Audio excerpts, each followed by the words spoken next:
Right, welcome back with Tainted Grail. Oh, that bridge is broken. Anyway, we are in the Offer Village, and I've just basically the last time spent a fair amount of time just going through the different houses, talking to different people. And the village chieftain, whose name I can't remember, has gone mad. He stayed out during the weird night one night and has become a monster or some shit.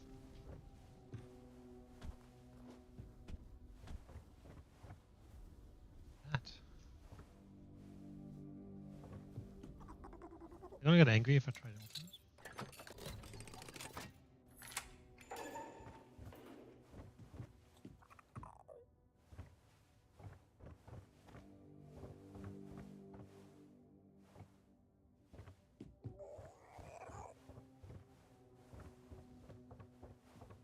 Sitting there.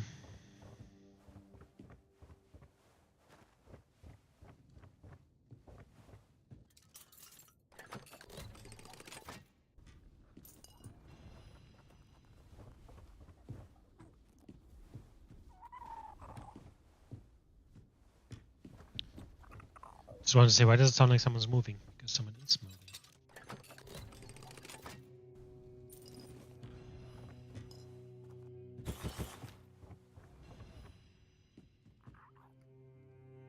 Okay. So we haven't talked to this main Stone Warden guy yet. He's up there. Kind of like the last place I haven't been at yet here in this village.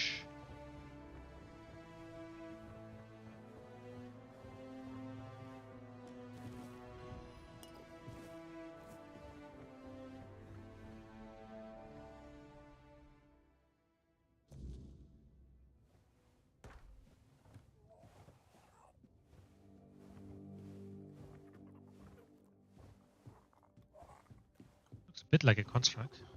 Just a bit like it's not the person I meant, but Well, I'll be. I'd offer you my hand, stranger, but with the stone sleep taking me away, I reckon that's not the best idea. Still, I'm glad to see a new face before I leave this world behind. Especially someone with such a rare way about them. My name is Noleg. You're the last living soul outside my kin to hear that name. can you see his hands? He's becoming stone. So it's actually happening. So there's a lot of stone figures around this whole area. They all used to be people. Do you need a stone sleep? Well, I am a stone warden, and by our custom, a day comes when a stone warden begins to slip into the stone sleep. We give ourselves to the ore. Stone our forebears carved through for ages, raising halls and strongholds from its heart. We become yet another monument to the forlorn swords. You said I have such a rare way about me. What do you mean? What did you mean? You tell me. I don't know what it is exactly, but there's something different about you. They say the stone sleep makes folk more attuned to the rare and unusual things in this world. Seems you carry one of those in you. Do. Tell me more about the stone sleep. Is it painful? It depends on who you ask. Me, I feel no pain. Just peace. I knew what I was signing up for. Every stone warden does. But not all see it the same way. My family passed long ago, so I leave no one behind. But Olaf, he still has his daughter, Fuska. And she's been arguing with Darvan for weeks now, fighting over what should become of her father. I don't think we've met him yet. Ulf? How long does it take? It's a deeply personal thing, different for everyone. I've known stone wardens who felt the first signs of the stone sleep at dawn, and by the next dusk, they were already searching for the place they'd turned to stone. And I've known others where it took years. There's no rule to it. I don't count the days anymore. but I can feel it's nearly time for me to choose a place for myself. What about your body? Where will you be when the stone sleep is finished? When the time draws near, one makes the journey to a place where they wish to fall asleep. And finally, when their body can no longer move or feed itself, their kin tend to them, feeding them, offering water, leaving gifts, and keeping vigil as the sleep takes hold. About Ulf, Fuska, and Darvana. Tell me more about Ulf. One of the finest stone wardens I've known. Had a habit of diving headfirst into any hole he spotted underground. Nothing could stop him. And Fuska? Fuska doesn't agree with our tradition. Understandable. She doesn't want to lose her father. But the poor girl doesn't understand that being called to the stone is the highest honor for a stone warden. Tell me more about Darvana. Darvan is the leader of the stone wardens. Darvan. And right now, maybe the most important man in the tribe. Since Tryggve's no good for anything anymore. You mentioned Tryggve. Let's not talk nonsense, all right? Do you need any help? No. I'm just fine with how things are. Farewell, traveler. It was good to see a new face in the Ulfer village. Who knows? Maybe I'll still be around to see your coming bear some fruit. Yeah, his hands are and his shoulders. Oh, that's just his thing. Oh, his... No, that's his shoes. Imagining things. Ulf, and Fuska. I don't think we've met either of those. Oh, this is a bit more spacey here. Ast. That's branch in German. You're in the Hall of Remembrance, in the seat of the Stone Wardens. My name's Ast. I look after this place. Try not to make noise, or touch anything. Yes, it's a hall where symbols of remembrance for our ancestors are kept. Oh, all sorts. Best if you take a look yourself. You're here, so I probably can't tell you more than you already know. Yes. Very likely. I spend a lot of time near the weird stone.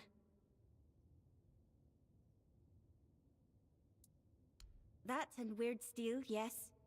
But it takes time. And they turned into stone, yes. They were. As well as master craftsmen. Old Eirg, who was the first to describe the properties of weird steel. They're not statues. They're Dilrida, who've entered the stone sleep. The name says it all, really. It's the sleep Dilrida fall into at the end of their lives, when they turn to stone. Various Dilrida who earned honor in the Stone Wardens. I don't know if their names will mean anything to you. All right. That sculpture is Glimhildur Ironfinger. Ring any bells?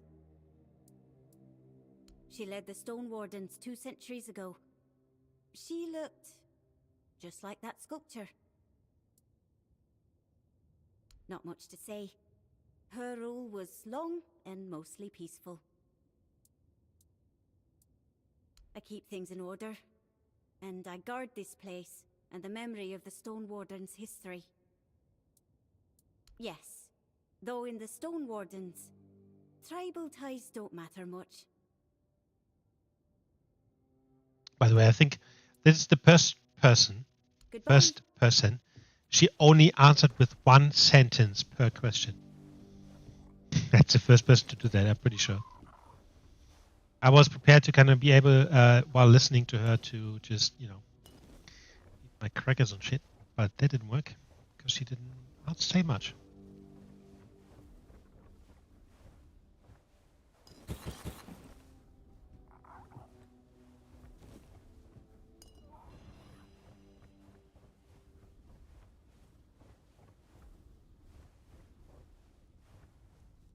horn.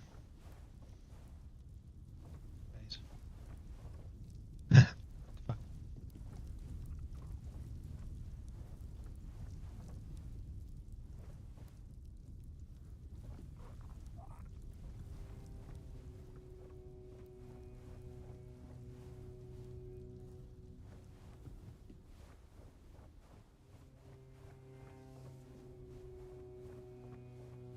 Okay, but yeah, I don't think we've met Ulf or Fruska.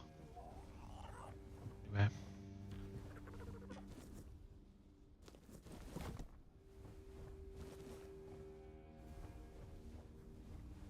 I wouldn't come any closer if I were you. Why is that? Because I said so. And here in the official hall of the Stone Wardens, my word is law. Leave in peace. I'm not granting an audience. I don't like that, by the way, that the light is going, like your torch is going away once you start talking. That would be good if it stays. You're not very welcome to strangers, are you? Ah, your powers of observation are truly impressive. Strana sent me. It's about Thrigva. Thrigva, that cursed fool. Undead and merged with the Lone Pillar, thinking himself invincible. And perhaps he is, for now. So I guess you want to challenge him to a duel. You cannot defeat him as you are. The Lone Pillar grants him strength beyond mortal flesh. No blade will bite. No armor will hold. Not unless you earn the blessings of the Giants. Listen well. To face Thrigva and live, you'll need more than just courage. What do you mean? You'll need to forge a weapon. A true marvel. One capable of shattering the Lone Pillar's might. Without it, you're as good as dead. I'll help you forge it. But you'll need to gather the Giants' blessings first. They hold all the fragments you'll need. The blessing of the giants. How do I find them? What do I look like? A giant keeper? The Giants have no love for the likes of us anymore. Their power does not come cheaply. If Stroner sent you, then go back to his hut. His wife might know something useful. Women tend to keep the wisdom their men ignore. What would she know? The Giants respect bargains, oaths, and stories. Stroner's wife, she knows the old ways of dealing with them. Why hasn't Strona taught me about his wife? Stroner keeps her close. Protective, I'd say. Or maybe ashamed. If we're being honest, the Ulfar tribesfolk say she's mad. Perhaps even a liar. Claiming she speaks to giants? You can imagine how that goes over. But mad or not, she knows things the rest of us don't. Don't judge her by their words. Go to her and listen. You might find her madness holds more truth than most men's sanity. Why do you and Strona conspire against Thrigva? Conspire? Ha! Call it what you like. Plotting, scheming, or just doing what needs to be done. Thrigva's not a man anymore. He's a curse on the Ulfar. And curses don't just go away on their own. Stroner and I understand that. If you're wise, you'll understand it too. Someone has to stop him. And it sure as hell won't happen by sitting around. Funny saying that because he's just sitting around. If it weren't for Thrigva, would the Ulfar have joined the Moot? If it were up to me, I'd vote against it. The Moot waste time dreaming of invading Camelot, while the Dorita crumble from within. We've got greater problems to solve. Fractured tribes, lost traditions, and a dwindling future. Fixing that should come first. Off you go. Well met, I thought I would be able to talk to him as well about becoming a Stone Lord.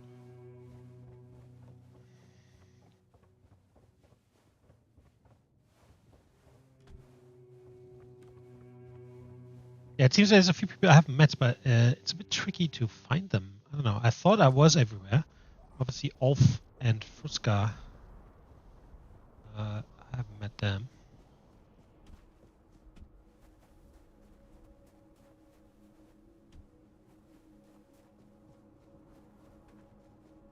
That's where Thrigbird sits, by the way. Alright, so we have the forge here. That's where Strona sits.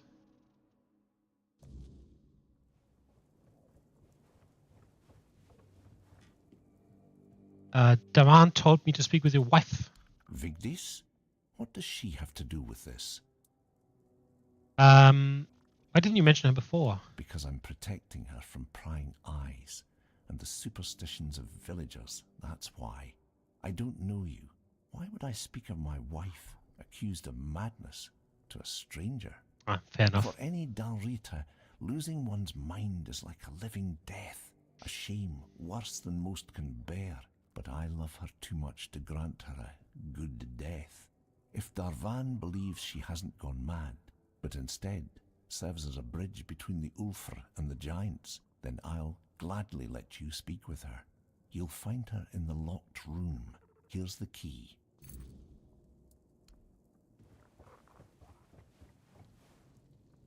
Locked room. Must be one of the houses up there.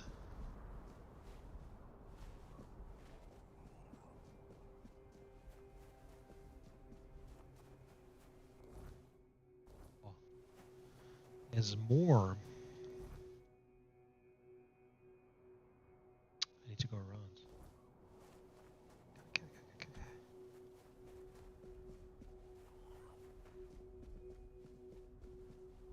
Go!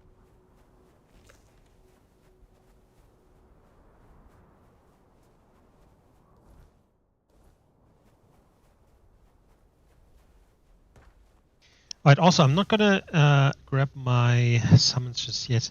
So apparently, somehow the summons reduce my mana. Or no, well, that and the mana cost for summoning them actually comes more expensive. Looks like a boss. Maybe I need my summons.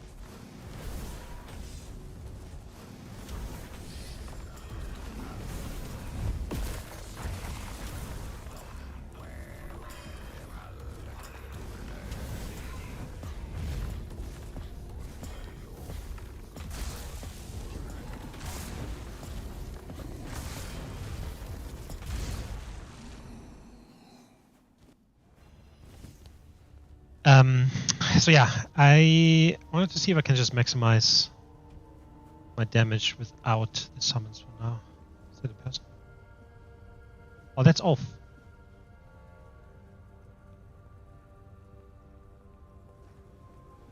It's really difficult to talk to him here. Who goes there?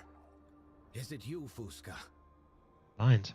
I'm a friend of the tribes, and who might you be? I'm Olaf, senior journeyman of the Stone Warden's Brotherhood.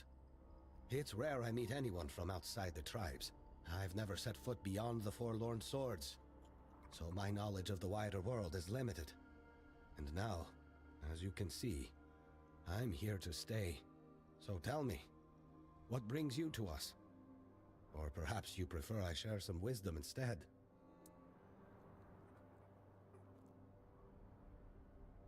I'm seeking King Arthur's crown. If that's true, then you carry a great burden, and an even greater danger follows you. Perhaps it's for the best that I won't live to see the day you decide to pass through the gate. The old stories about the one who claims the crown are grim. Even among the Stone Wardens, we don't speak of them often. What do you mean? The eldest brothers say that whoever dares claim the crown and steps through the gate will bring calamity upon Avalon. What kind of calamity? No one knows. Or perhaps no one wants to say. That's all I can tell you. I hope they're just old tales. But if not, I hope you return whole. I've grown to like you. It's been ages since I've had such a long conversation. We've barely changed 2 sentences. He's already grown to like me? What the fuck? What happened to you? Nothing happened. This is the process of stone sleep. It's my choice. I've chosen to leave this world on my own terms, surrounded by my brothers. The men you see here, frozen in time, are my ken. Each of them embraced the sleep, just as I do now. I know our customs may seem strange to outsiders, but trust me, there's no greater honor for a Stone Warden than to merge with the land we've served. Don't sleep. I forget something. It's no secret, so it's the highest honor. Tell me about the Stone Wardens. We are the noblest of orders, forged from the strongest miners and smiths. Our history goes back to the earliest days of the Dal Riata in the Forlorn Swords. We serve the land and its hidden treasures. Only the most skilled and devoted are welcomed among us. There's no room for aimless wanderers. We're born of the land, sustained by it, and in the end, we return to it. That's why we embrace the stone sleep. Do you think I could become a full member? We've never accepted anyone who isn't Dal Riata. Not in living memory, anyway. Darvan sticks to traditions like moss on stone. So don't hold your breath. That said, the world's changing. Not necessarily for the better, just shifting. Like the ground beneath our feet is moving, and we can't stop it. We used to say, the world will end before we let outsiders into our ranks. Maybe we cursed ourselves with those words. Don't take it personally if Darvan decides to make an exception for you. I trust his judgment. And if he does, the rest of the Brotherhood will fall in line. You mentioned Fusca. Who's that? She's my daughter. A brave young woman who worries about me a great deal. She stops by every now and then to tend to my stone-bound body. A good girl. Though, if you ask me, she worries far too much. I'm not dying, after all. I'm simply entering the stone sleep. And that's far better than dying. Now, I haven't met her, so I'm not quite sure. She must be somewhere for us to talk to her. So these are all kind of Stone Wardens. By the way, this looks sick.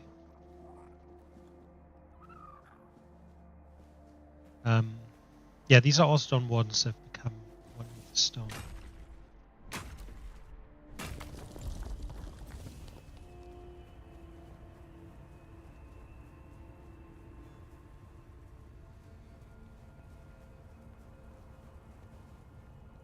It is an eagle's house. Eagle? That's not the name of the smith stoner. But they have some really nice houses, by the way.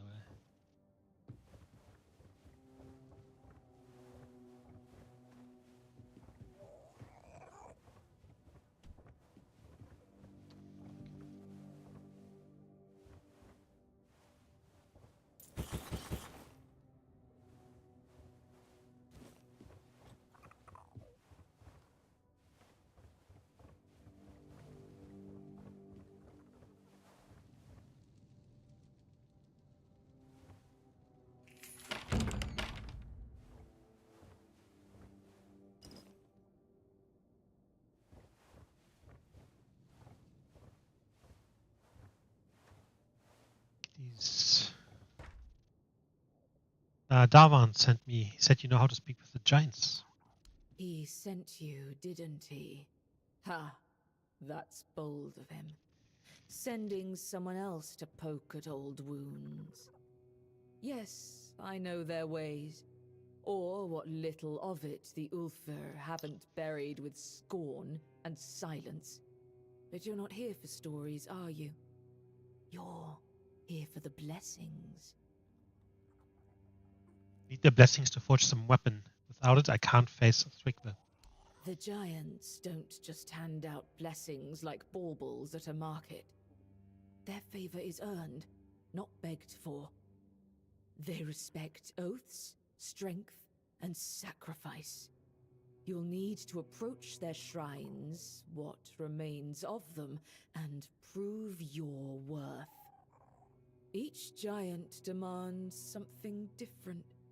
It could be a test of will, a trial of battle, or a riddle no mortal tongue can solve. How do I find these shrines? Start where the land still remembers their steps. Their shrines lie in places of weight. You'll feel it when you're close. The air grows heavy, and the earth hums beneath your feet. We built shrines near the giants themselves, where they stand petrified, often part of the mountains now. If you falter, they will know, and if you lie, you'll wish you hadn't. What kind of sacrifice should I bring to speak with them? For the Gonvaldor giant, the summoner, bring proof of the hunt. The summoner respects not just strength, but the bonds you forge. Alone, you are nothing. Together, you are worthy. For the Thoid Mother, the giant of bloom and ash, offer flowers. Simple, fragile things, yet they carry life even in ruin. She remembers beauty, where others see only loss. And for the giant below, the keeper of depths, well, you'll need to find that out for yourself. The giants demand truth, not tricks. Fail them, and you'll face a wrath older than the earth itself. Will the giants help me get rid of Thrigva, or will they just make things worse? The giants see Thrugva for what he is. A parasite clinging to their world, twisting what was once sacred. They have no love for him. For years they've waited, longing for a champion, someone strong and worthy enough to carry their blessing and cleanse this land of his corruption. If you prove yourself, they will help you. Just show them you're the one they've been waiting for. Why do the Ulfa think you're mad for knowing all this? Because I speak truths they'd rather forget. It's easier to call someone mad than face the shame of their own weakness. The giants haven't abandoned us. We abandoned them. If you want their blessings, you must show them we still remember. We still...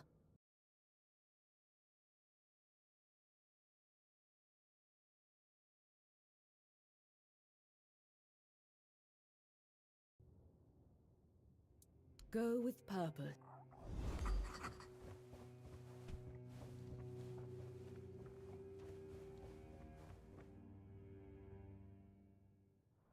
Okay.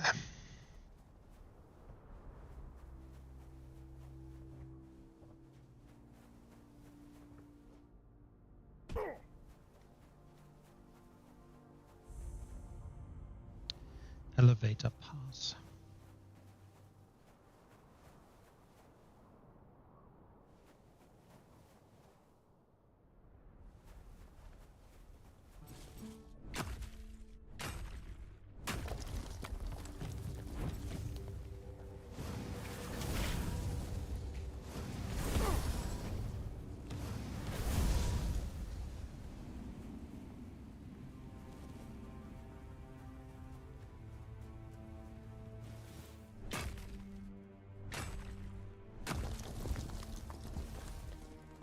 Elevator pass.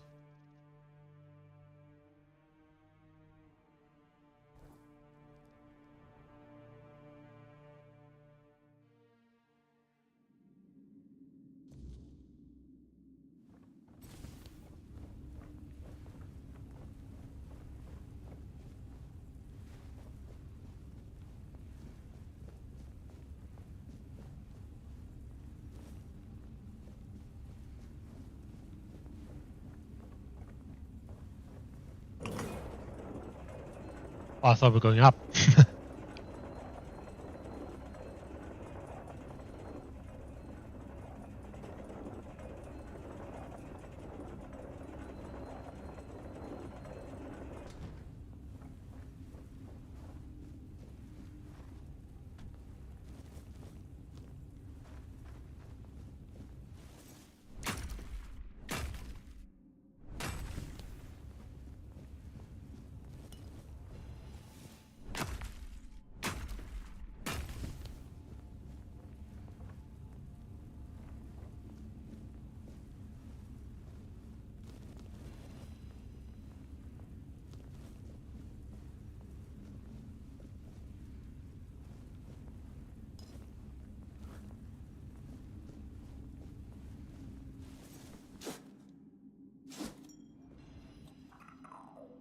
So I was 51 after killing an enemy.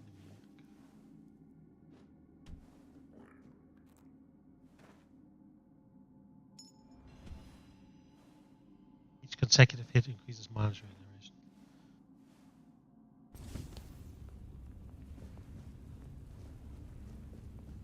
Saying.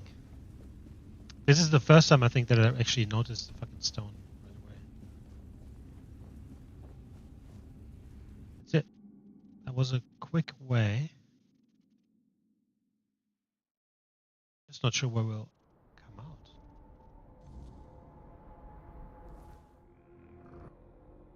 Right.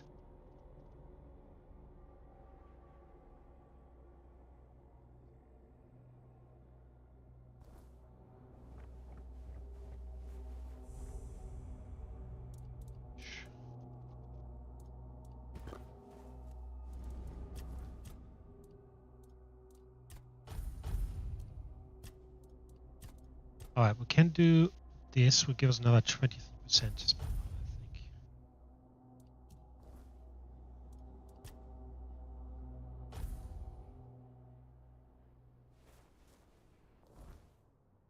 So there's one quest.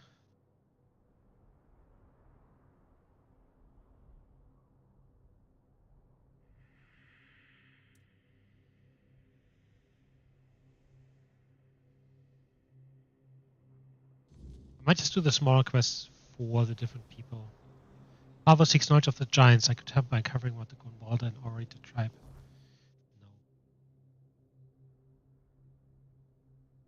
know. Yeah, I might just do the smaller side quests for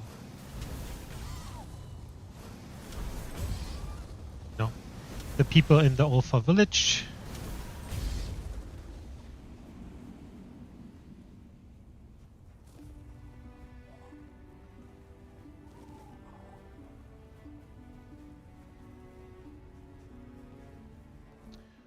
Oh, there's two. Right.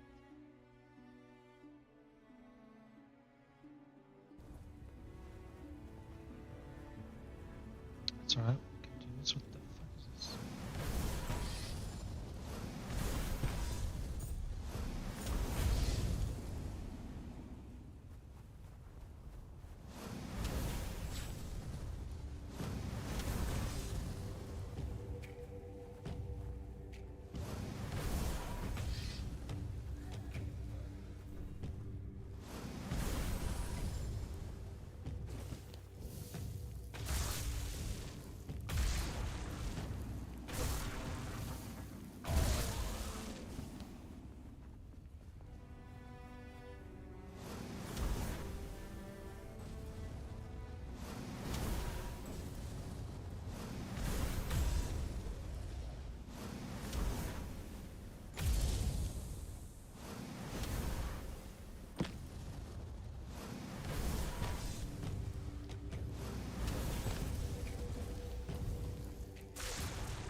Gonvalder Ancestral Cave. How did I not see this? Because I have been here before. I was a knight, I think. Must have been that.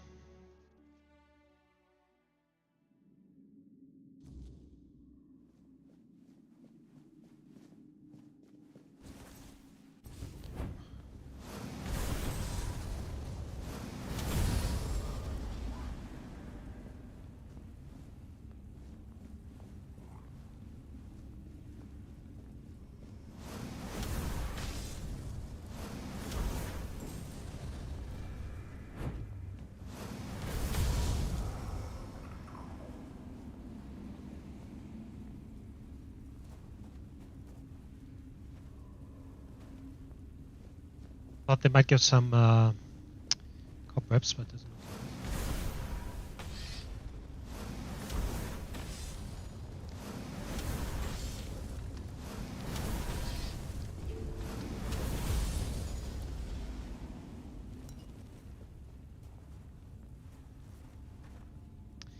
because I never go kind of below the 30%. I don't think I get that. Put some skill points into getting 100% more mana's below 30%. 100% more spell power, but it kind of like never happens because.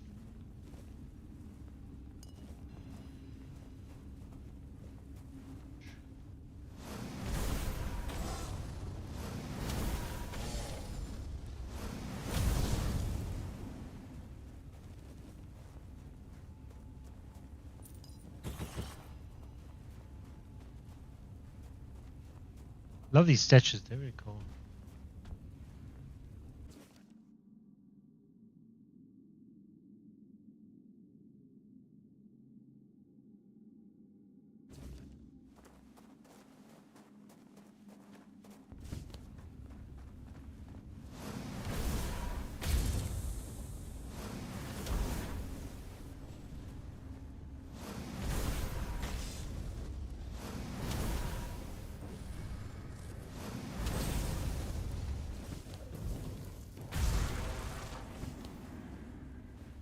These.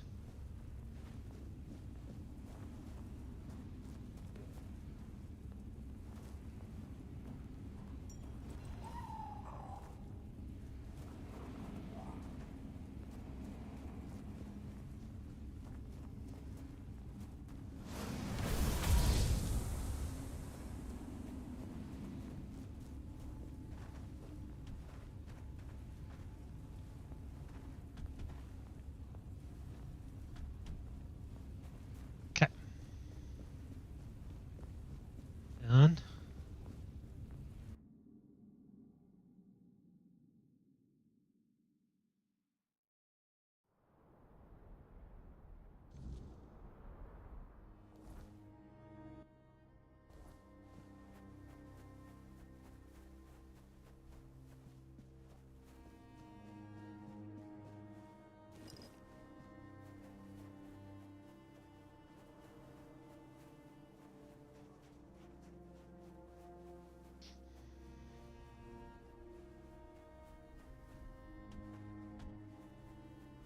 Just do the other one straight away too. Question is, how do I get there? I probably have to go around here.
Because these guys are a bit like ears, where they're just part of the environment, but you actually don't need to kill them.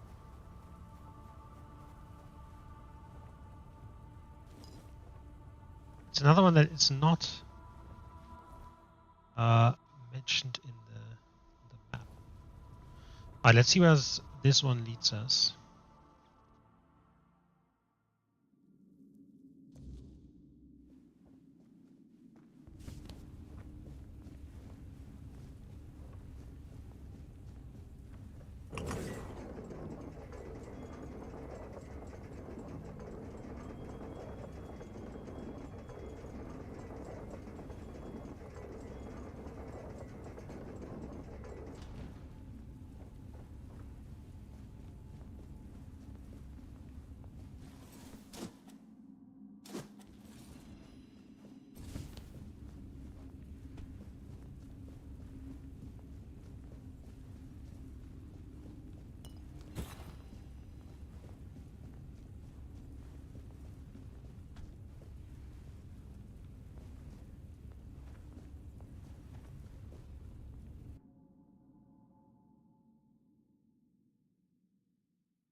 Gonna come out at the bottom, right?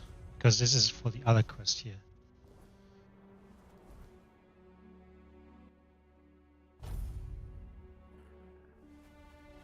Okay.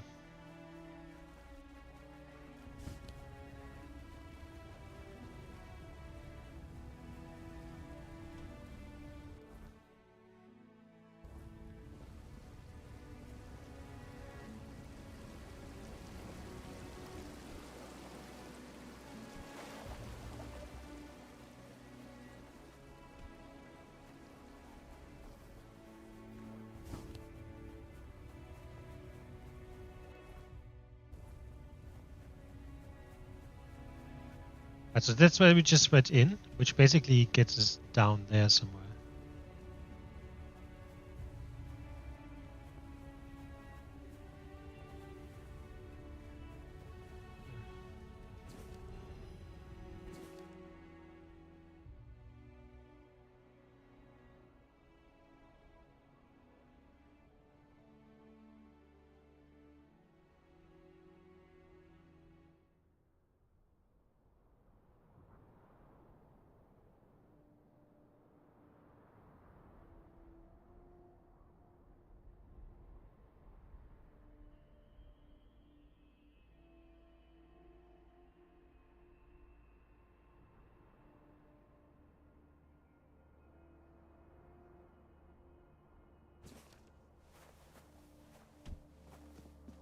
Back.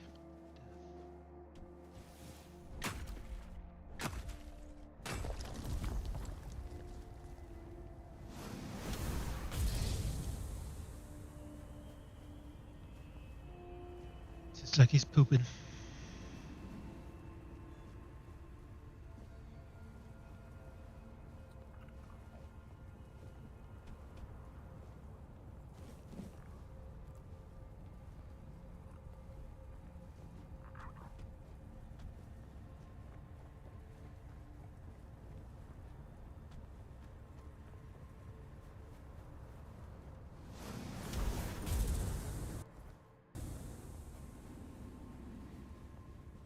But let's just see what's down here. There was a question mark there. Crimson Cave.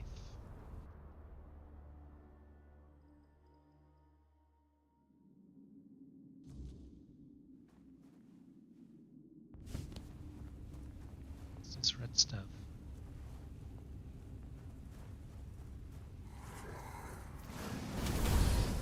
Crimson Keeper.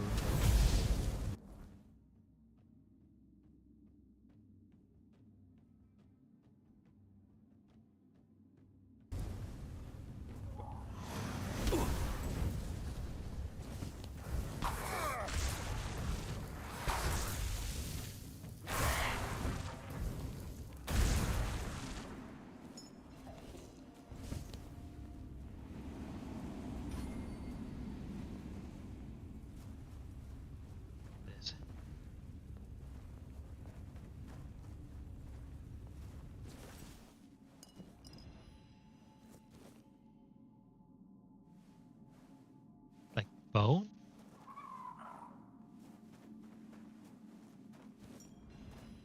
Right.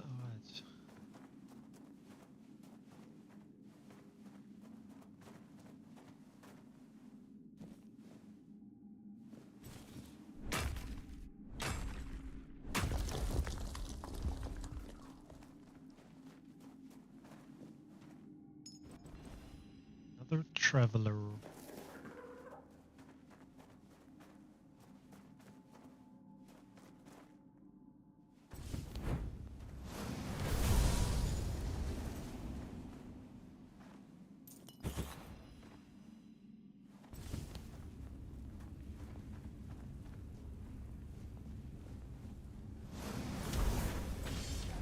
Crystal Kairos.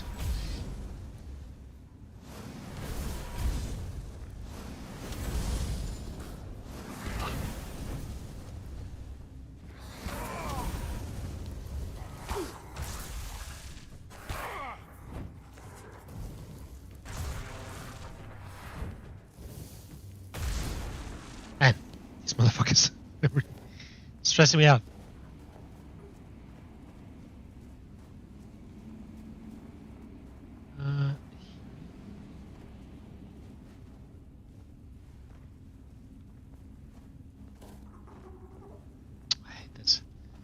Where did this fucking Crystal Kairos guy go?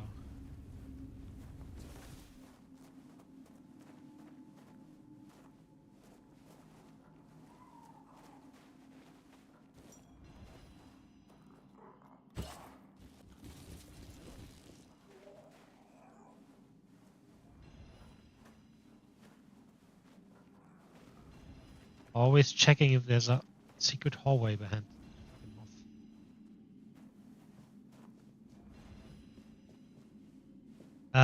Yeah, I mean, this is.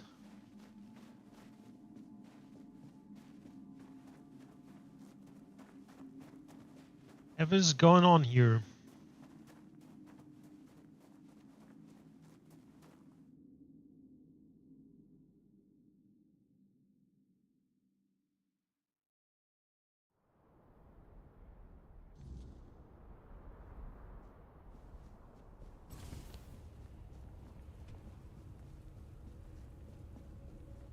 Oh,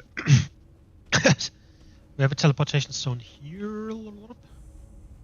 Crossroads. Up and down. So this is also a. This must also be then a destroyed village, so to speak. Not so to speak. Must be right. Similar to this one. Let's go bottom first.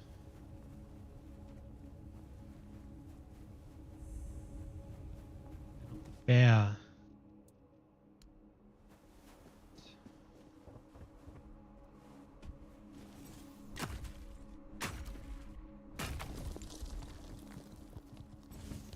Well, I put all my stuff into the chest, so there you go.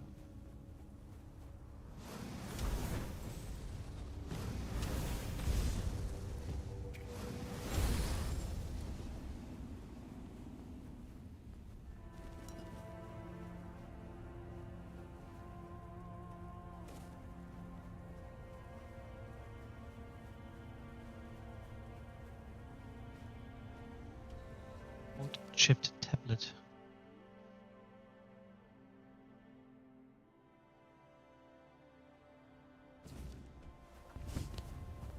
Okay, so that's already everything he was looking for. I will still obviously explore the area here. Just like there's a.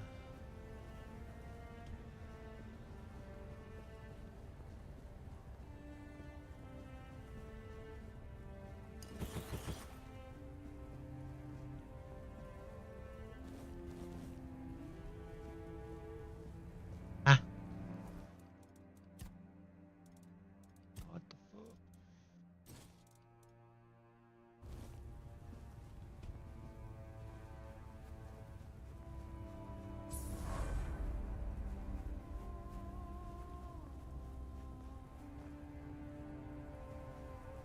Clean, well-lighted place.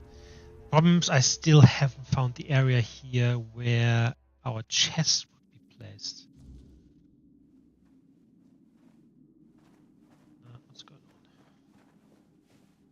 Vault. Another human walking toward death. Your blood reeks of fear and mortality. What brought you here?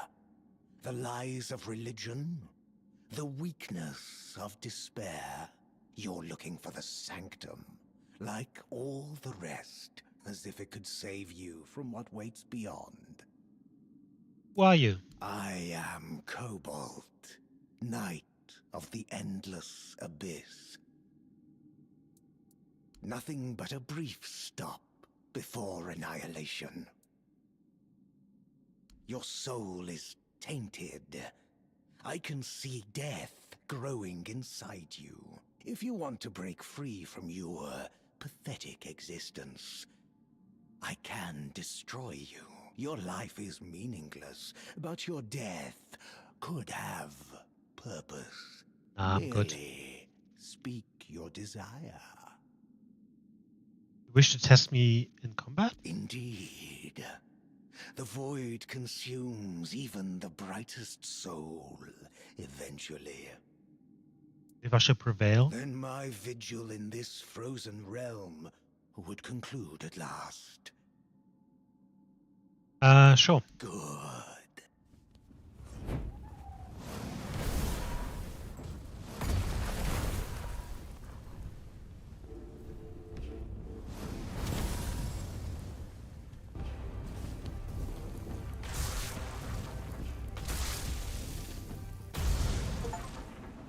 Kill the kill the 3 Knights of the Void. Okay. Definitely too heavy now.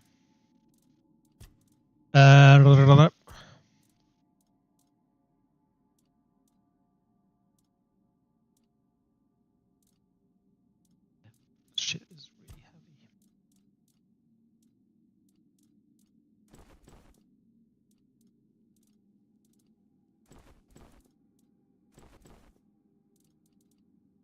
Wasn't even close.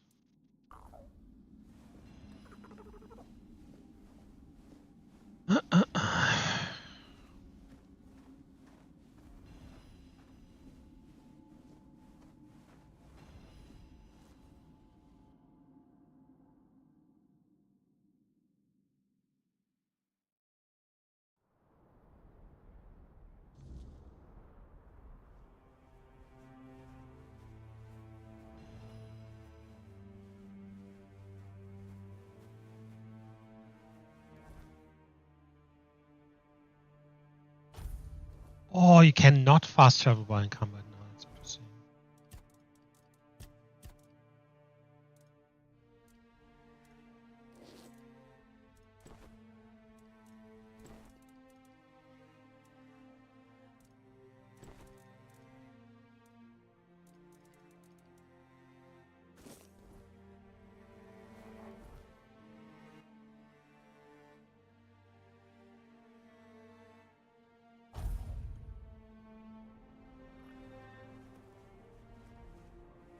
Step closer. I won't bite. Good to see you, stranger. Not many souls pass through these lands anymore. What happened to you? A weird night hit, and I ran out of cobweb. Nothing to worry about. I've suffered worse back in the day. I'm Kedrun of the Volker tribe, by the way. And you're clearly not from around here. What brings you to our humble homeland? Just don't tell me you're a Camelosian spy. I'll fight you if I have to, but I'd prefer to get my strength back first.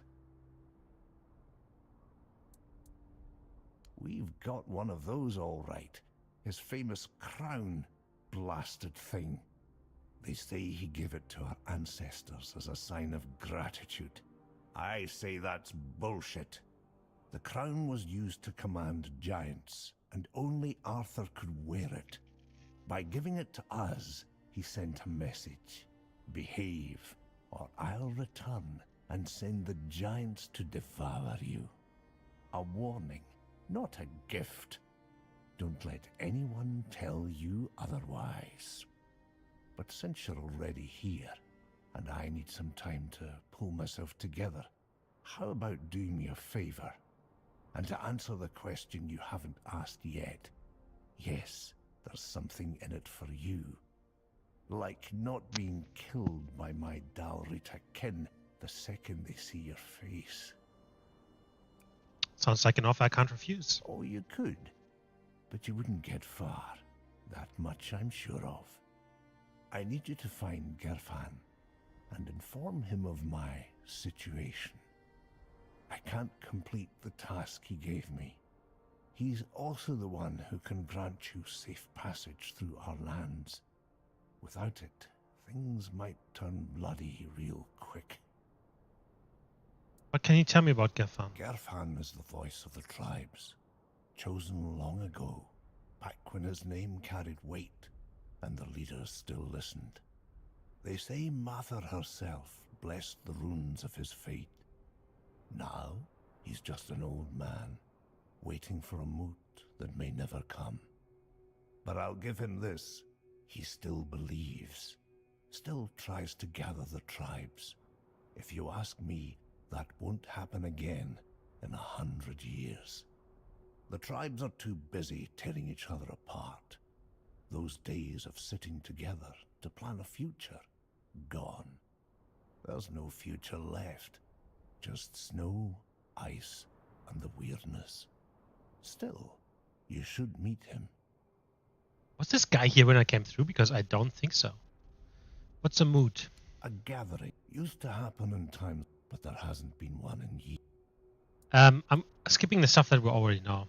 I've met him already. So, you've seen a thing or two. That man, how's the old wolf doing? You and him have some history? From long ago. I was there when Tainted's Gerf trusted me. Told me, but things change. Nah, I'll be fine. Okay.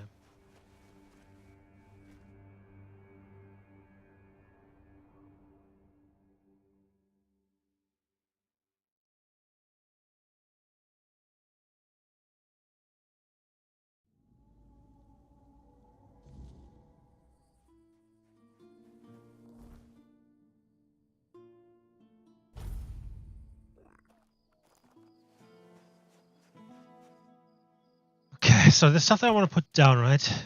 These two. This can go. Crystal Walker helmet. I like the crystal fucking.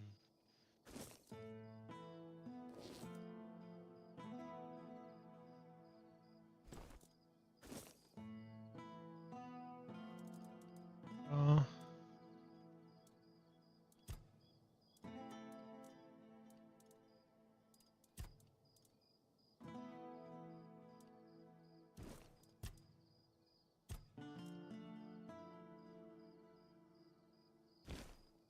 Okay, so now there's stuff that I need to have though. Why am I still so heavy? Oh, this shit.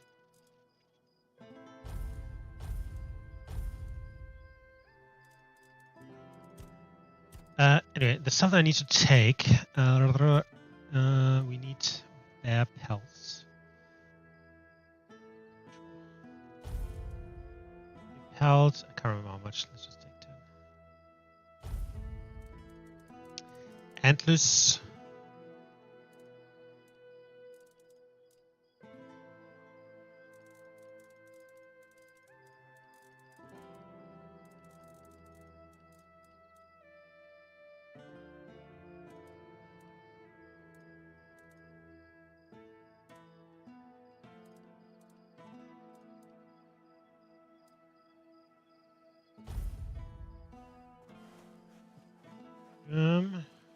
Ah. Tail.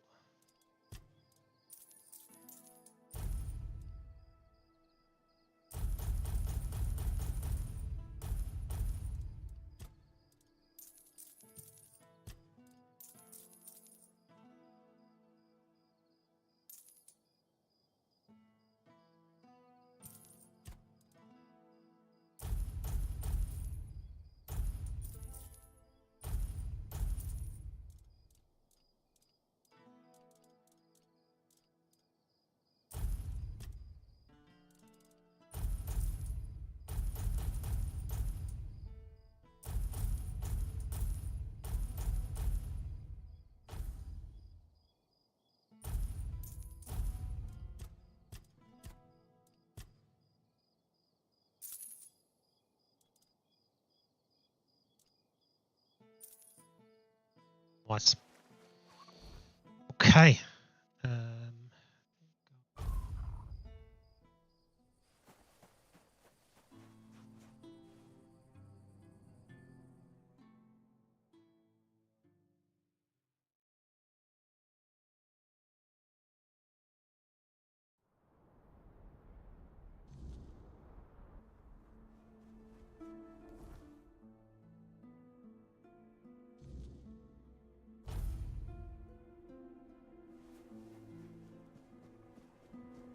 do this first, then we do Looming Shadows. Kedron sent me to your way to tell you won't be able to finish his task. So, it looks like fate itself decided to push you my way. That has to mean something. But Kedron, that's grim news. He may be blunt as a broken axe, but he's loyal as they come. If he sent a non-reader in his place, then he knew he was dying, and he chose duty over pride. I won't let that go to waste, and neither will you. Truth is, I'd sent him to do the very same task I've just laid before you. Gather the tribes, call the moot. Now you know how important this is.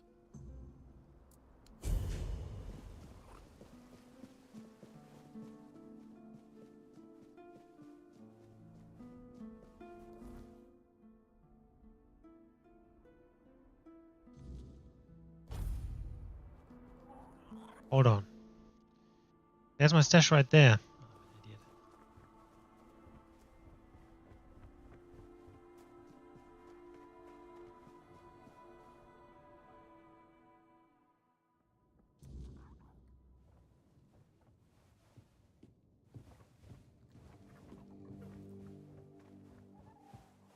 Just-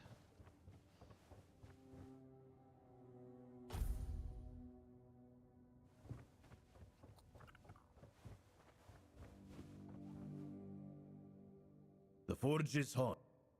About the knowledge you seek. What about it? I have the records from both tribes. Let me see. The last two pieces.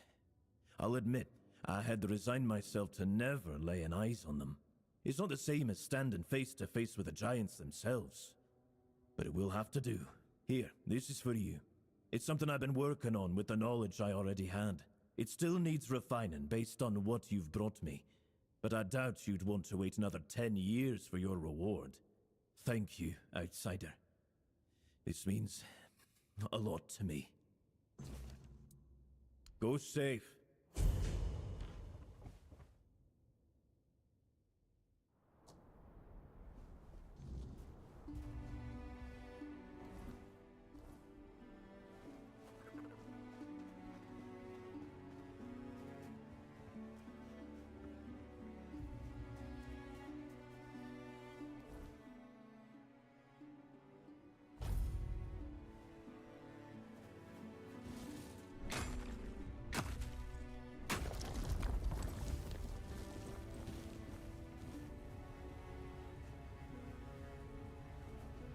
Back inside.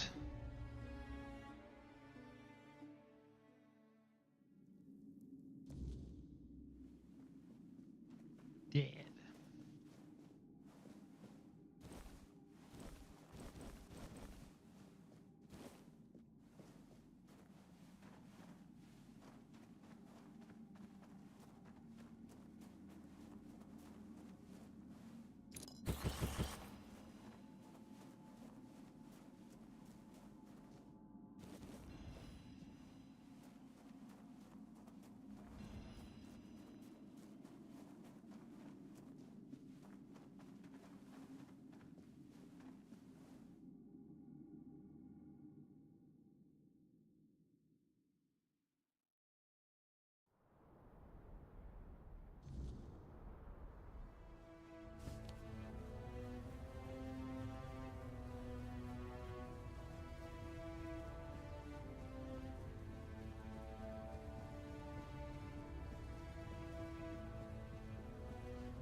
Now, beforehand it looked like there wasn't. Yeah, there's a boss or something.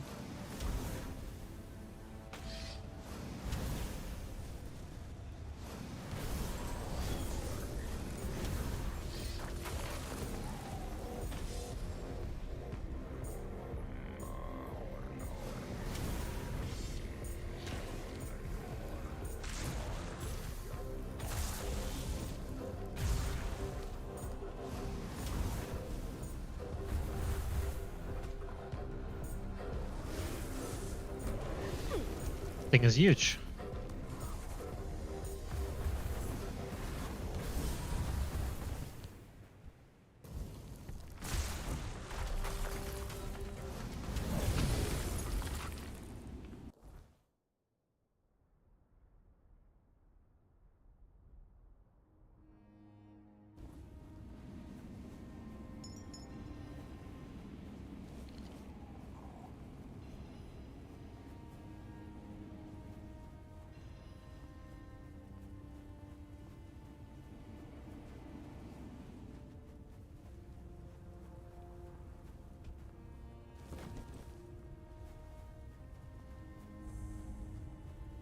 Shrine cellars.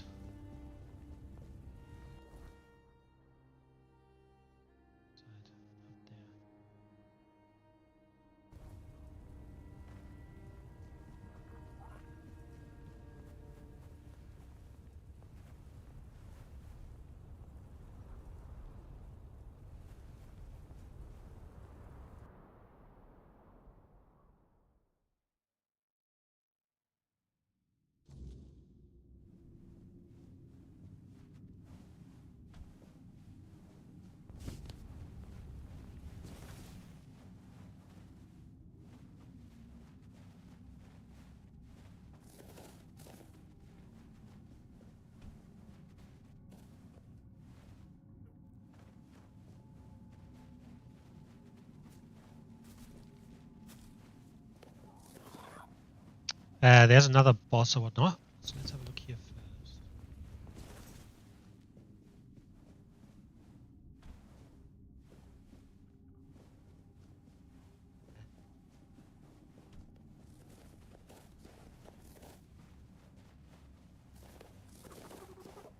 It just leads around.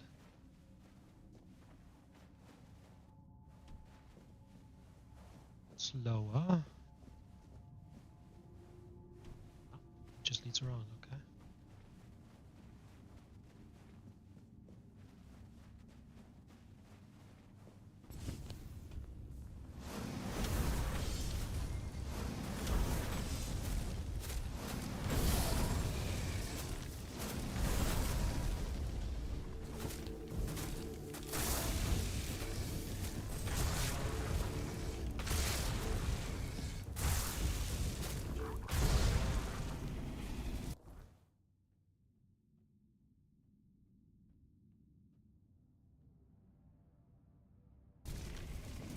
Okay.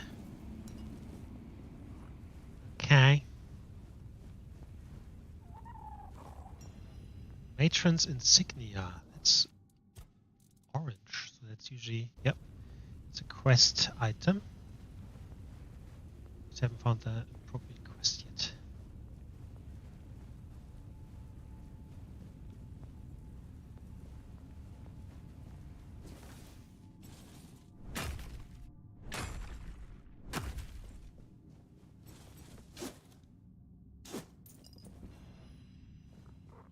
I really need to stop just picking up everything.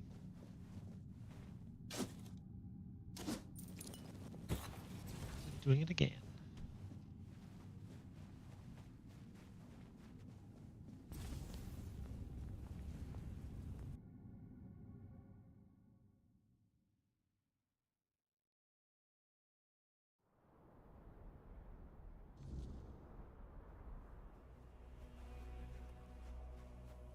Right, now that means we can go upstairs.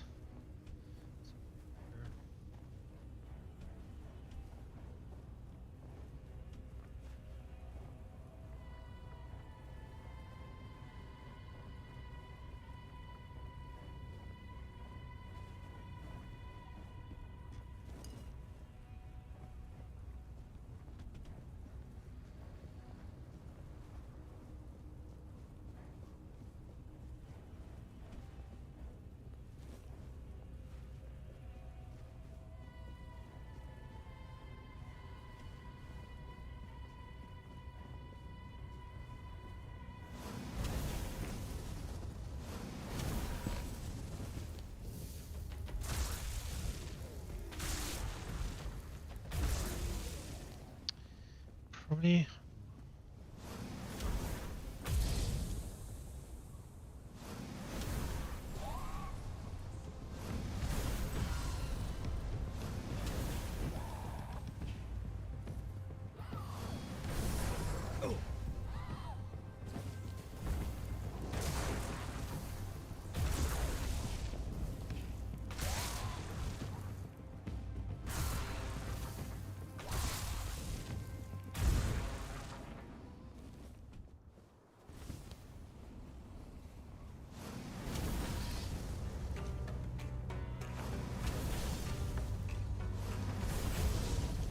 Okay, I just want to go and do the... There was a Shrine of the Bear, right? Yep, that's right here.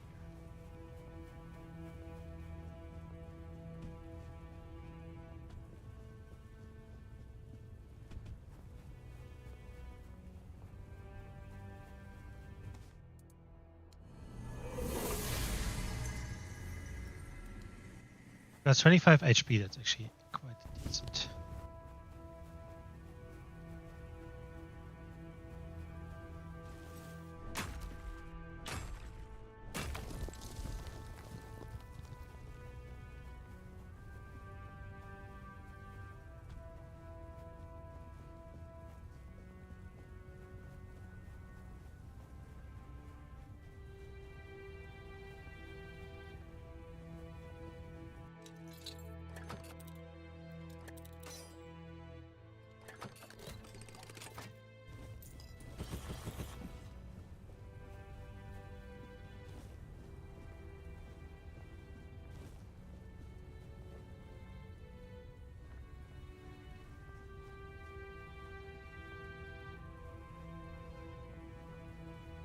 I also haven't actually used these fucking fiber things at all, I don't think.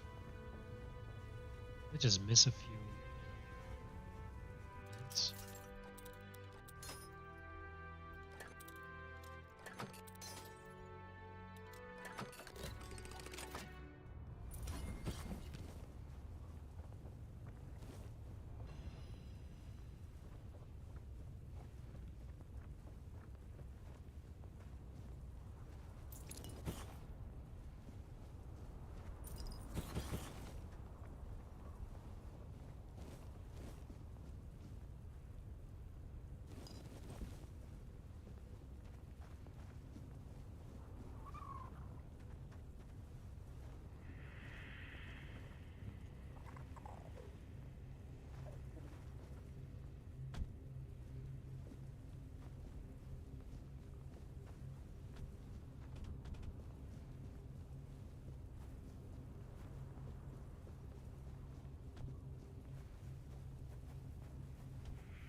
What's this?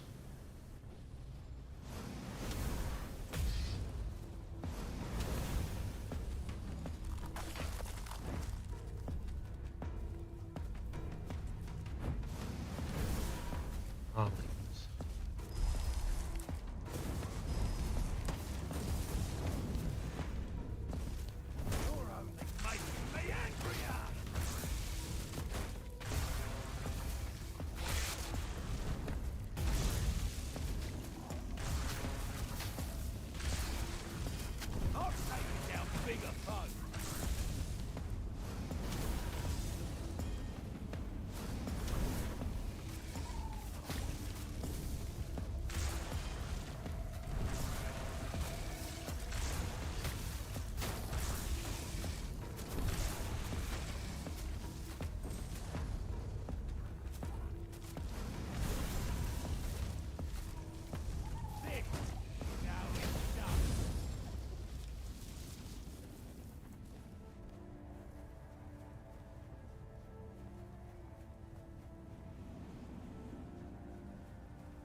Right.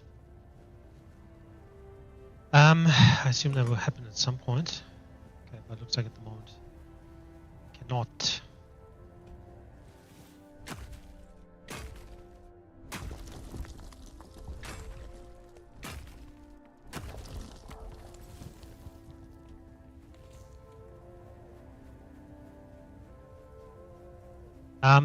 That would mean we're probably done here at this area.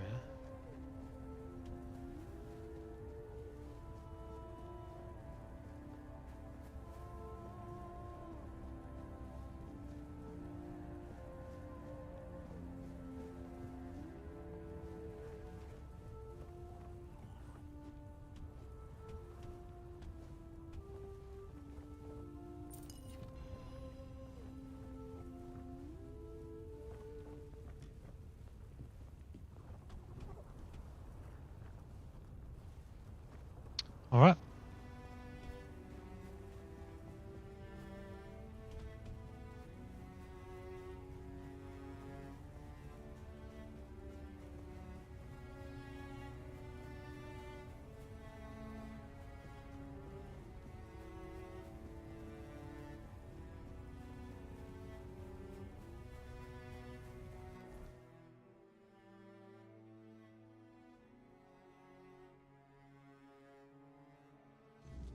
go here and do this. Alright, so there's also... Yes, I haven't actually gone down here, so let's check out what's going on here. Because there's another question mark.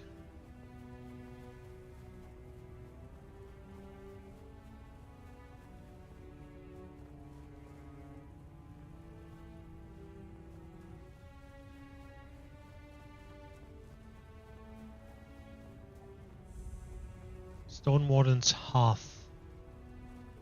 Why is the Stone Warden's Song? Okay. That would be something, I assume, that looks like something for kind of like when we've finished the Stone Warden's quest line.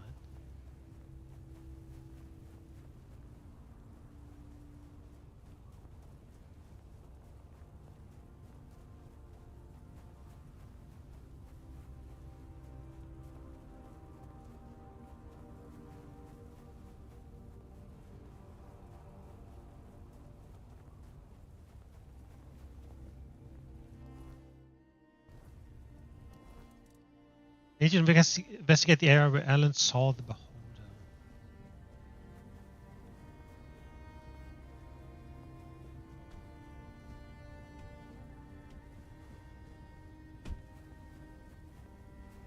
Okay.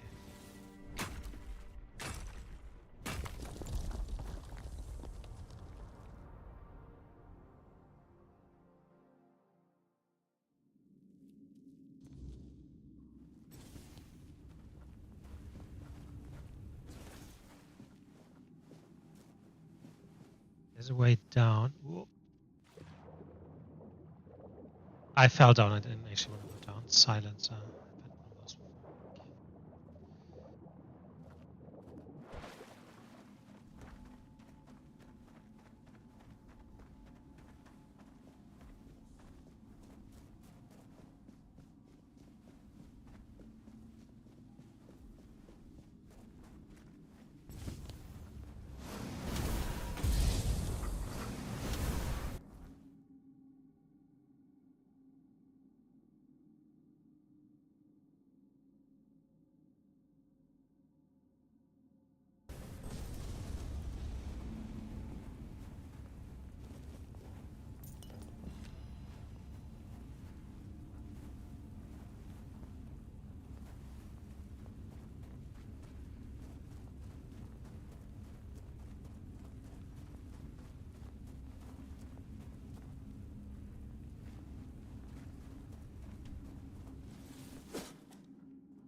Seems to be going.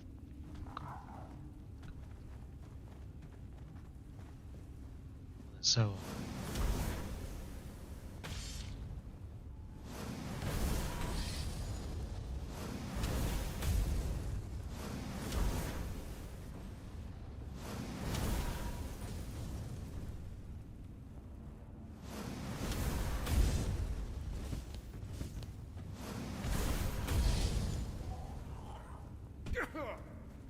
What's down?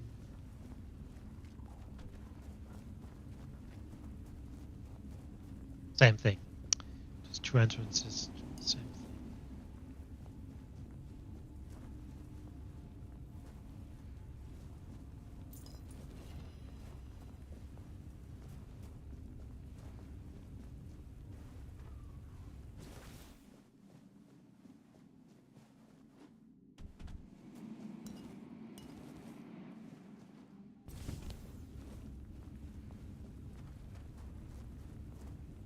Guys still alive? Evil. Please, no. I've done nothing wrong. I beg you, don't kill me. You must go soon. More beholders may be on their way. Who are you? I'm Avar. Though it's been a long time since I've spoken that name aloud.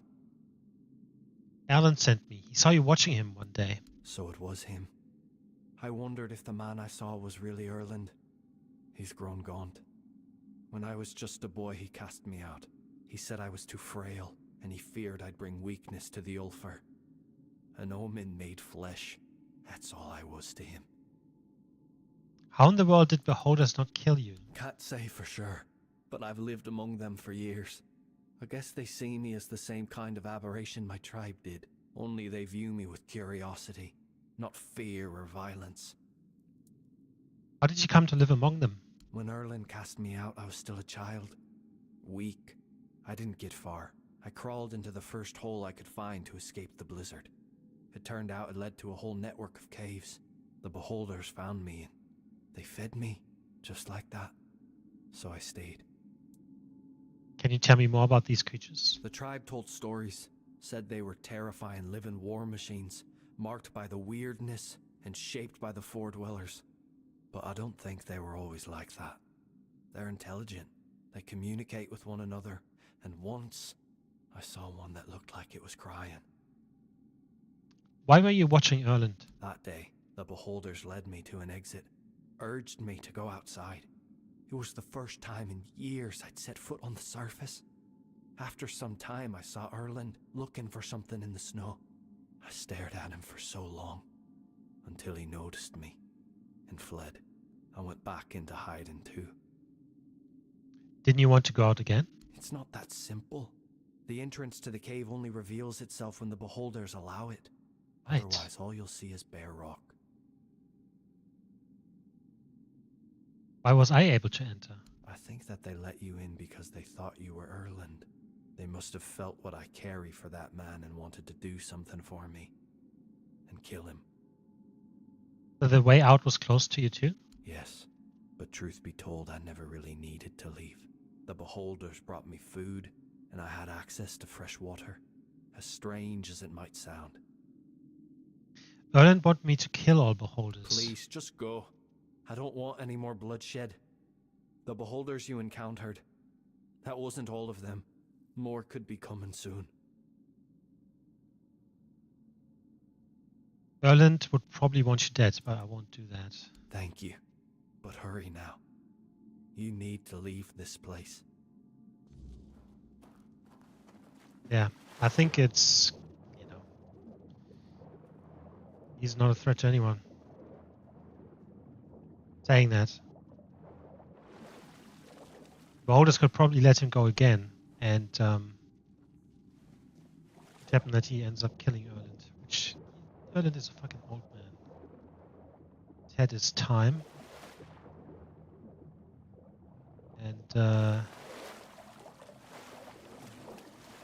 it's a very cruel practice to cast out a child. You don't actually know if what the child will grow up to be. As a child, you can't really see what they will be, or how strong or whatnot. For example, Tom Brady, when he was taken first, he was below average in all scores, in everything. When they started recruiting him for teams.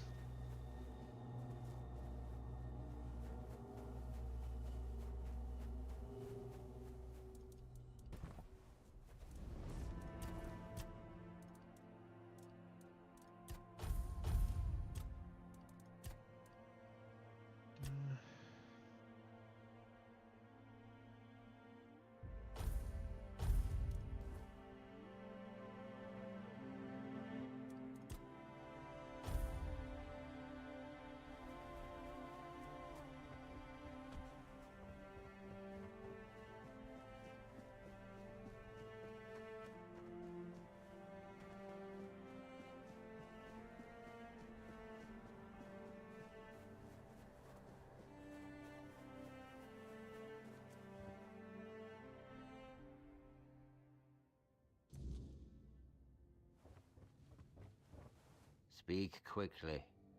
You've dragged me from my thoughts. I made it into the cave where I met Eivor. He was the one watching you. Eivor? But that boy was too weak to survive. It can't be. Yes, it is. You were wrong.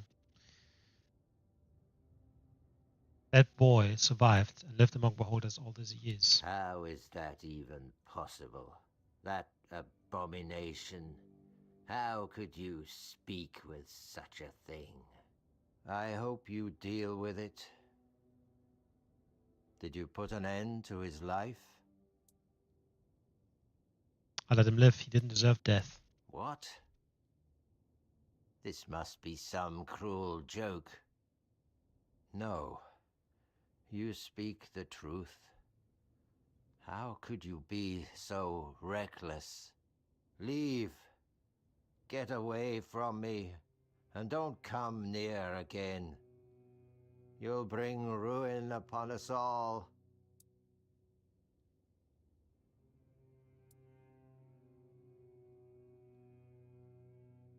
You die clinging to fear and superstition. Farewell, old man. Get out of my sight.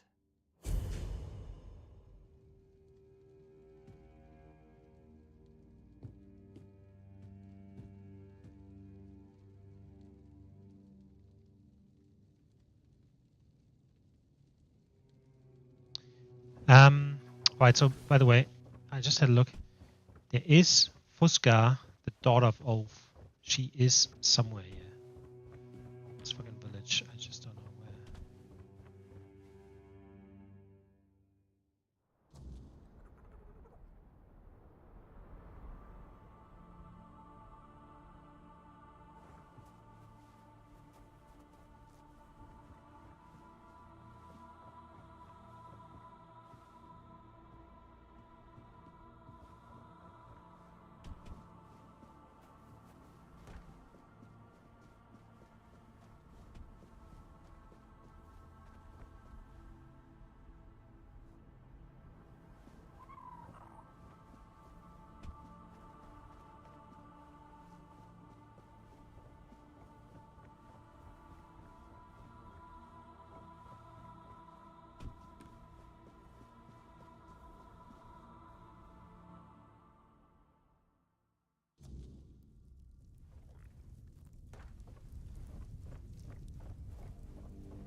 Man, this is a bit tricky.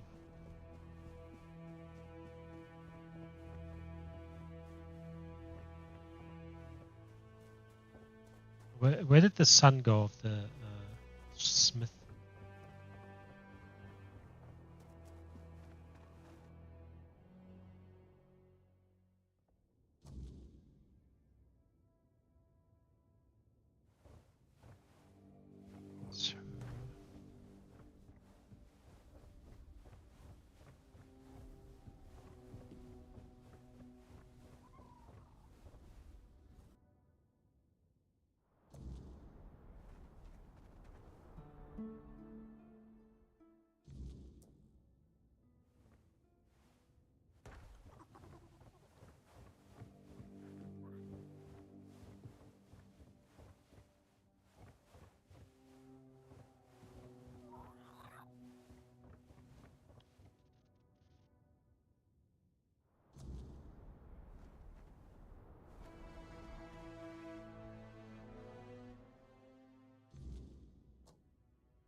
Greeting. You must be someone important if they let you in.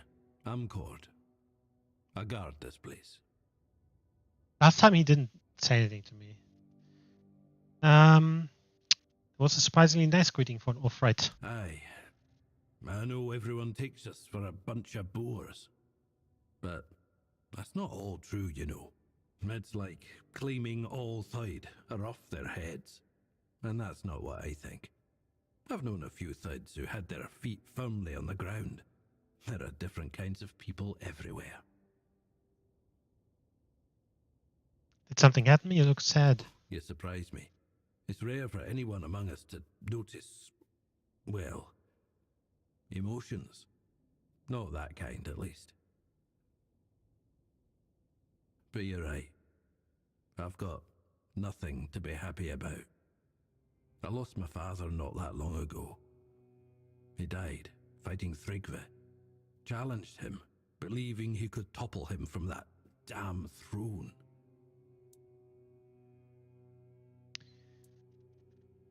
Your father sounds like a brave, honorable man. He was. My dad was a strong man, both in body and spirit. I swear, there was no better warrior than him. Half the village kept telling him he could win against our damned chieftain. If you ask me, Thrygve knew my dad was strong, so he decided to humiliate him, even after death. That beast. Just don't tell anyone I said that, or they'll have my head. He forbade me from taking my father's body and giving him a proper burial. That goes against tradition. Anyone who challenges a chieftain has the right to a proper burial. There's probably little left of my old man by now. He'd likely fall apart in my hands. I can see you're not one of Thrygve's supporters. I'm not. I've always thought carving a throne into the lone pillar was a dumb idea. We all know it's a sacred place to the giants, and the Dalriata have always respected the giants. If they ever woke up, it'd be better to have them on our side, right? So, what's the point in defiling their sacred ground, eh? Don't know what came over half the village to support Thrygve in his madness. It's hard to talk about. Is there any way I can help? If you want to. You're not forbidden from approaching the lone pillar. If you manage to find my father's body, put this stone on it. It comes from our ancestral mound, straight from Mother's womb. It's the least I can do for him. May his spirit find its way into the seat of our ancestors. You're helping the tribes.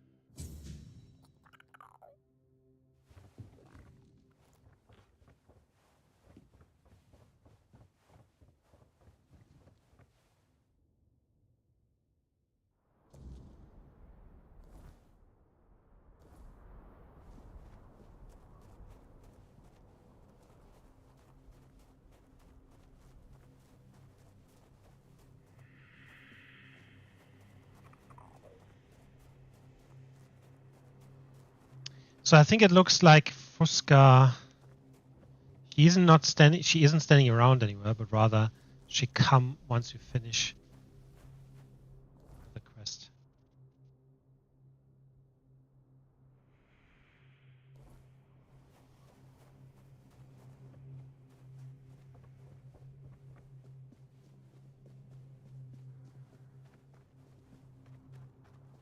Here's the stash, by the way. So I assume that every village will have a stash for me.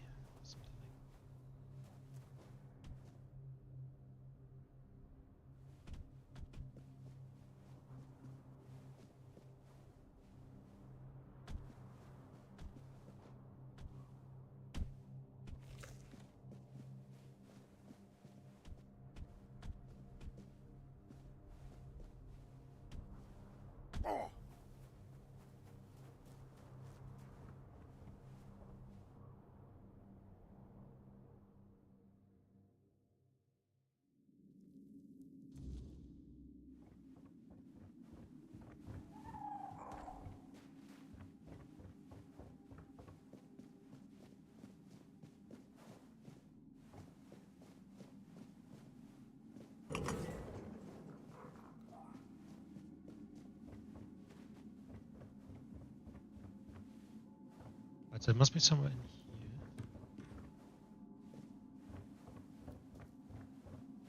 Just making sure that I didn't miss anything.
the old man couldn't take you down. No matter. But I'm as strong a warrior as he was. Why is this a trap? Because I heard you wanted to challenge Thrigve. Maybe I could have waited and watched my lord turn you into paste. But I didn't want to take that risk. Oh my goodness. I'll do whatever it takes to ensure Thrigve rules forever. That's why I've decided to raise an army of undead warriors. And you've just proven my spell works. Now I know all my efforts will pay off. Thrigve will lead his undead army to conquer Avalon. And I'll be his first officer. Was that really your father? He was a fool, that's all. One of many. And they all serve Thrigve the Unbeaten. Why discard mighty warriors when their bodies can serve a greater cause?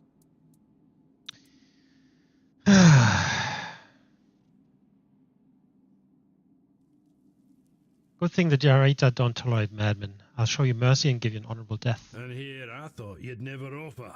You'll make a fine addition to my undead army. Fight!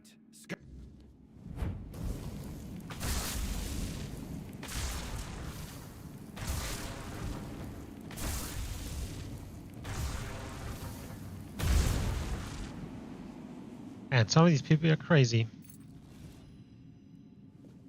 Wolfer's sleeping quarters key.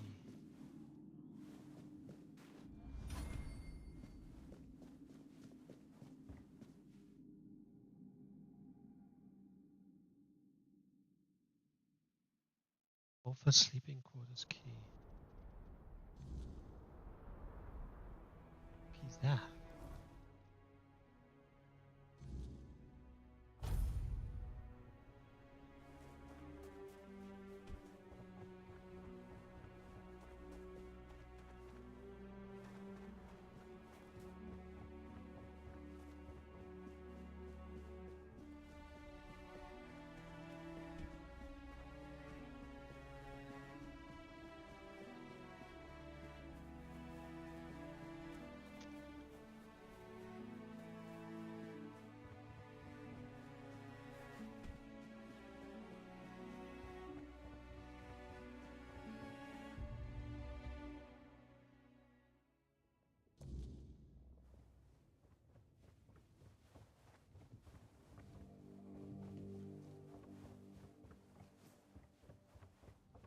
Well met. Alright, I hope that this quest comes up, which is the Stormborn quest line. That it just comes up once I've, done the deed of saving this village. Anyway, I'm gonna have a quick break. I'll be back in like 5 to 10 minutes.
All right. We do have a few different quests going on at the moment.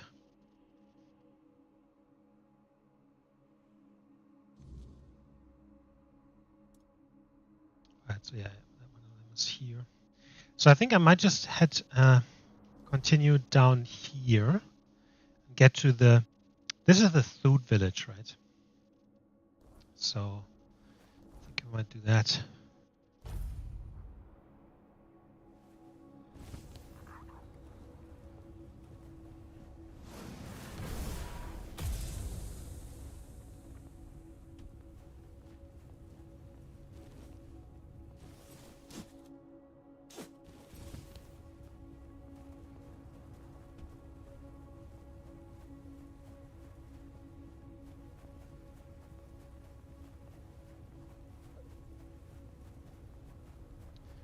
I would also be interested to know kind of like what kind of stuff you can find in the sea. There's probably some crazy people that just walked around and did all that. And like exploring the whole sea area, which is of course insane. There's always insane people, so.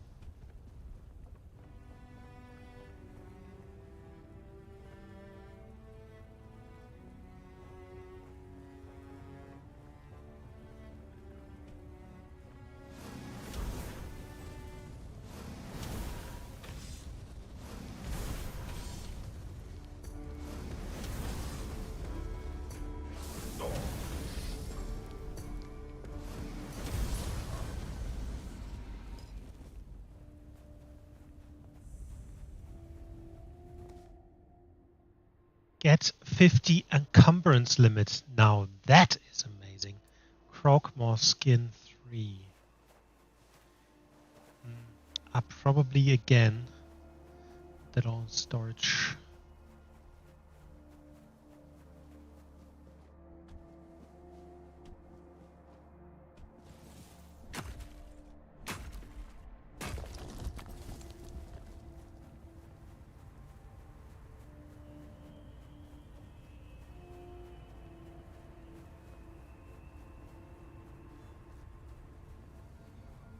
I also feel like I have enough ore now.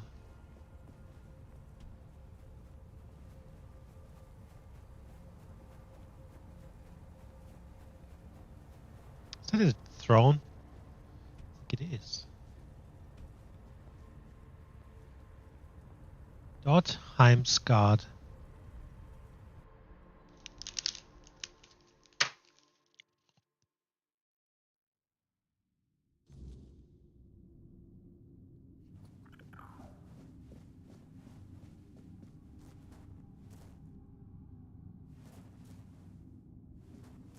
I come back? I might have to come back.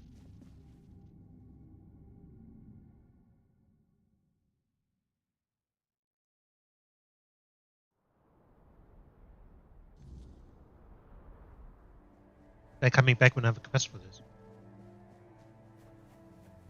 No?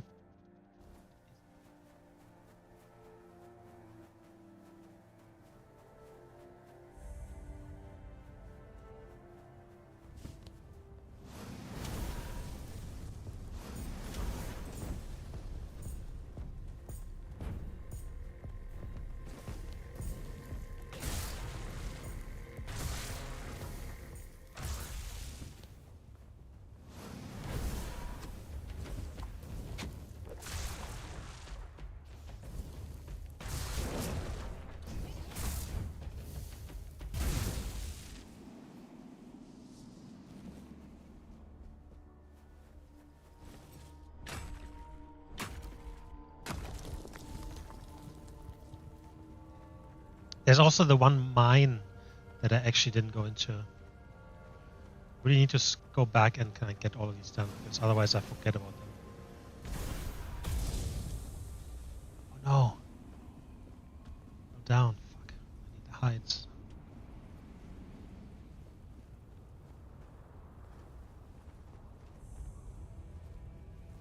Warden's Vault.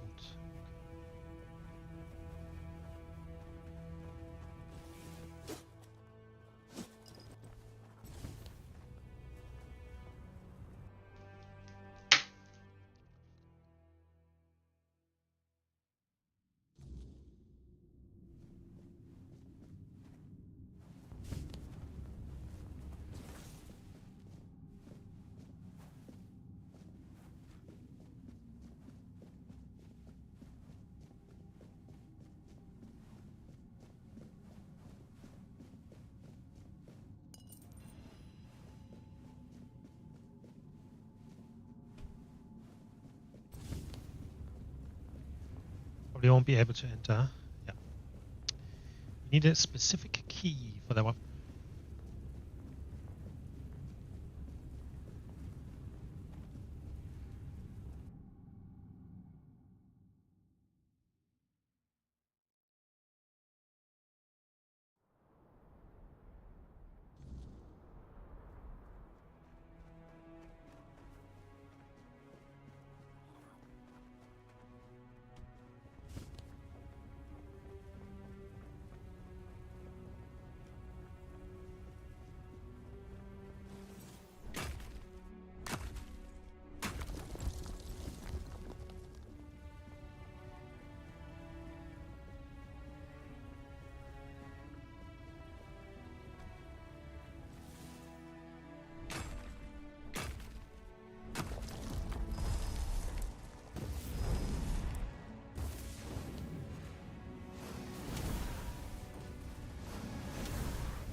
Yes.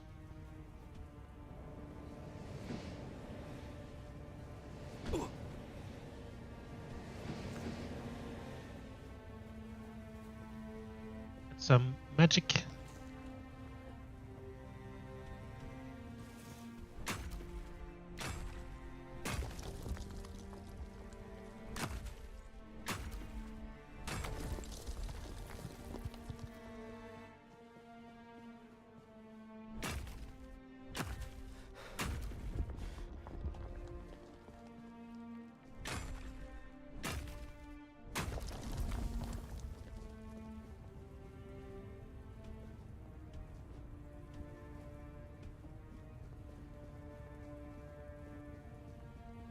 It's probably the most meteorite ore in one place.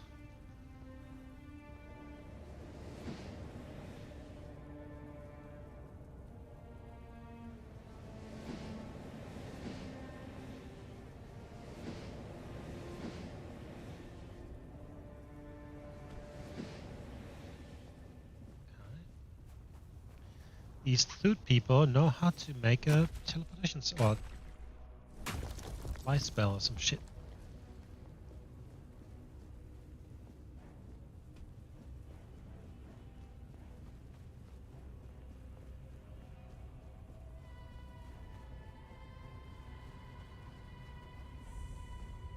Magic shrine. No! Fucking not the antler fragment. Well, late now.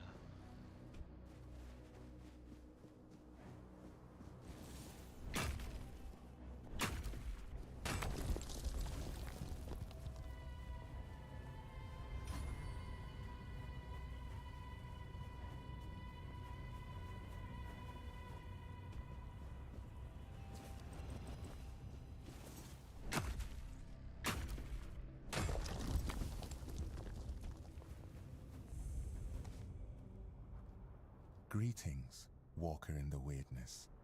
Your presence heralds the end of our vigil. Walker in the weirdness, how do you know?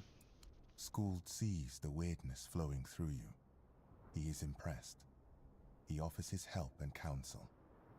A swirl of colors surrounds your soul. It's a beautiful sight. What vigil are you talking about? The Thoid tribe longs to dream Mother's dream. It is our greatest desire, our deepest happiness.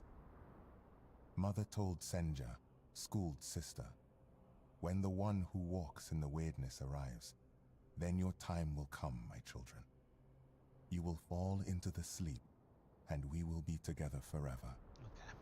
Everyone aids Senja in her dreaming, except Chieftain Ingvi and your humble servant, Skuld. Because of this, Mother's grace flows upon us all, and Senja's sleep remains strong and true. those two are the only ones that are not sleeping?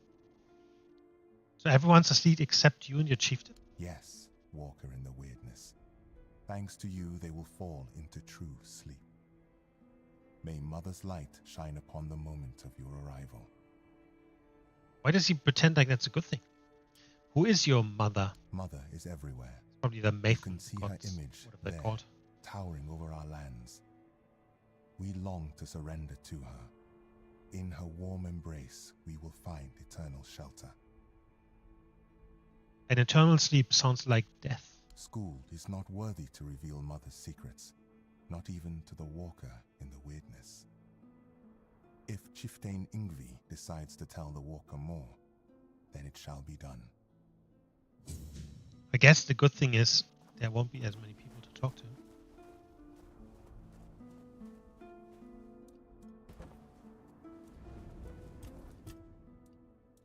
I only want more.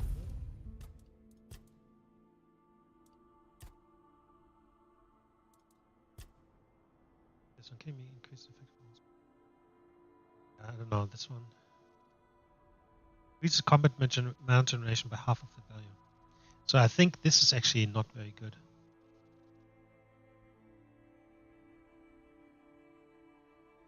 No, not this. Because it means I have 10% less mana generation. Anyway.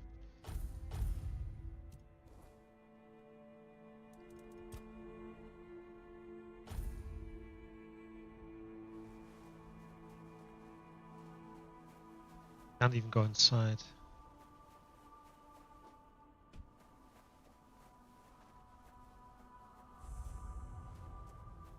Which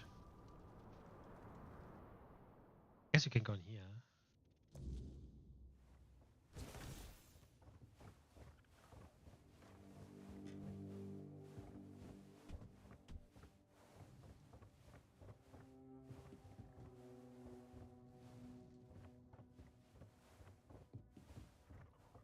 Thought she would be here somewhere sleeping, his sister.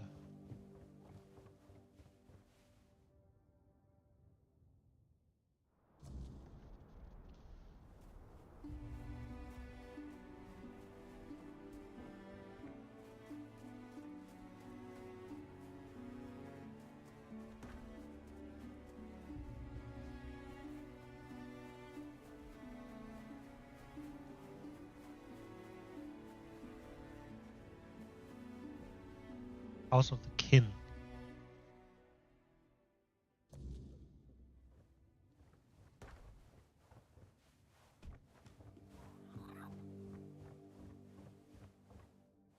And there's no one here on the beds. So I assume that they're meant to be sleeping here, but they're not appearing. Either it's a bug, they just don't appear, or they only come once you've kind of solved this thing. Like that.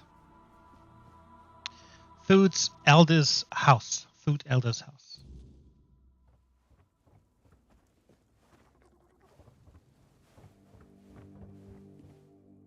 Nice spacey bed.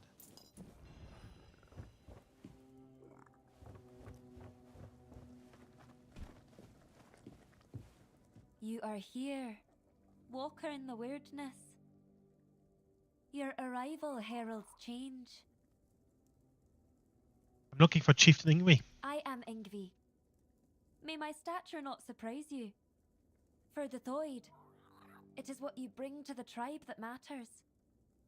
I bring myself, my skills, and my devotion. I am my tribe's servant. The voice of the tribes calls you to the moot. I've heard the voice, but I cannot answer its call.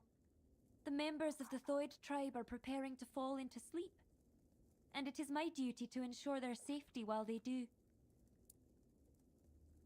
What is this sleep? We sleep to dream the mother's dream. It is sacred to the Thoid. Until now, only Senya has dreamed, and before her, a long line of devoted and sensitive Thoid warriors. Through the dream, we commune with our guardian giant, the one we call Mother. Now Mother wishes for all of us to join her. She promises to protect us from the weirdness. How is the dream supposed to protect you from the weirdness? Mother promises that the strength of the Thoids united dreaming will repel the weirdness and encompass the entire Forlorn Swords. By embracing the dream, the Thoids will protect not only themselves, but all of the Delrida too. The Thoids have long believed the world is heading towards self-destruction, and we are now on the brink of the end times. If there is a way to prevent that, we will do everything in our power to make it so. Why are you so sure the end is near? We became certain the moment you set foot in our lands. Your arrival was foretold by Mother.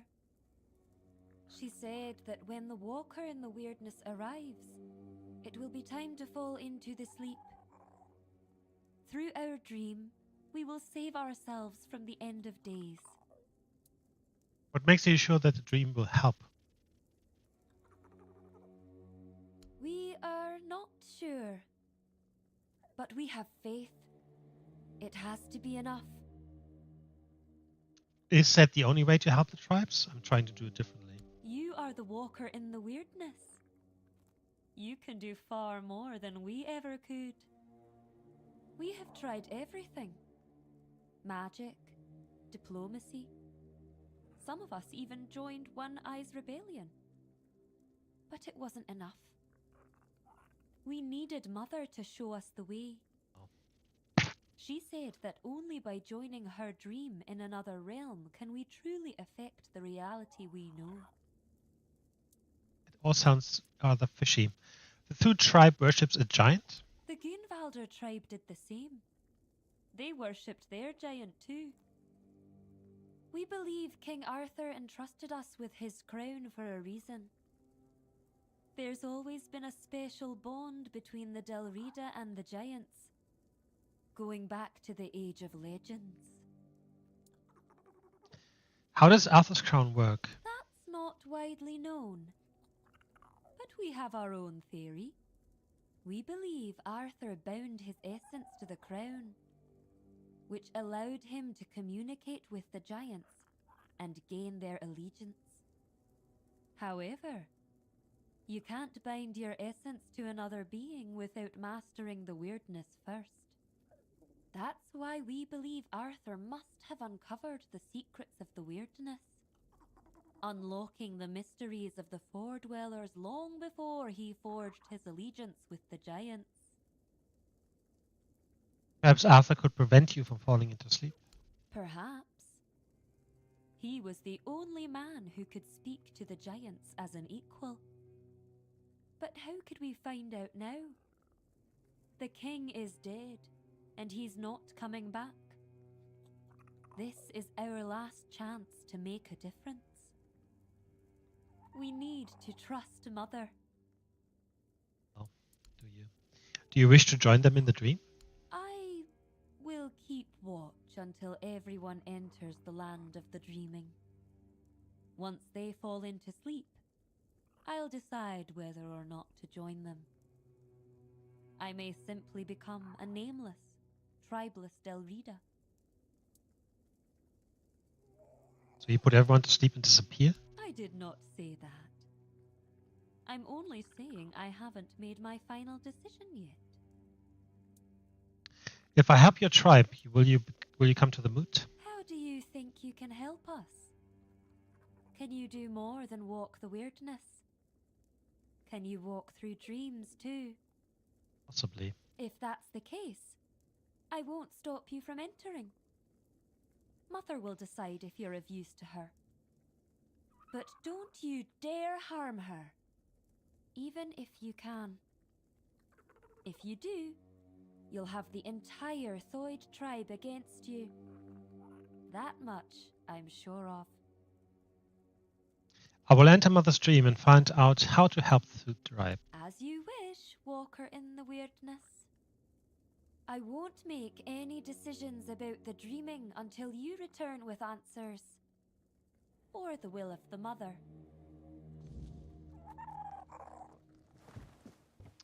Alright, so we're not supposed to kill her, otherwise we're going to have everyone against us. So we need to find another way.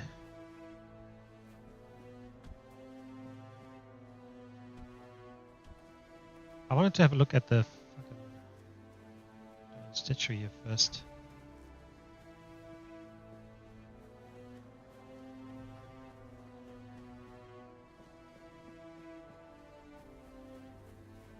Another one of those cool trees.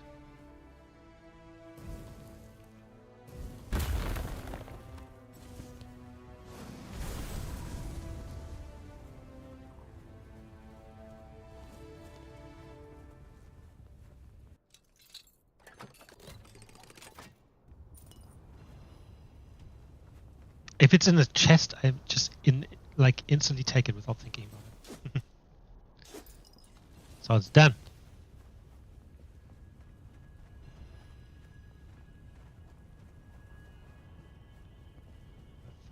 That's the giant, right? Yep.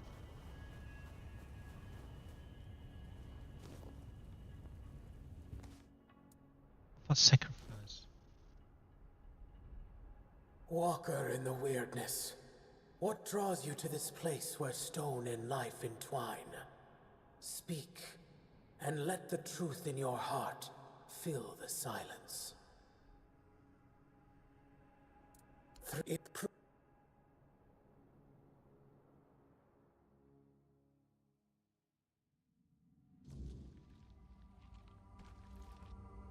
That's the quest. Right. That's one of the quests that I don't want to do yet. That's the quest for the Ulfa tribe. So we'll come back to that.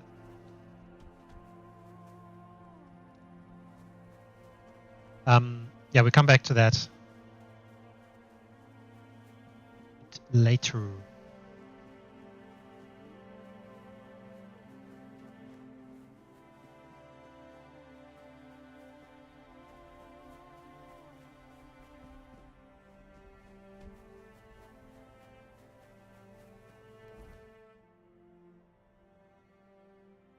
I'm not sure how the fuck do I get there.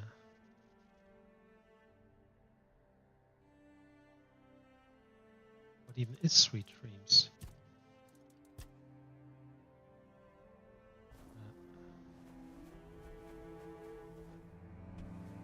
Okay, let's do this here.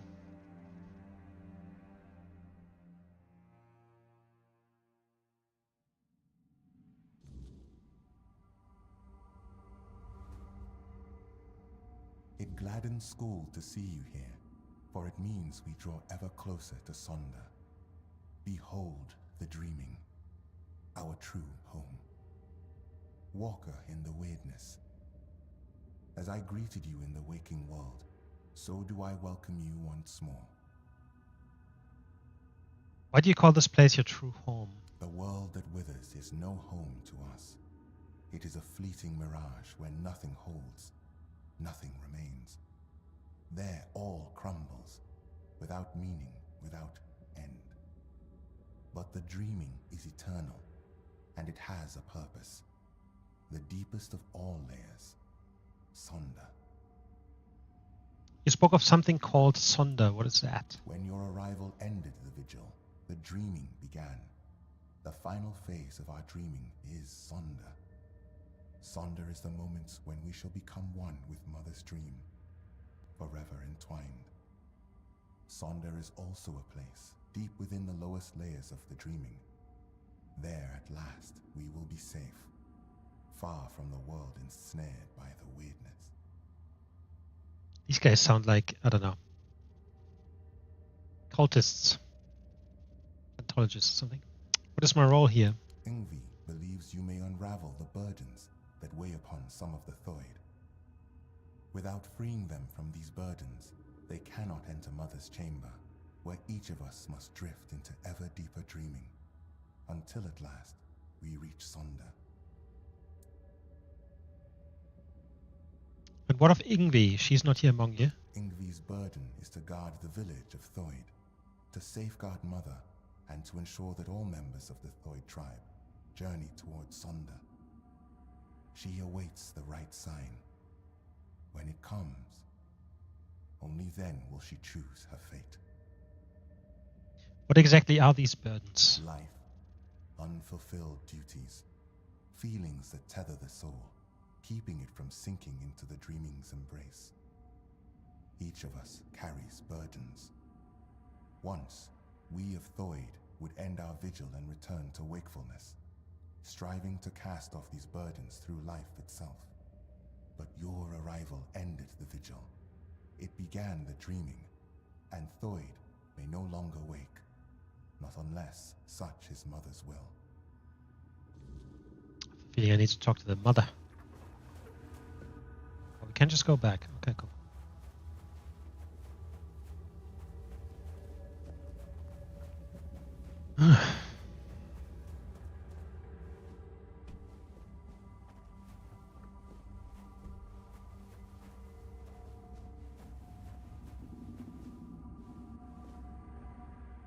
Walker, in the weirdness. You're here. Finally. You have to listen to me. What troubles you? I need to speak with Yngvi. But ever since the dream began, I can't leave this place. She must hear this before it's too late.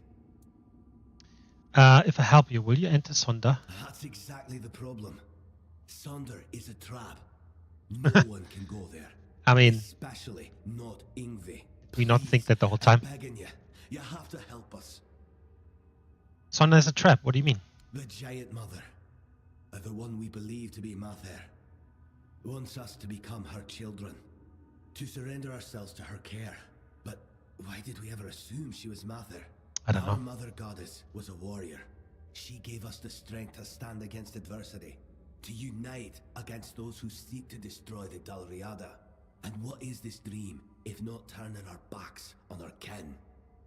On the other tribes who still fight? Are we to crawl under Mother's skirts while the world burns? I thought Sonder was every Thute's purpose. Sonder is an escape. And now, I see it clearer than ever. If we flee into Sonder instead of standing and fighting, we are no longer Dalriada. There is no honor in this. We are on the verge of losing everything. Our identity as Thoid. Our very souls. Do you want me to relay your message to Yngvi, that's all? I don't know if it'll be enough. But you have to try. Tell Yngvi that Rune reminds her of the duty of every Dalriada. We stand and fight. We dunny run. The Giant Mother is not Mather. She's nothing but a weak, selfish wretch who would see the Thoid destroyed. If I refuse, you won't enter Sonder anyway. And you don't want that. You don't want to. I know my plea must sound desperate. If you grant my request, I'll enter Sonder. I'll be thrown into it whether I want it or no. But if that is the only way to save the tribe, then I will do it. I will sacrifice myself for them.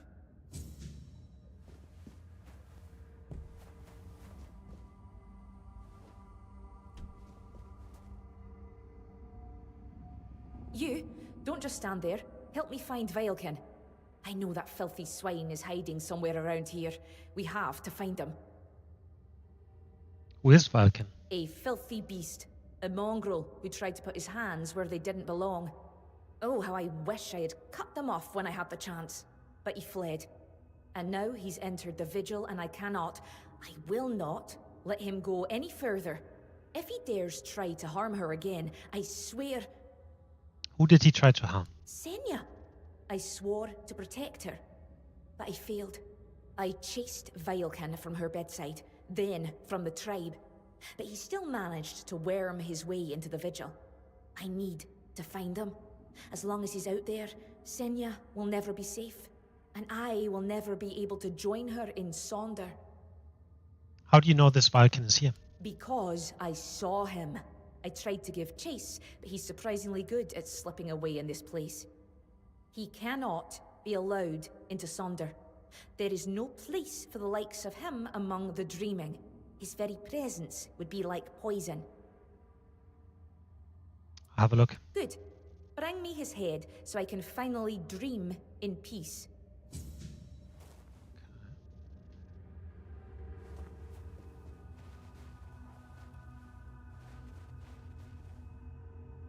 You are the walker in the weirdness. You walk where few dare. I don't feel worthy of asking for your help. Tell me what's bothering you. I need help. Not for myself, but for those I have failed. My mate Sidara, my friend Bodil, and I went to the Giant's Barrow.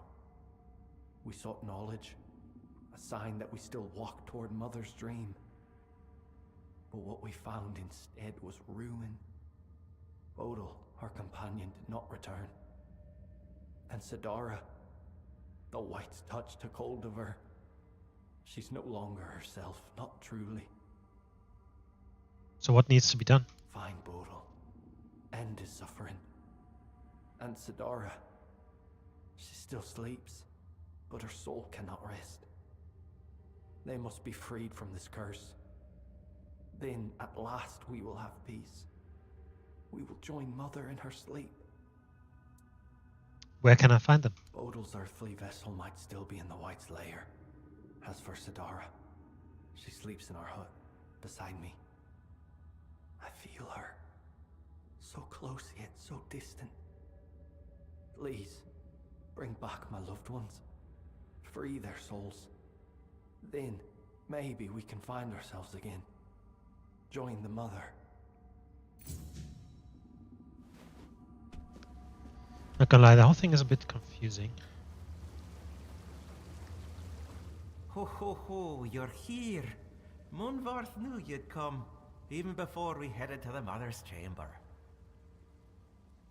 And who are you exactly? They call me Jarnsfer, because that's my name, Jarnsfer. So that's why they call me that. Makes sense, doesn't it? Yes. Where are you headed? To the Mother's chamber, where we'll dream forever. Munvarth says great black ships that devour the sky will take us there. But I don't know if that's true. He makes things up sometimes. Like that time he told me he'd brought me a giant's tooth. Turned out to just be a regular old walnut shell. Who's Munvarth? He's my friend. My raven friend. I mean, he's a raven. Feathers, wings, a beak, all the raven things. And he's the reason I'm worried. Well, not really him, actually. It's my stupid head. Always forgetting things. Before I entered the Mother's dream, I told myself, Jarnsver, remember to let Munvarth out. And, of course, I forgot. Damned useless head, and rip it off my shoulders and toss it into the abyss if I could. And this Raven, he told you I'd come? Yeah, he talks to me a lot, and sometimes he says things that make me really wonder how he even knows them. When I asked him, he just said it's a Raven secret. But funny thing, he only talks when it's just the two of us. If anyone else is around, he clams up like a corpse. And his voice, are you sure it's not just in your head? Not a chance. The voice in my head sounds like me. Like, if I think of something, I hear it the way I say it. Like now, I can hear it just fine. Munvarth, though, he speaks differently. More like a caw, kind of. I mean, with real words, because I don't understand Raven talk. But his voice is raspier. What were you supposed to let Munvarth out of? His cage. And the cage is back at my house. But not here, on the other side. You know, in the waking world. Because we're in a dream right now, right? Sometimes I mix it up and forget where I even am. It's this stupid head of mine, I swear. If Munvarth stays in that cage, he'll starve to death. I left him food, but not enough to last a lifetime.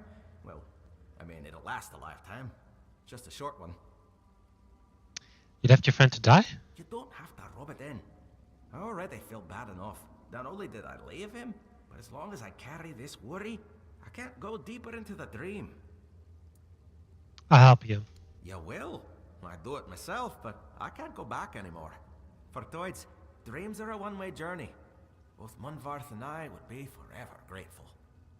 Here, this is the key to his cage. It works like any key. Just stick it in the lock and turn it. I hope I can travel back to the waking world. And please, make sure to apologize to Munvarth for me.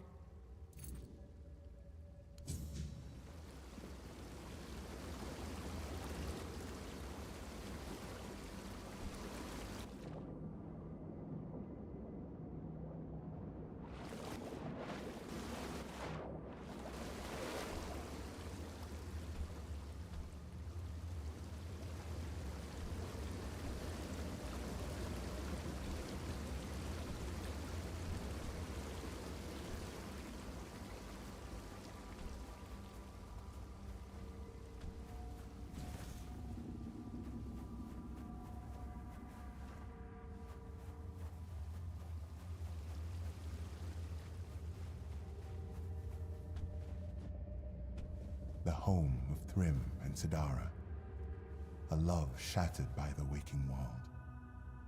Yet another sign that the waking realm is not meant for the living, but for the dead. Well, signs are such a thing, right? You always see kind of the sign that you want to see.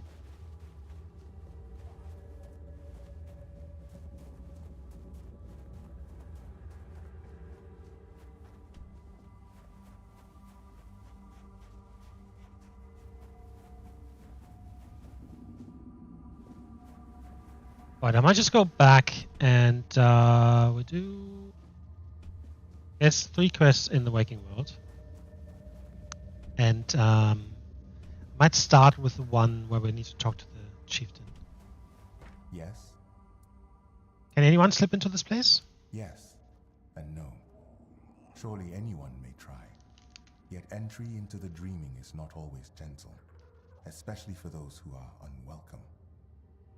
For you, a place has been foreseen among us, though you are not of Thoid. It is a great honor. You spoke of burdens. What was yours? To await the coming of the Walker in the Weirdness, and to welcome them among us.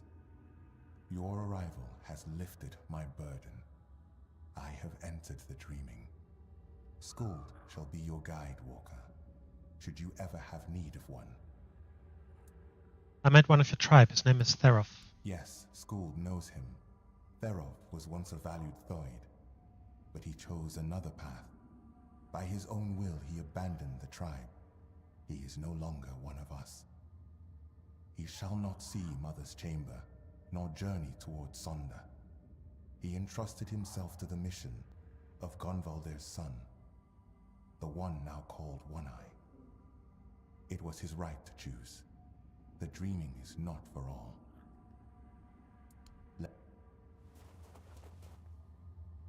Completely brainwashed. These motherfuckers.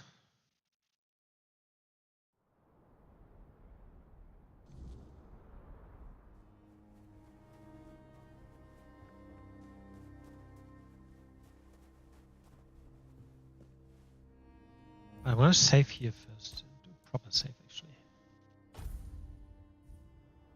Because I don't know if talking to her will affect the other quests, if it makes sense.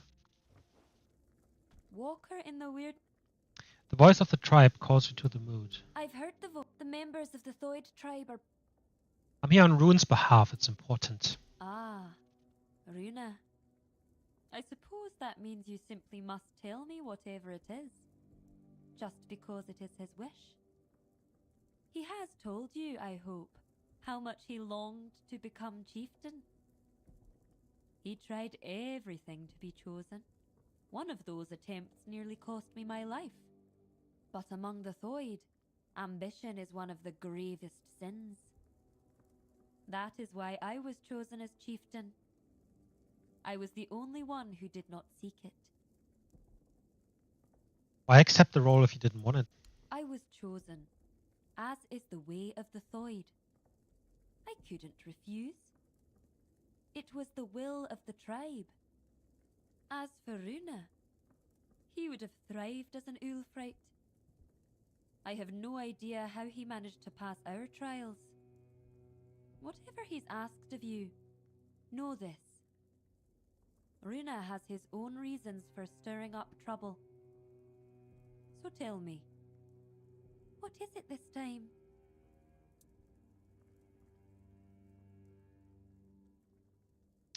Runa believes thunder is the death trap for the Thood. Does he now?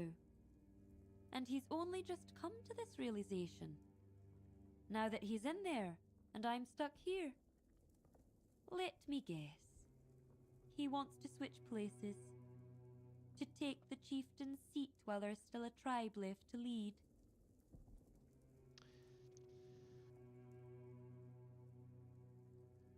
Runa knows that once I rid him of his burden, he will be forced into Sonda, even though he doesn't want to.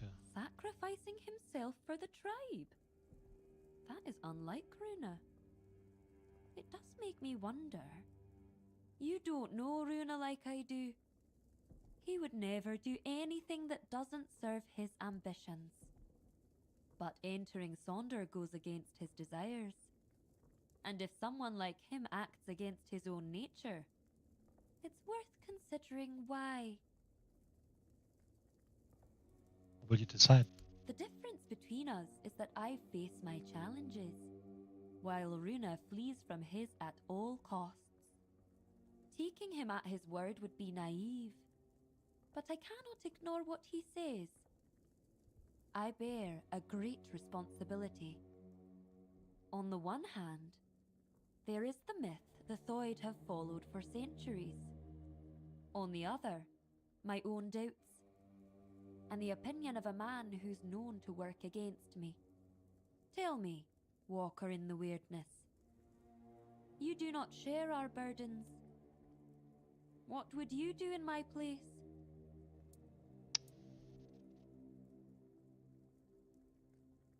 Sonder seems suspicious. You should think carefully before you follow this path. I will.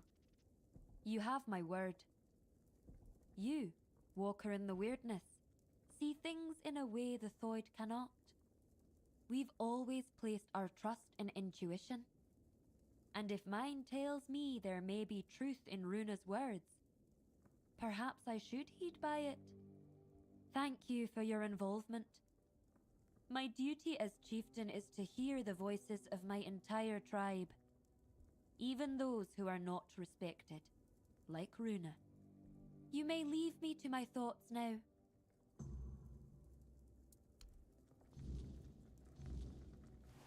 Walk.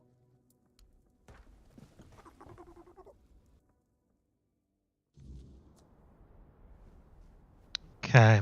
Well, the other one was here.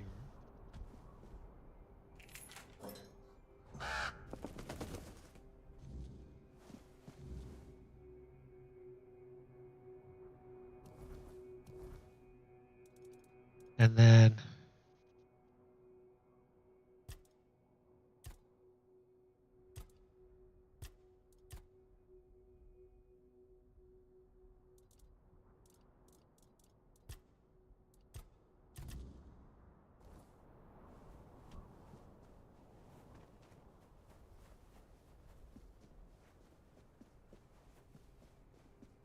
he asked me to kill his two friends. Just have to trust that that's correct. Saying that. We'll find out first here. Because he said one of them has already turned into white.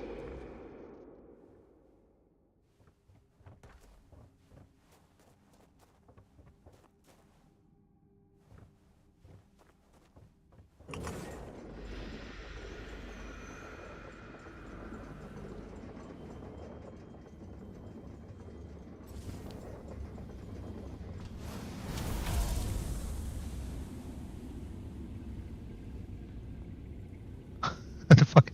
Oh shit. I wanted to look at this, but basically there's a shitload of giants here. Oh my goodness.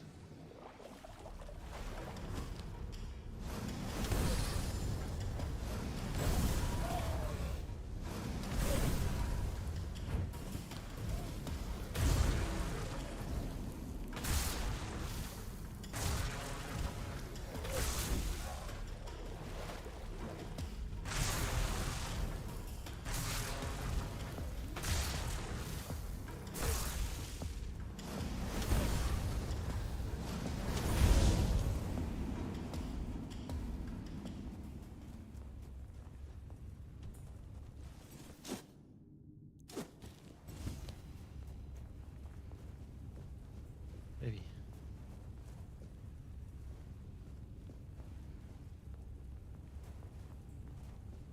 Man, what happened to these? Ooh, it is very dark here.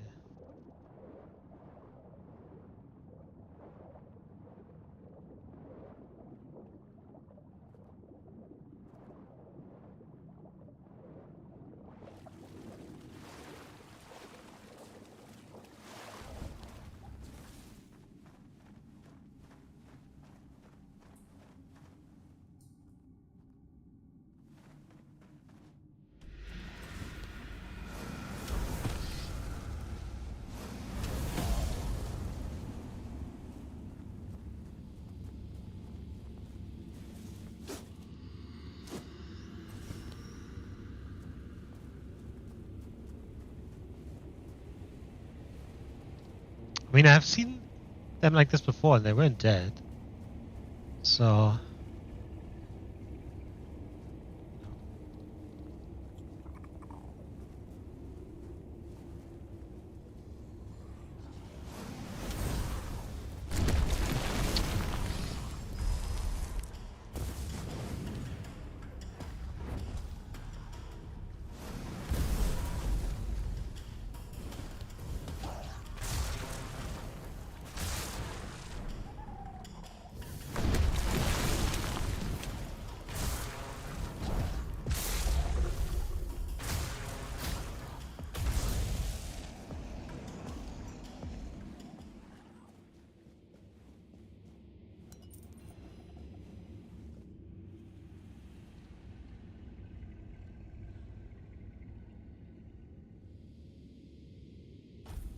Right. So this is kind of like a graveyard for giants in a way.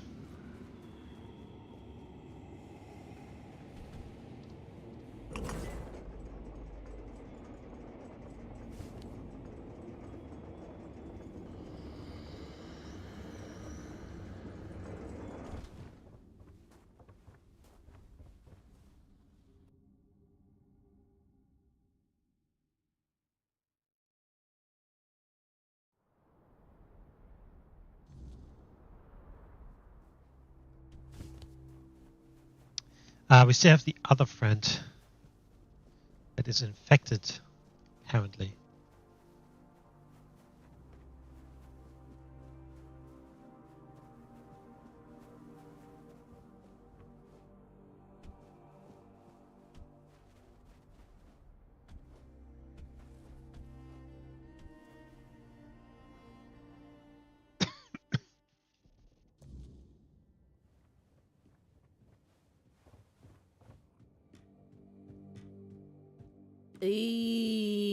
Ithrum,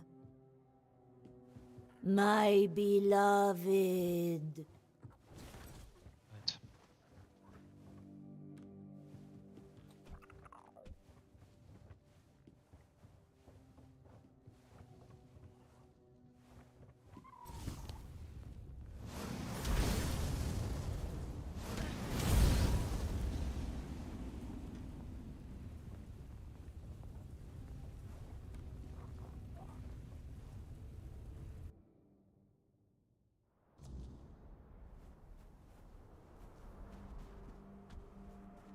What fucked up mission is this?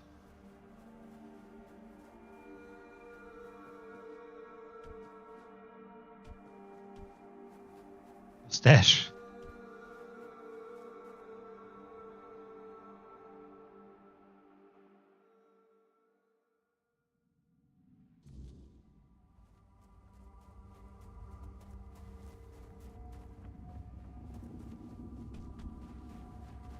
I felt it. The weight, it is lifted. Their souls are free, and now there is only one more task to be done. You must send me to her. Wherever Sidara may be, I will follow. And I know we will be closer to Mother then. Want me to kill you, are you certain? More than I have ever been. But listen, my body still clings to this world. The flesh resists what the soul has already accepted. When the moment comes, I may fight. Not because I wish to, but because I am still bound to this place. Still outside Sonder. Do not hesitate. Strike true. And when I am gone, let the wind carry my name to Mother. I don't want to fight you, you've been through enough. And yet, there is no other way. If you will not raise your blade, then I must raise mine. Not out of hate, not out of fear, but so you do not have to make the choice yourself. Forgive me.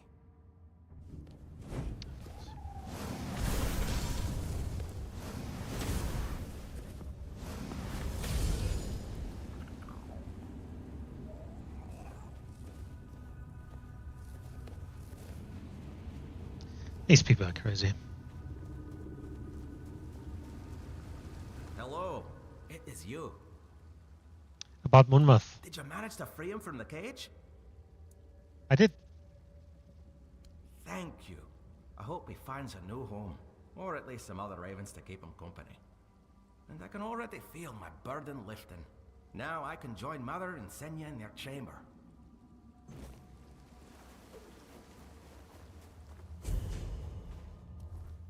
Then the other one is this one.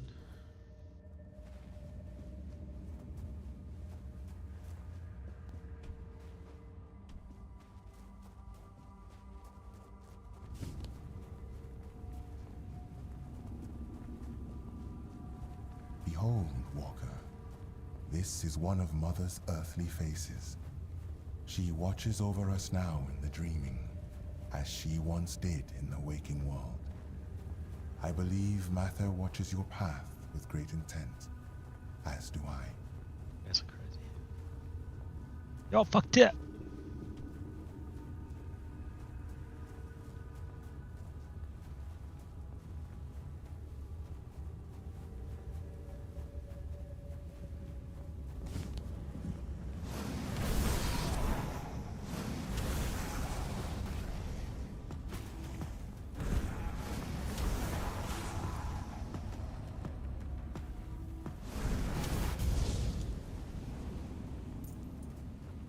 Six coin, very specific.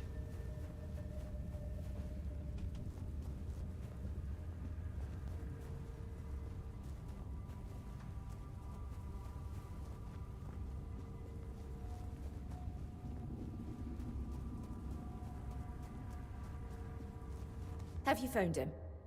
Here's his head. Oh, thank Mother. Senya is finally safe, and now I can see her again. Thank you. Wait, who are you exactly? You look like an outsider, yet you entered the dreaming. You people call me Walker in the Weirdness. Walker in the Weirdness? You? Oh, thank Mother. That means the vigil will soon end, and we will all be together. And I'll see Senya again. You seem to miss Senja a lot. I do. I swore to watch over her in her sleep, and it has been an honor, but I miss her presence. I miss the sound of her voice. She's so still when she dreams. I wish she would smile again. Have a good sleep, I guess. Thank you, Walker in the Weirdness. Now that wretch is finally gone, I surely will.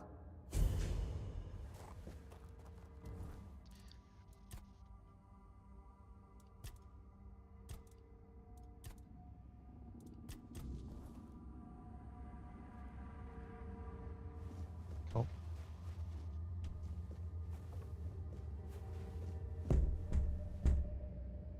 Ingvi has proven herself a worthy chieftain. She heard my plea.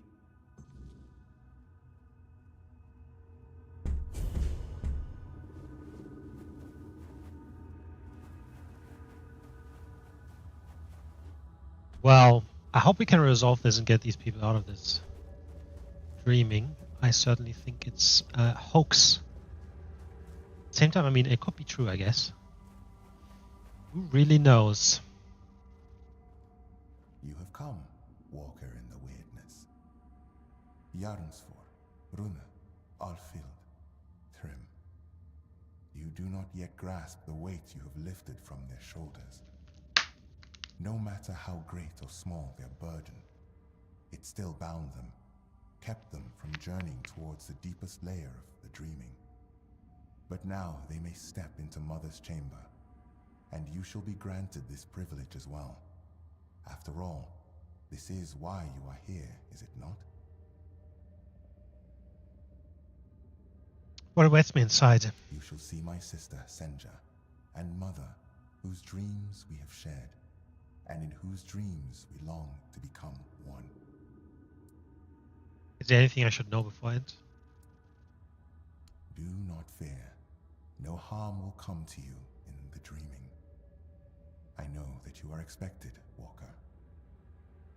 I want Ingvi to attend the moot. Yes, that is why you will enter Mother's chamber, Walker.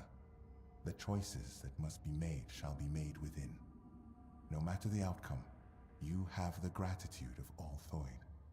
Were it not for you, we could not have embraced the dreaming. We could not have stood before Mother's chamber.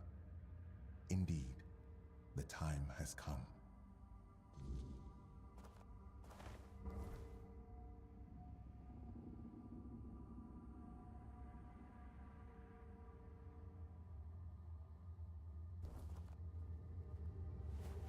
It is... Let's see what the fuck is happening here.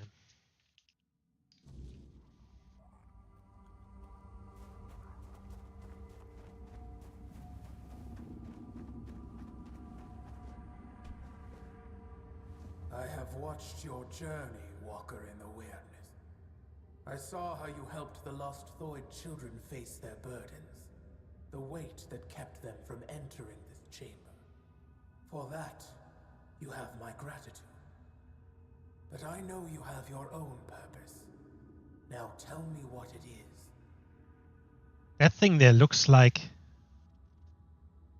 that capsule that the one knight was in there in the first area, the one that was 600 years old.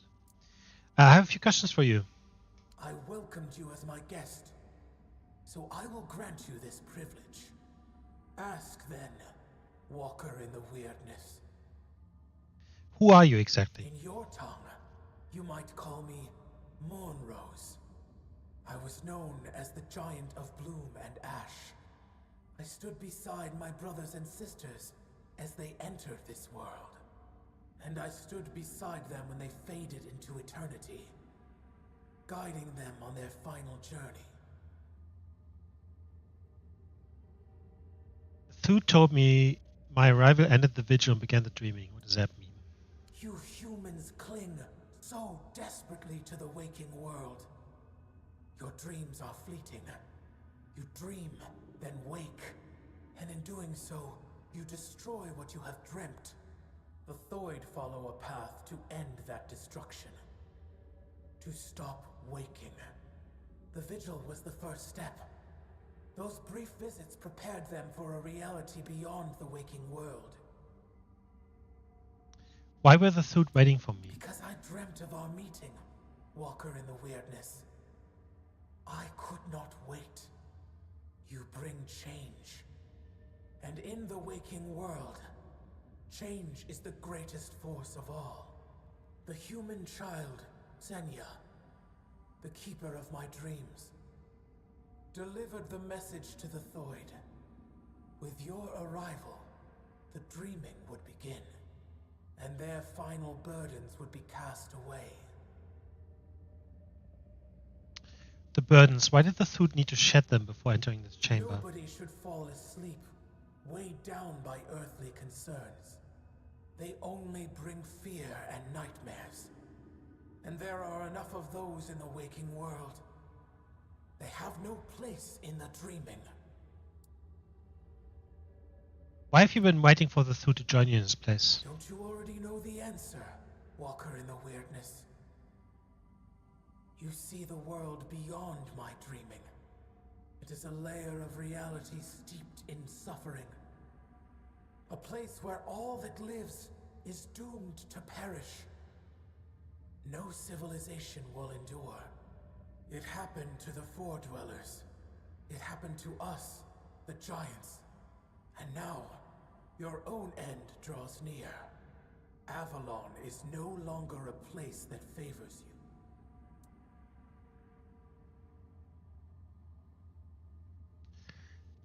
Avalon is no longer a place that favors you. What do you mean by that? The Avalon you know is falling apart. Its collapse began the moment you humans set foot on this island. Your presence brought conflict. And that conflict has irreparably weakened the very foundations of this land's reality. For a short while, you delayed the inevitable. You found ways to buy yourselves more time. Even those are failing now. I still don't understand why you allowed the Thoot Darita to escape. Because we share a unique, carefully cultivated bond. Long ago, the Thoid turned to me, for they saw me as a mother. They sought my guidance, and for generations, devoted themselves to drawing even closer to me. Until at last, Senya appeared, offering herself completely so that the path to Sonder might open for humanity's children. Elder Ingvi, in turn, took upon herself the burden of ensuring Sonder for all her kin. This is the nature of our bond. Both the Thoid and I have given much of ourselves, despite the weight of the burdens placed upon us. What is Sonder truly? If you have asked the Thoid, then you have already heard the truth. I have not deceived them, nor have they deceived you. Sonder is both a place and a state of being. It is the deepest layer of my dreaming. When the Thoid sink deeply enough into my dream, and linger long enough to reach Sonder, they cross a point of no return.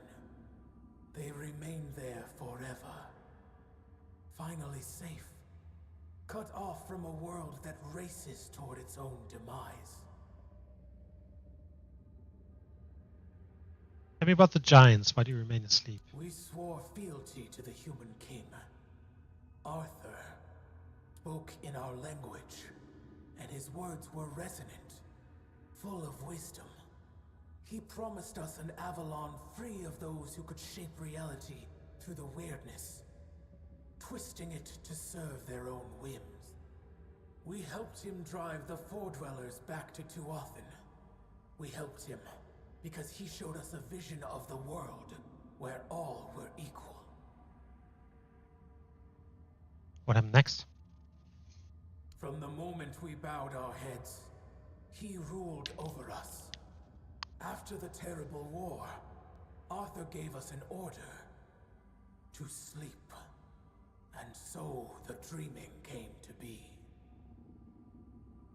Then let me ask you one. What brought you before the dreamer?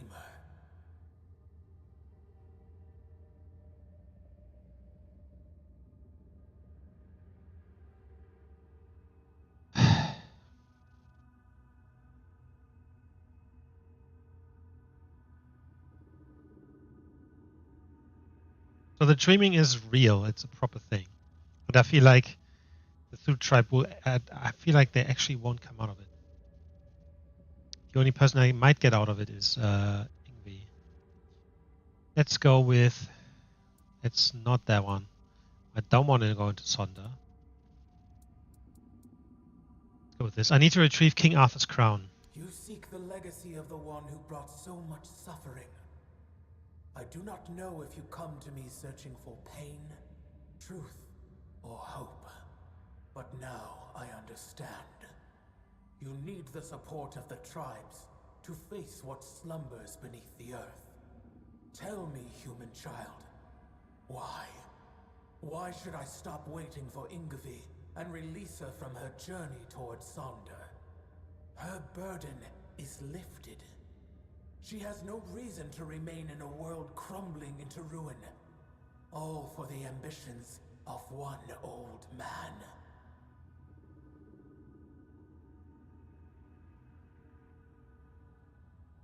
I need Arthur's hammer to prevent the fall of Avalon. Rebuilding old myths will not undo the inevitable.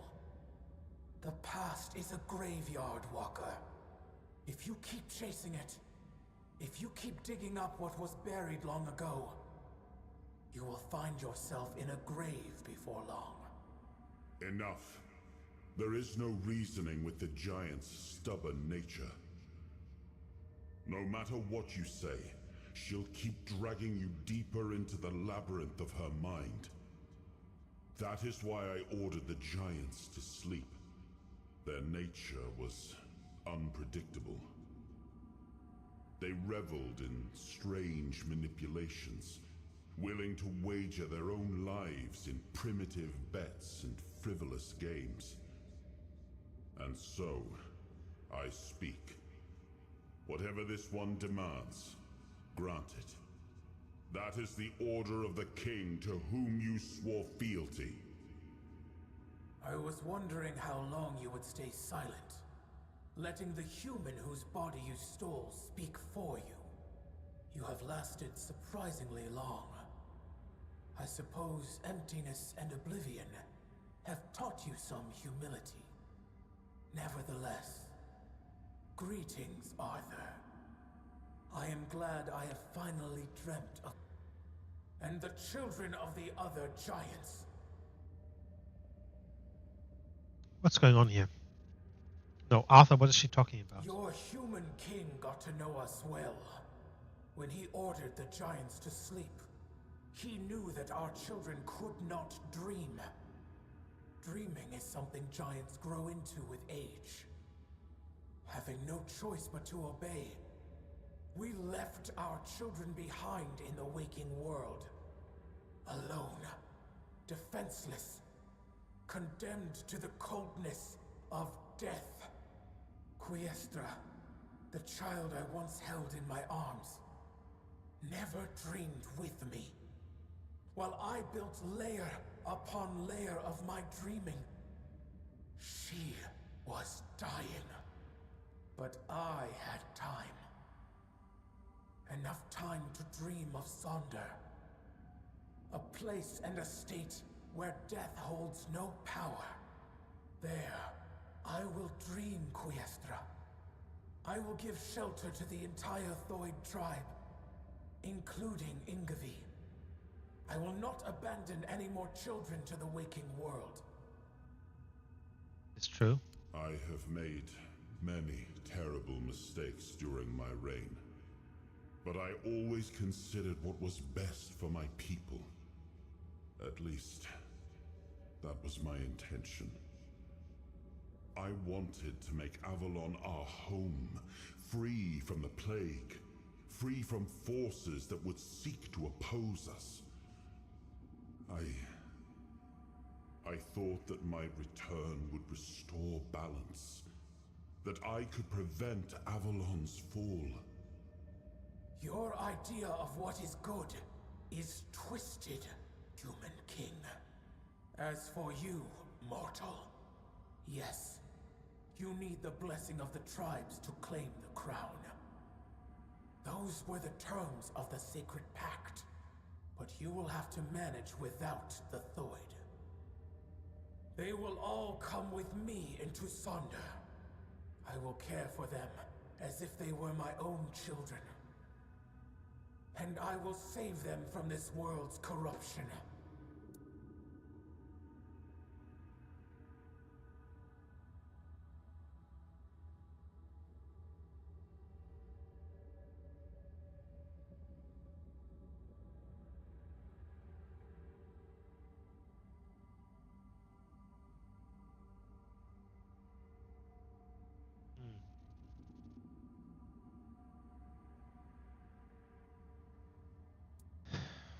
I don't know if I want to wake the fucking giants. The dreaming is not the only layer of reality where life and future exists. I have walked many others. And what kind of worlds were they, Walker? Were they open to all?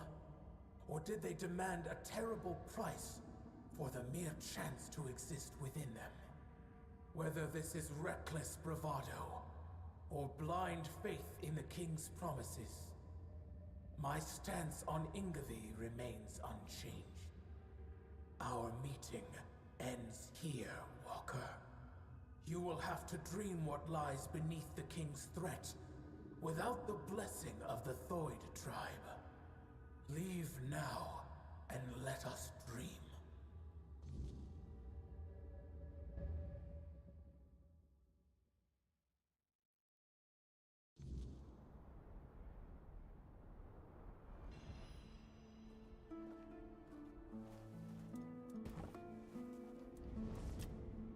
About the mother giant. Why couldn't the giant live alongside the Dalrita? Why did they have to sleep? And what do you think would have become of Avalon if the warlike Dalrita, already revering the giants as they are now, had the chance to worship them as living, active beings? The giants were too powerful to remain among us, especially on lands gifted to the tribes of the Dalrita. There were those among us who demanded their complete destruction. That I would not allow. It was already punishment enough that they enslaved their own children and used them as a bargaining tool. I do not blame the Theod mother for her anger. She has every right to it. Is it true what you said about the children of the giants, that you enslaved them? At the time, I saw no other way. We had no way to control the giants, and we couldn't allow them to form an alliance with the Four-Dwellers. So we resorted to deception. The giants are cunning creatures. Had we not gained the upper hand, they would have turned on us at the first opportunity. I am not proud of it, but war follows its own cruel laws. That argument is growing tiresome. It is. And you should stop asking questions when you already know the answer. That way, you won't be so easily bored. You should switch up your answer. Well,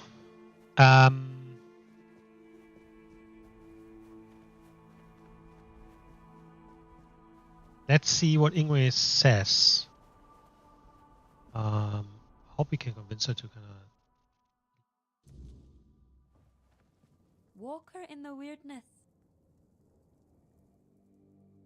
Mother has spoken, yes, but I want you to make your own choice. And you won't tell me what she said? Do you want me to oppose Mother if my decision goes against her wishes? No, Walker in the weirdness. I will not allow you to manipulate me. If you refuse to...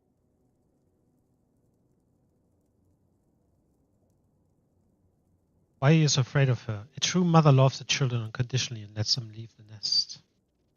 Afraid? I never thought of it that way. I always believed I was afraid of the world, not of Mother's will.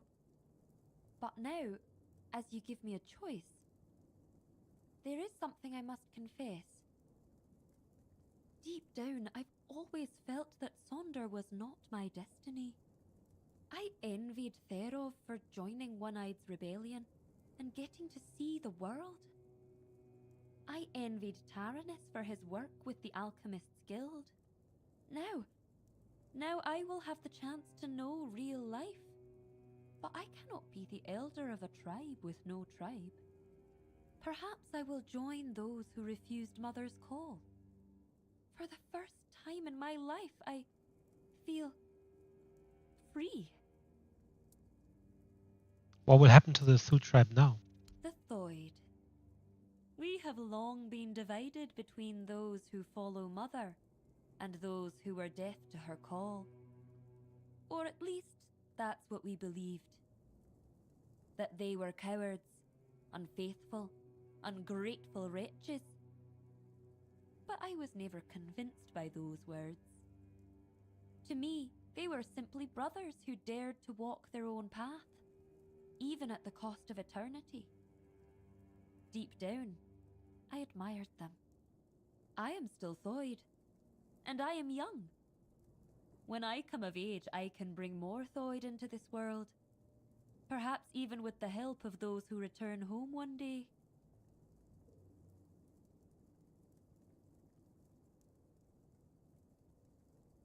How do you think are you not afraid they will be different? I am certain they will be. They will believe what they choose to believe. It will be a new beginning. My role as elder was to guide the Thoid of old to the dreaming. But those who come after them will live in the waking world, and I will guide them too. At last, I will be allowed to grow up. And I'll admit, I cannot wait. How do you think the rest of the Delrita will react? It's hard to say, but I don't truly care. They will either accept us, or they won't. But who knows? Perhaps this time we will grow closer to them. I've always thought they envied our direct connection to Mother. With Mother gone, perhaps we will finally build a true rapport. You regret not entering Sonder? I know I will always wonder what Sonder would have been like. And I know my heart will grieve for my kin. But something tells me this path is not closed to me forever. If there truly is a place we go after death, perhaps it is Sonder. That would also align with Runa's claim that Sonder is a trap, and that, in truth, everyone dies before entering Sonder. Maybe he was right. If so, then when I die, my soul will awaken in Sonder. I will see my tribe again. And finally, I will meet Mother. That is what I have decided to believe. I see it more that the giant's dream, right? People can enter, but everything else is just part of the dream, not necessarily reality. And probably exists somewhere in the weirdness. So maybe you can enter and leave. Yeah, I think it's not.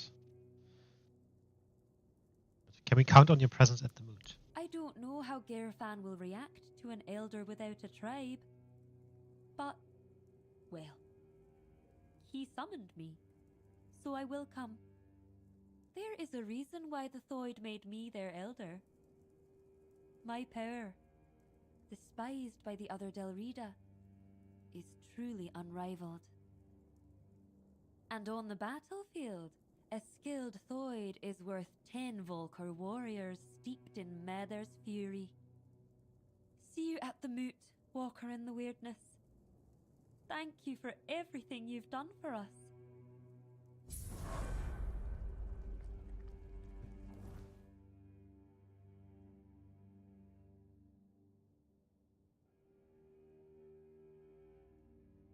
She's meant to be 16.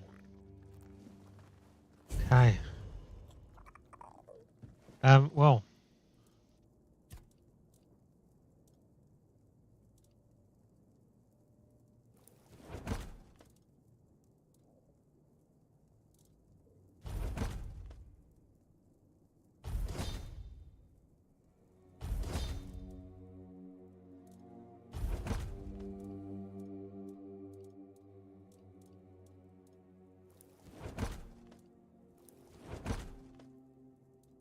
I have 129 fish fillets.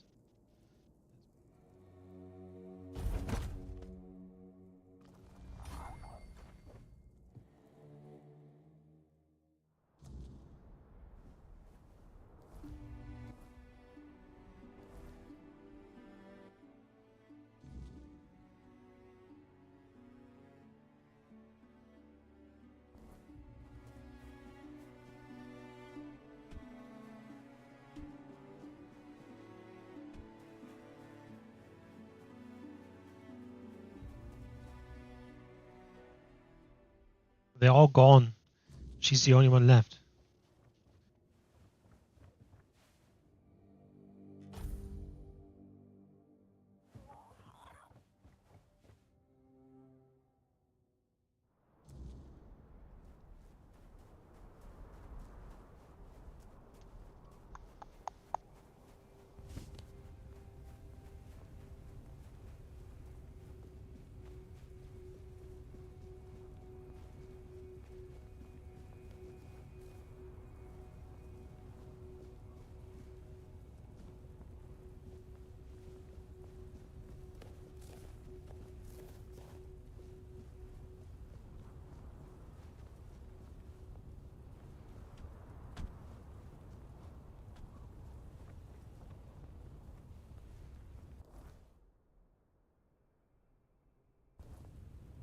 Right, that's where we came up.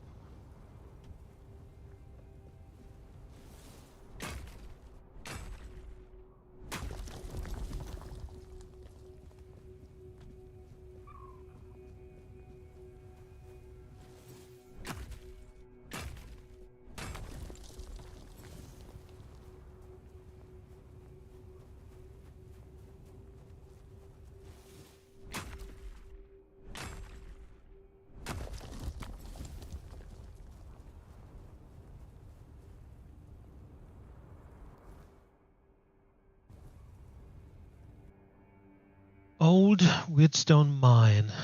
Okay.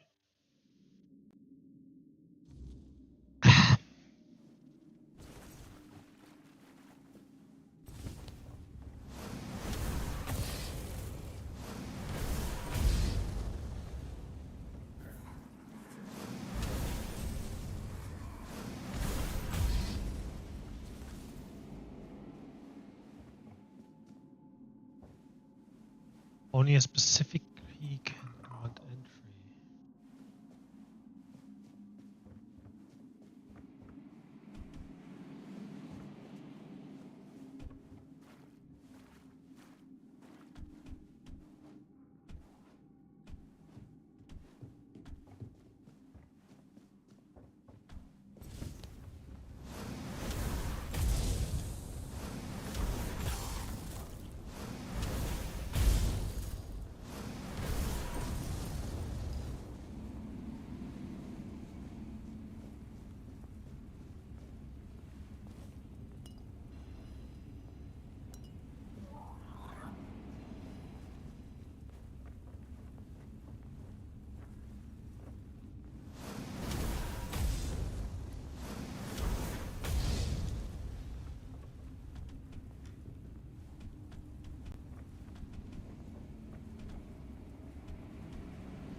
Oh, this does not look very welcoming.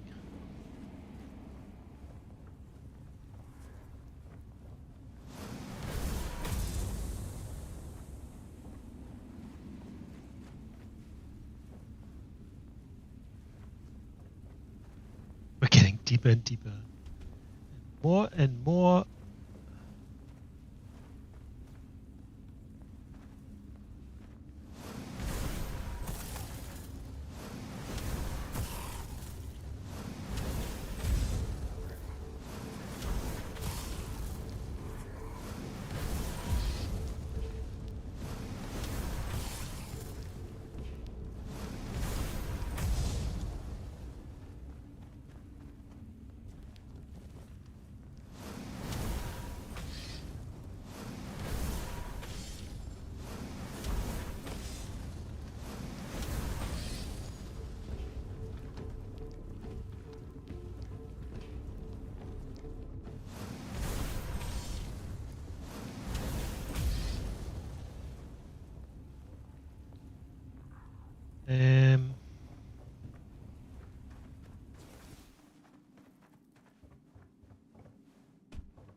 Need the bloody skin because we need 3 skins.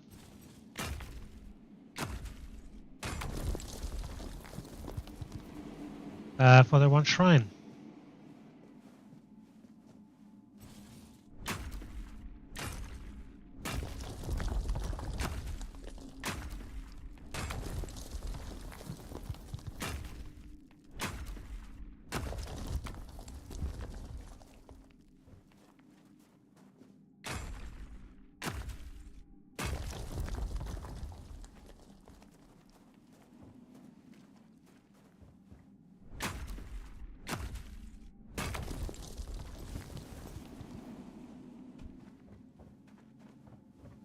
Don't really need it, but it's nice to have it.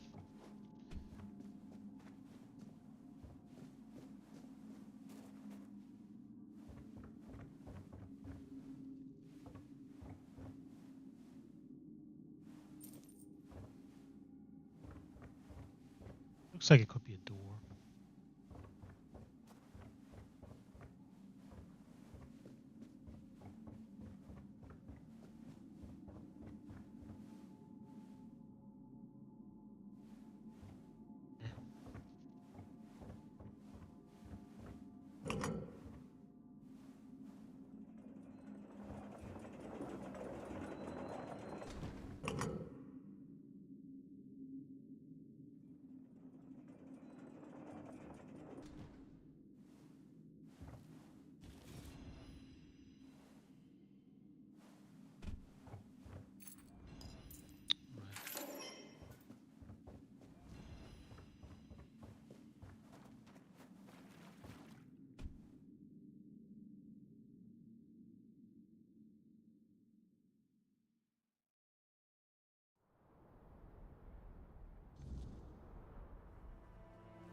Alright, let's check the hides.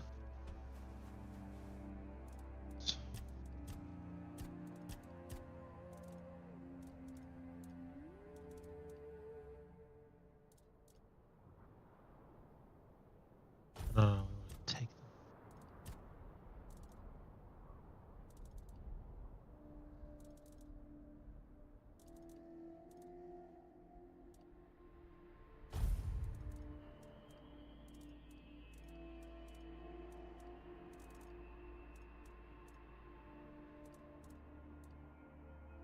Kelpie blood.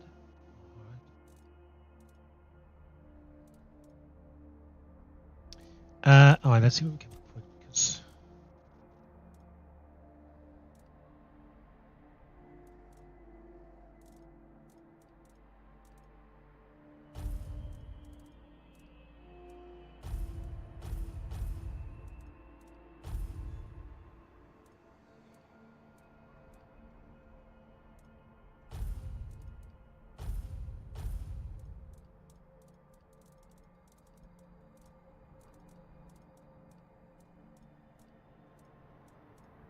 so is it Crockmore skin that I need?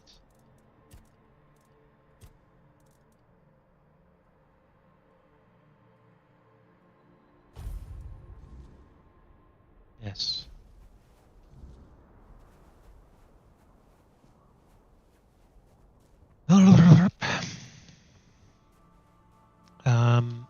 Just want to check here if there's anything going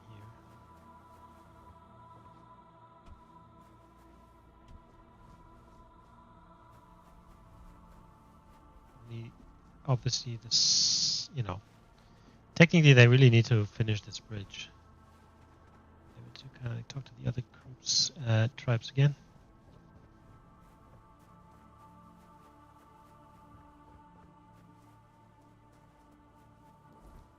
Okay, so the Thud tribe is with us now. The Thud tribe is with us now, which is really good.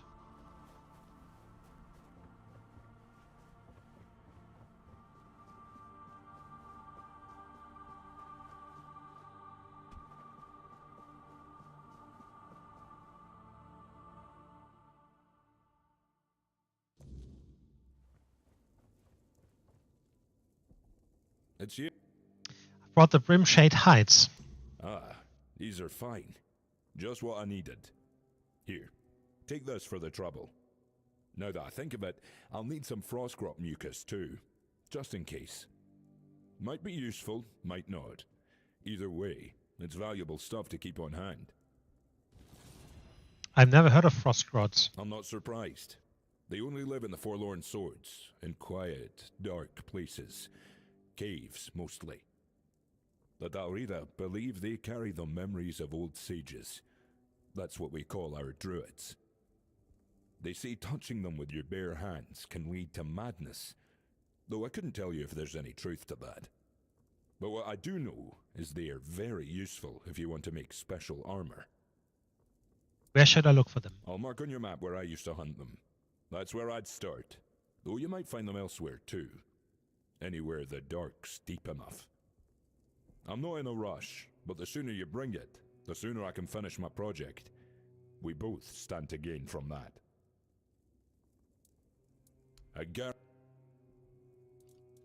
I'm just gonna want to sell a few things.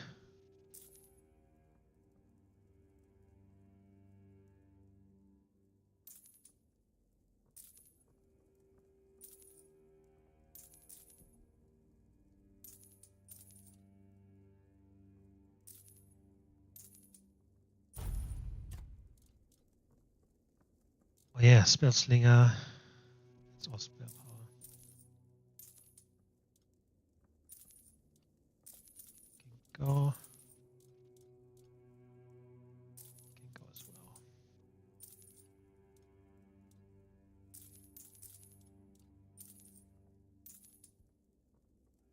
Ooh.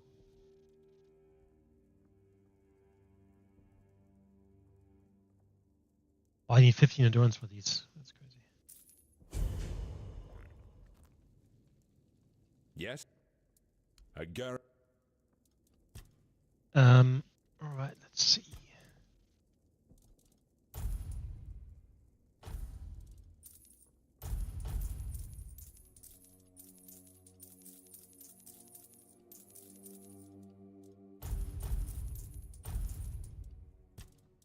Um,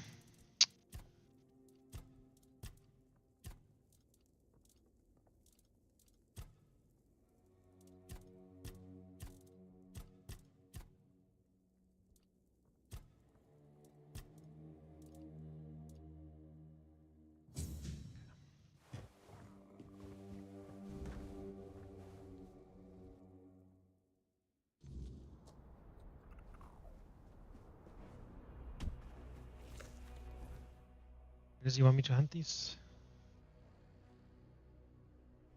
Nowhere? Okay. Now I haven't been here yet, so I want to actually check out that one.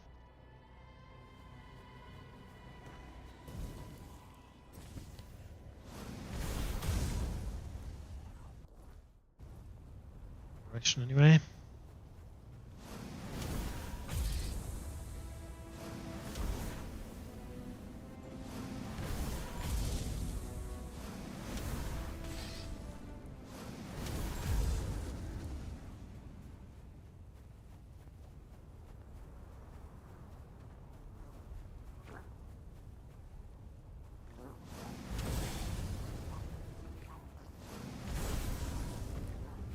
Well, these are frost grots.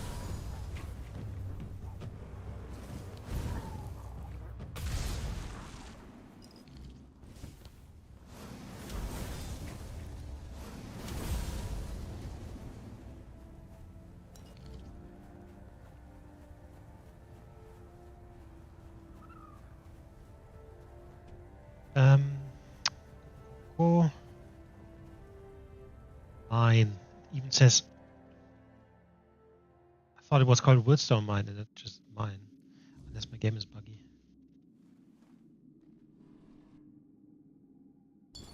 I'll reload because one of the dead bodies of frost grots also didn't show up.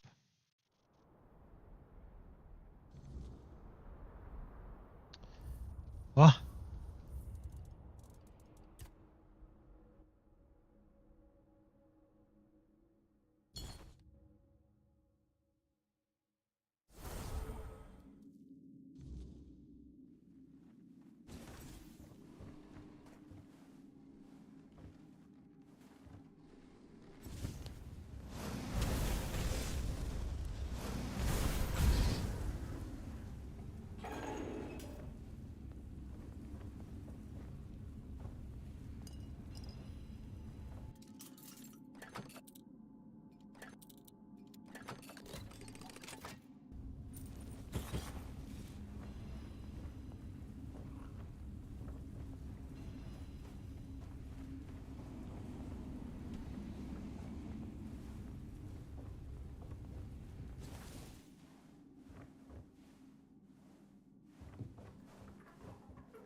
That's why he was stronger. Fucking weirdness linked.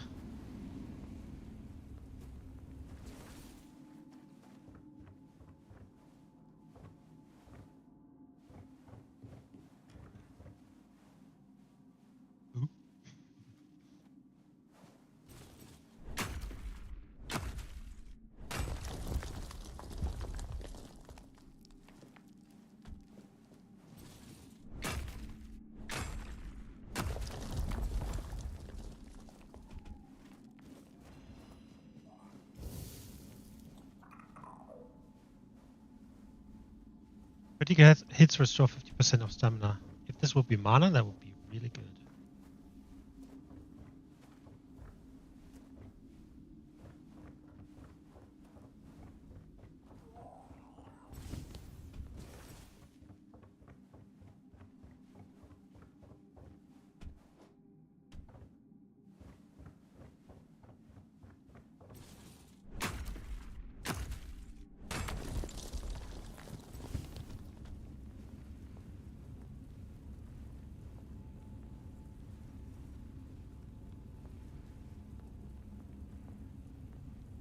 Back.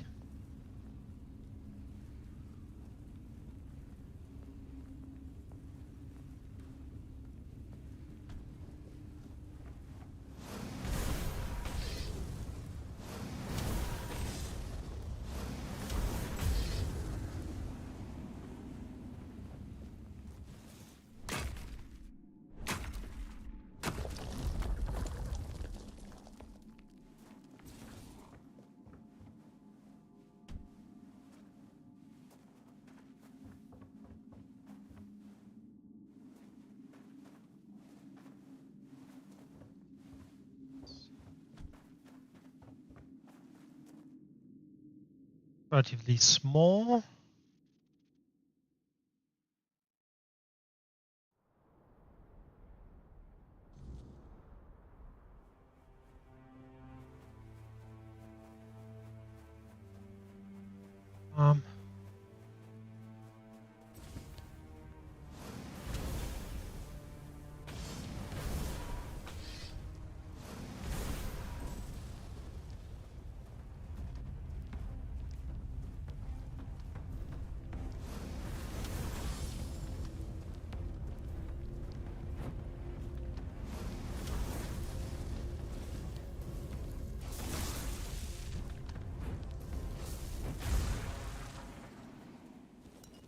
Yep, there's only skin. That's fine, that's fine, that's fine. Okay, so the fucking shrine was here, right? Yes.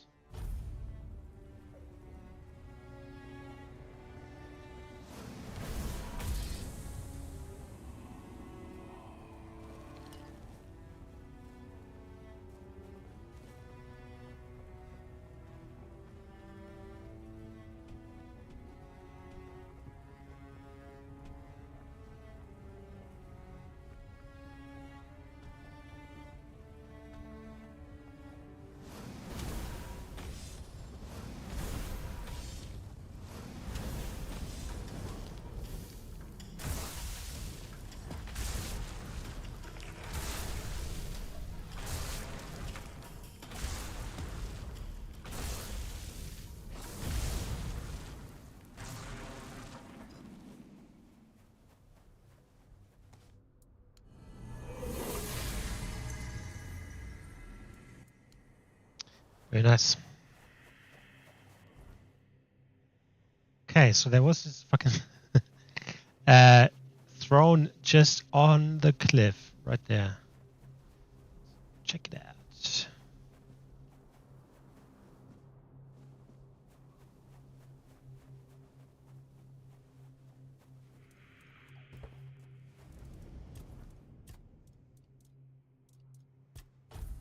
So for the Arcdude stuff, I need to get endurance up to 15. Bum, bum, bum.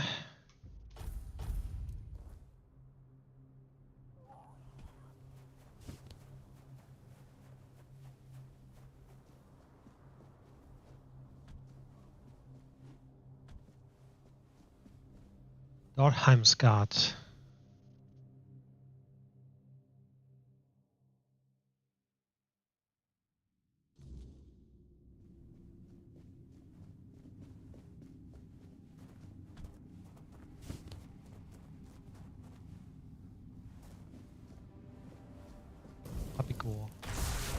Oh no, I've killed this guy before.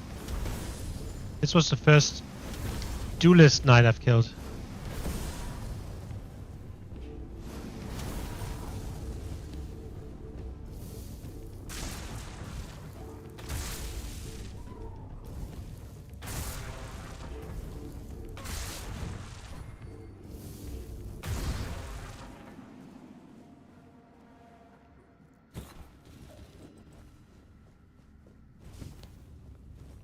This is something like Valheim, where you kind of encounter the dead enemies or the enemies you fought before.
Nice.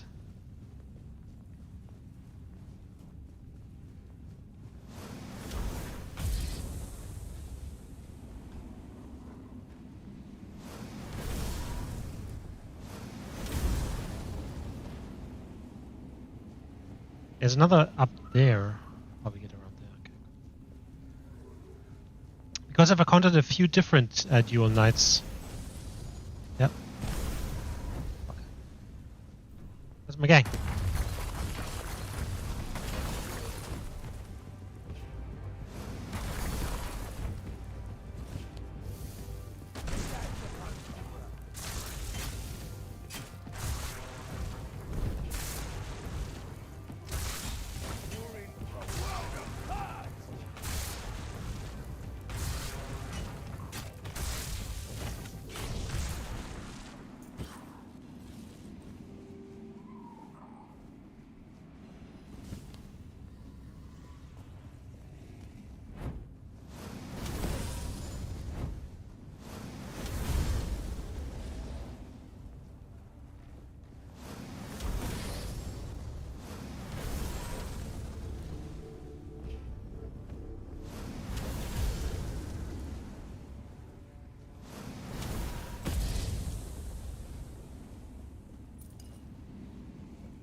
Oops.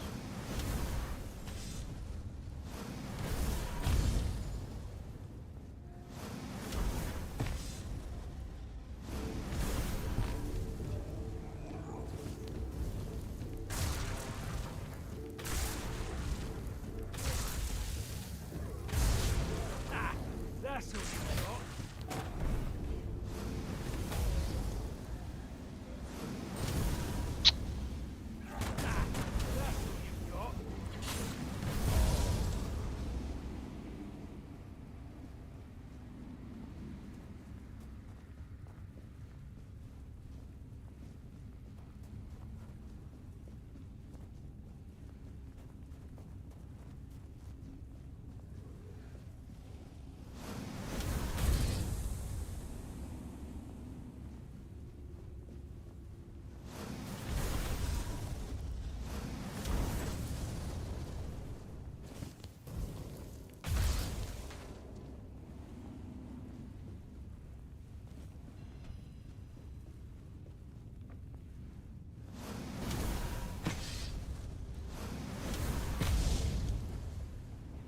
That's weird stone, right?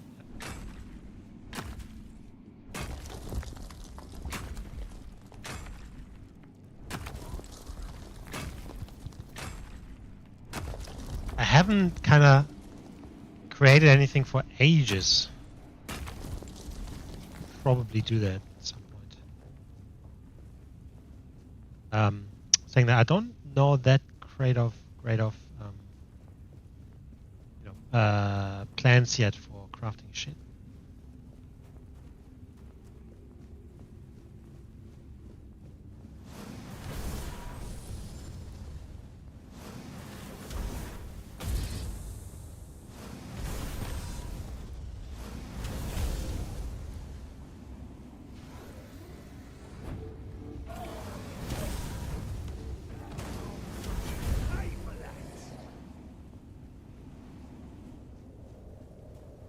Okay, who's this? It's like the main guy. Rustus. Okay, I haven't met him yet in the real world at all, so I'm not sure who this is.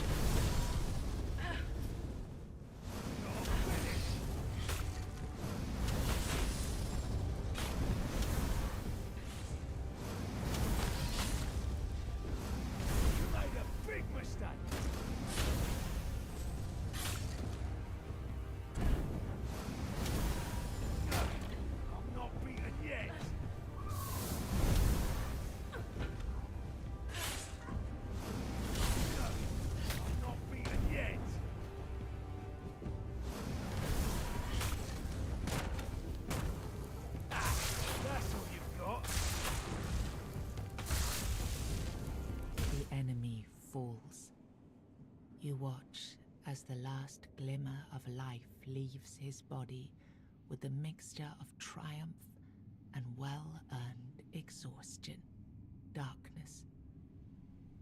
But not the same as before. It's not the darkness you know. Suddenly the ground beneath your feet gives a sigh, a sound like a dying world exhaling. And then the world is gone. This void is sideways, crooked.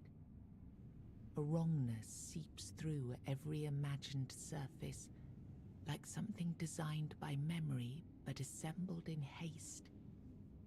There are shapes, colors, and yet all are so dark. No shapes or colors can be discerned. Then, hooves. Dramatic entrance. 10 out of 10. Really. I half expected trumpets, a choir, and a rainbow. But no, it's just you. Again. You weren't supposed to be here. I mean, you were supposed to be here, but that was literally hundreds of years ago. The boss isn't very happy about it, and he won't be happy to see you. I don't have much time before he does his routine sweep. And believe me, you do not want to be found loitering here when he does. So... He claps his hands together. A spark dances between them. Let's improvise, shall we? Who are you? Oh, an absolutely essential question. Yes, definitely. Perfect. And so obvious. But listen, all I can say is that if you know, then you know. And if I'm honest, then I'm a tiny little bit offended that you don't remember me. But let's not dwell on that. I'm not known for holding a grudge. What's more important is that we need to get you out of here. His eyes narrow. His hooves start clacking impatiently. Do you have some cobweb on you? Yes. Splendid. This will do. Where am I? I'm absolutely positive that you will be able to figure this out on your own. One word of advice though, please, just please don't perform any more absurd rituals, such as killing the 3 Guardians of the Void. What did you expect to happen? And, if I may, Please stop annoying my master with these constant rebirths, alright? How about that? Every time this happens, he comes back angry. And when he's angry, my life is miserable. Do we have a deal? Good. Remember, you owe me. He snaps his fingers and everything disappears. It feels like ages have passed in front of your eyes, and yet just a second later, you wake up in a world you know. What the actual fuck was that? I'm just writing it down to have a look at this later. What? Gottheim's guard.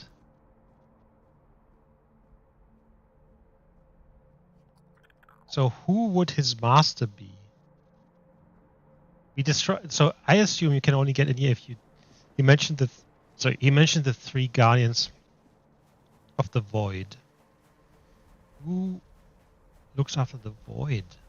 What even is the void? It's something like Satan shit or some stuff. Heck is going on?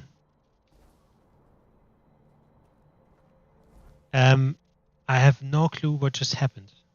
What looks after the void? Okay.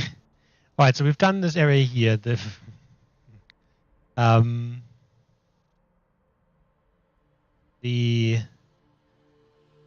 food village. For the Ophir village, we need this quest here and talk to the 3 giants. So let's do that. I'm still confused. Who's the goat person?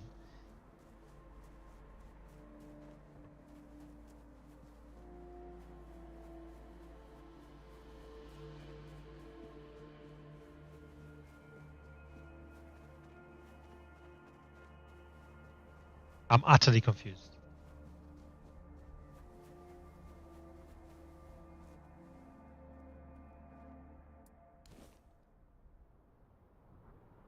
Walker in the weirdness. What draws you to this place where stone and life entwine?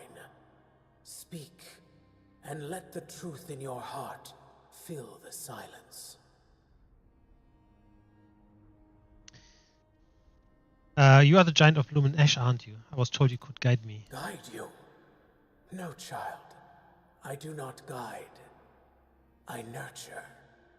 I protect what is precious, what endures even in the face of ruin. If you wish my blessing, prove you understand the value of what grows, what blooms, even amidst the ash.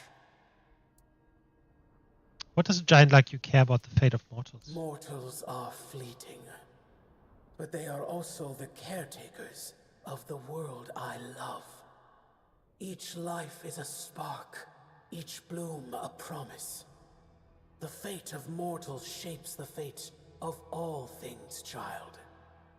That is why I care. I seek your blessing to defeat Thrigve. Thrigve? His corruption spreads like a poison, choking the life from all it touches. If you wish to stand against him, you must show me that you honor life, even as you prepare to battle death. Bring me the fragile. Flowers, the symbol of life's beauty and brevity. Prove that you understand what you fight to protect, and I will grant you the strength you seek.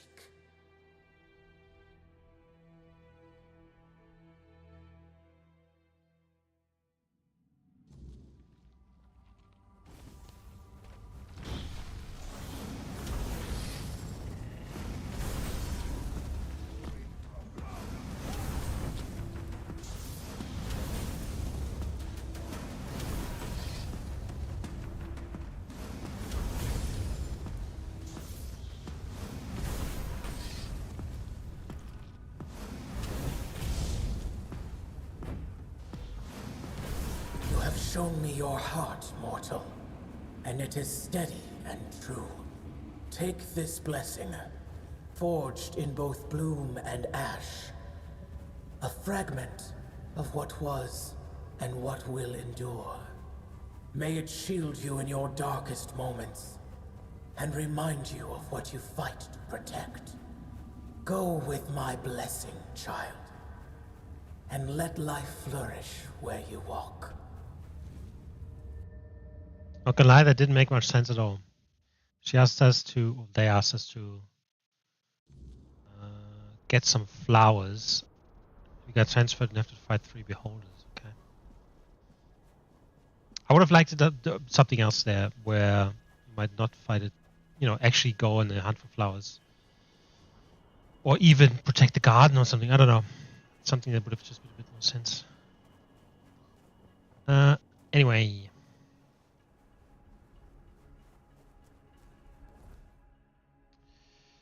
It's there.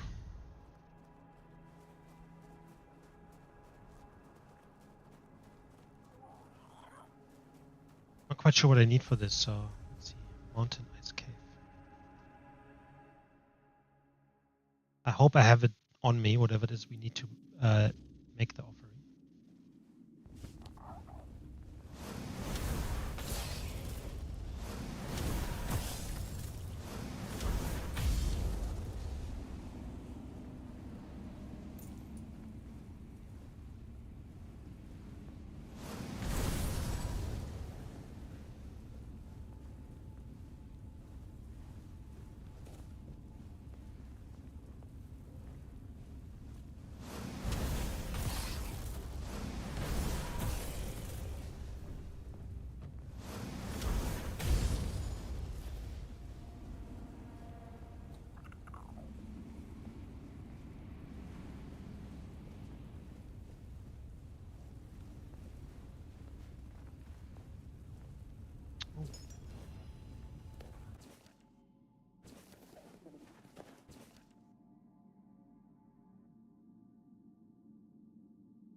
Okay, I can do that. Beautiful. You tread where others dare not.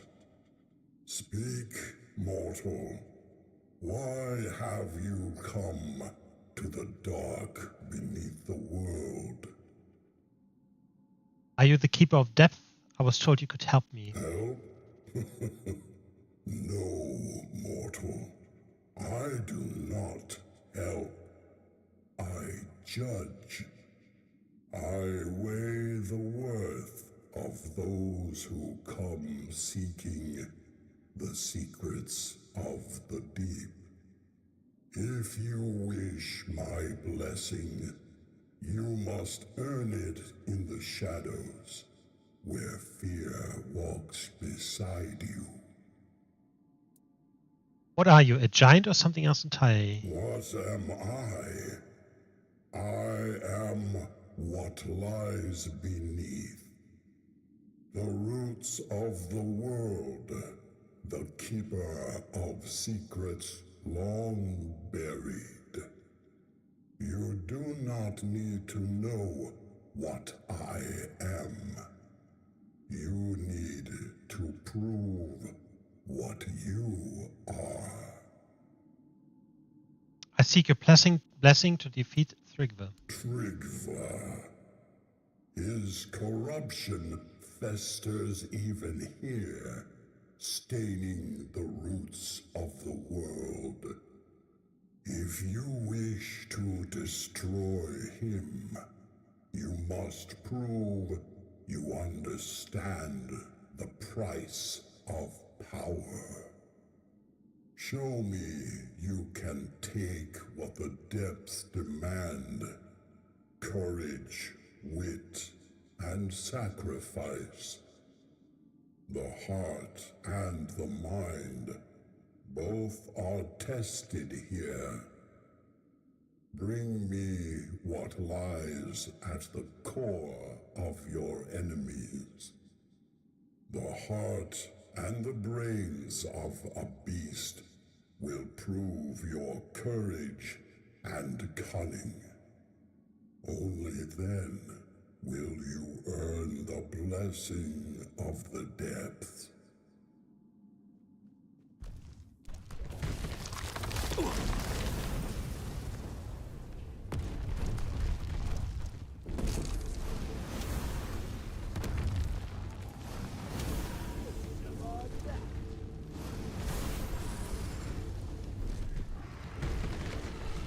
The beast lies slain, its heart and mind laid bare.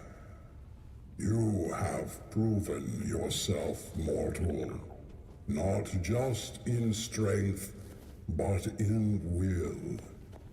Few dare to face the darkness, and fewer still emerge victorious. You have earned the blessing of the depth. Take it. Fuck. I didn't necessarily want to cut him off. My fault.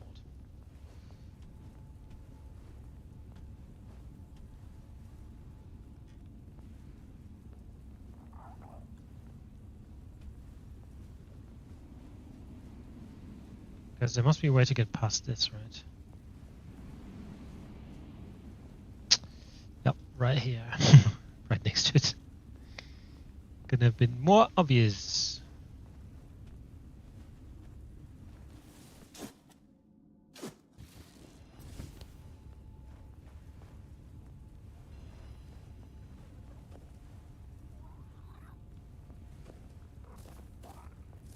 Little body.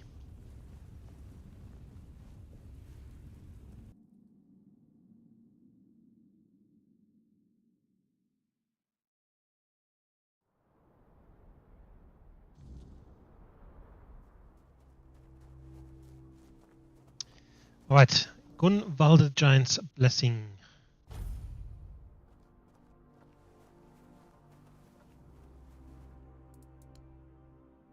Oh yeah, he only had weird stuff. So I assume just from what happened so far, just gonna have to fight again.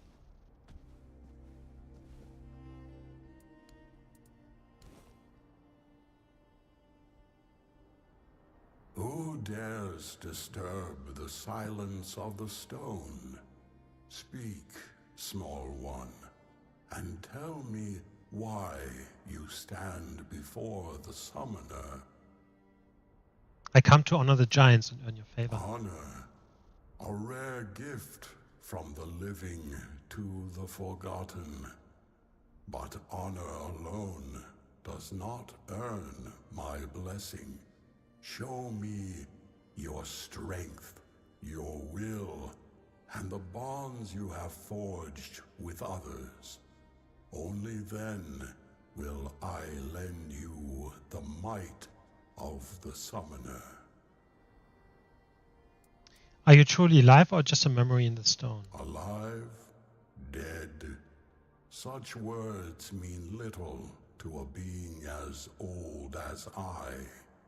My essence lingers, bound to the stone and the world it once shaped. Speak not of what I am, but of what you seek. I seek your blessing to defeat Thrigve. Thrigve, the parasite clinging to the pillar. He twists the old ways for his own greed, a shadow of what the Ulfr once stood for. If you wish to rid the world of his corruption, you must prove you are worthy of my power. Call forth your allies, mortal. The summoner respects not lone strength, but the bonds that carry us forward. Together you will face this trial. Fail, and I shall remain silent forevermore.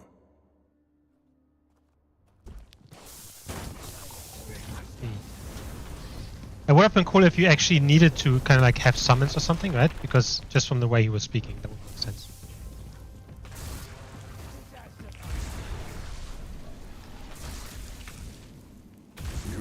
faced my summons and stood victorious.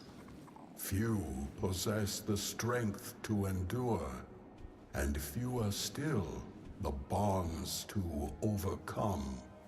You are worthy of my blessing. Take it, mortal, and carry the strength of the summoner with you. But know this, my power is not a gift. It is a burden. Wield it wisely, for it binds you to those you fight for. Go now. The giant strength is yours to wield, but their expectations are yours to bear. Do not fail.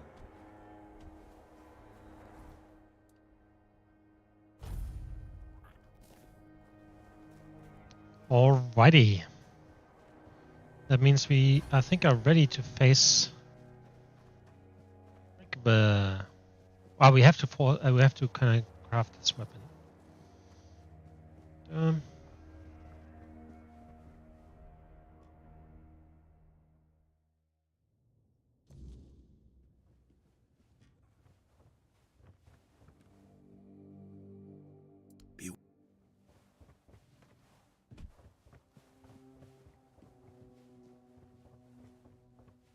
Well met, traveler.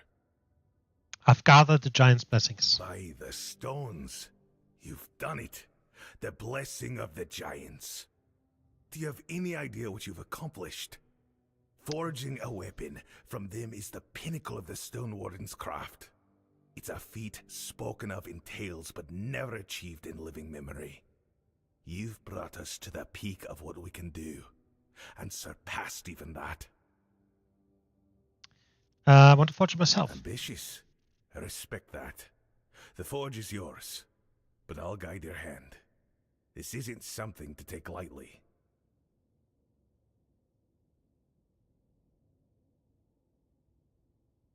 You've earned this moment. A Stone Warden in all but name, shaping the strength of giants. Use it well, and make it count.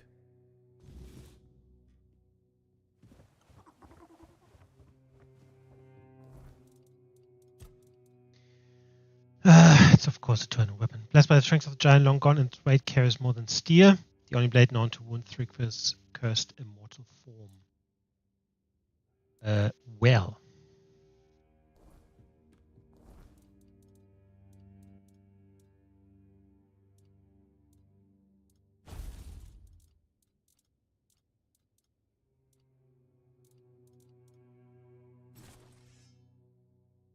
Doesn't do a lot of damage at all.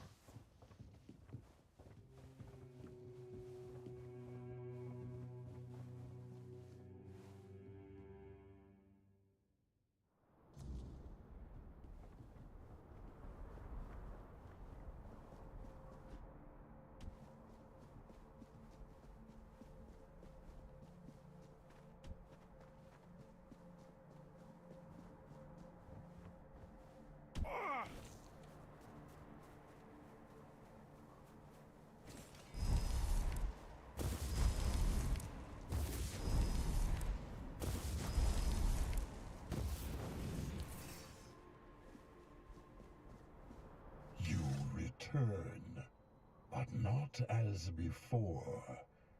I see the giant's blessing upon you, their mark burned into your soul. Why would they favor such a feeble creature? I challenge you in the name of the giants. Your reign of corruption ends here. The giants? They abandoned us long ago, left us to rot while they slumbered in stone. Their blessings mean nothing to me. You think their favor makes you worthy to face me? You are nothing. I am the lone pillar, the chosen of the gods. No mortal or giant can unseat me. You are no chieftain, Thrigve. You are a parasite clinging to a legacy you've corrupted. Enough! You dare mock the name of Tryggva the Unbeaten? Then come, walker in the weirdness. Let us see if the giant's blessings can save you from the wrath of the Lone Pillar.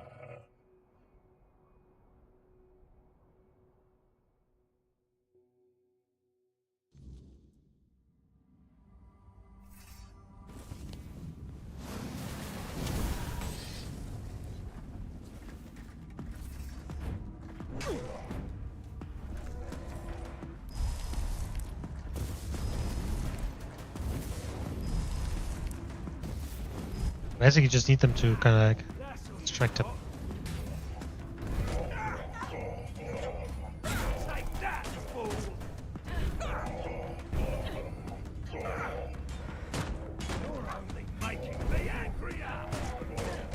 So weak.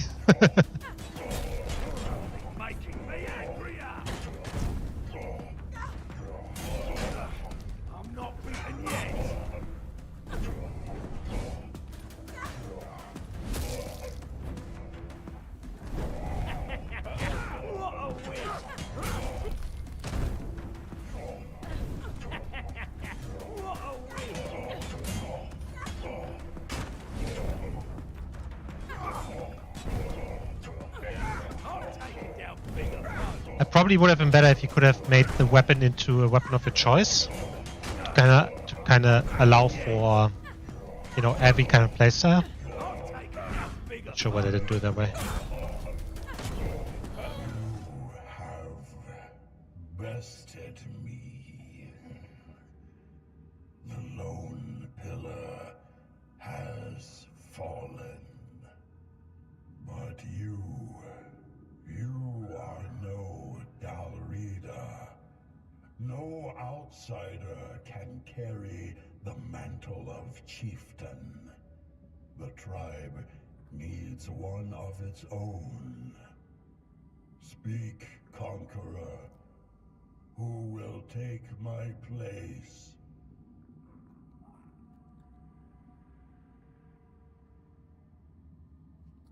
Ooh.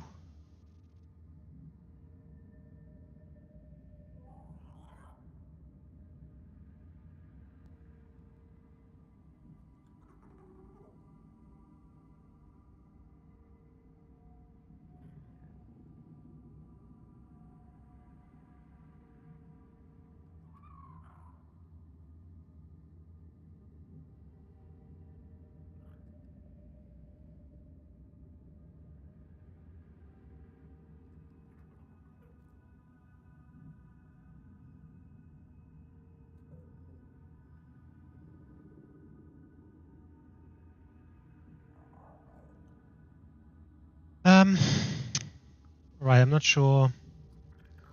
He's the smith, and he's the Master Stone one. As a Master Stone one, he seemed a bit like an ass, and he was kind of like very short-handed against us.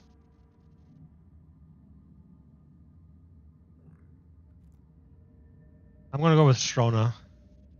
Strona, always meddling, always scheming. Perhaps his heart is stronger than I give him credit for. So be it. Let him carry the weight of the Ulfr. Lead well, Strona, or you will share my fate. Lead them better than I did. Protect the Ulfr. Restore what I let fall.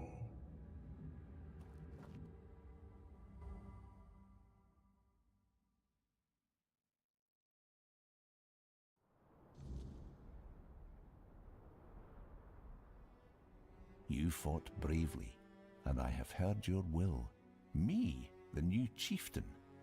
I never sought this, but if that's what the tribe needs, then I'll do my best. A fine choice, truly. You got the heart for this, and the tribe needs someone like you to lead.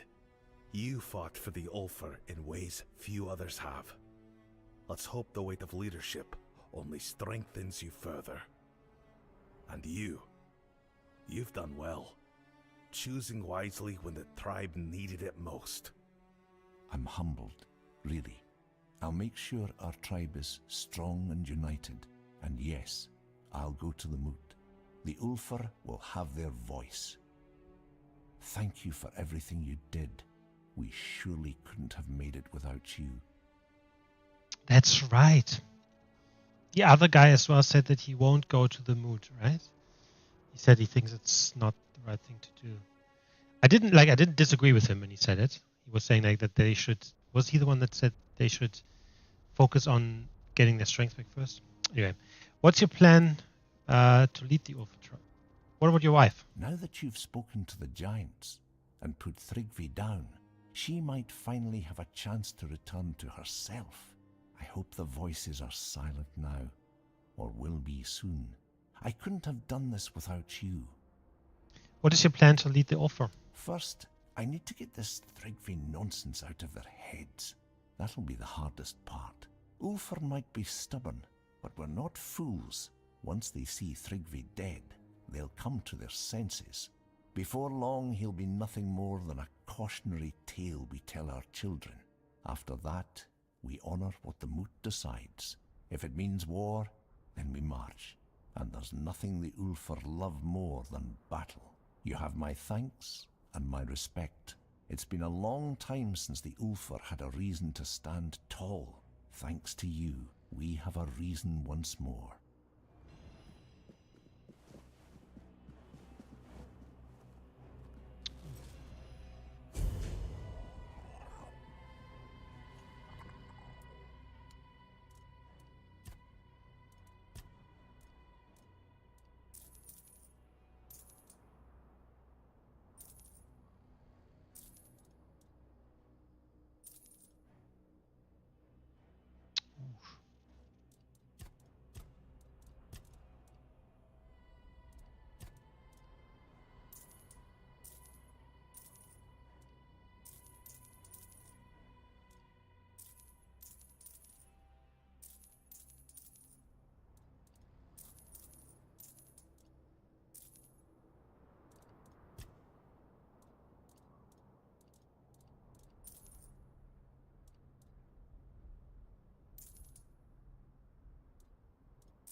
Well met, traveler.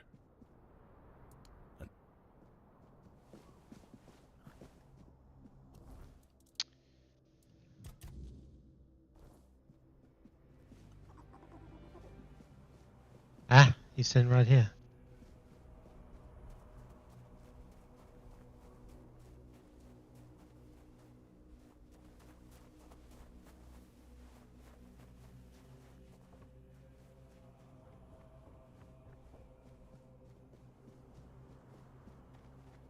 So tell...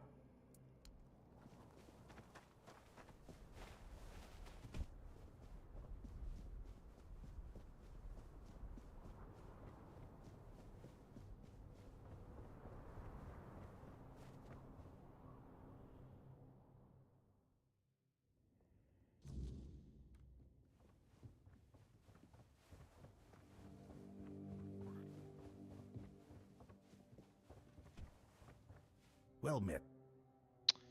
Fuck me. Well...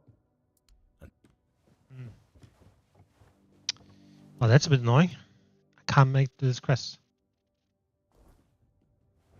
Doesn't come up as a conversation starter.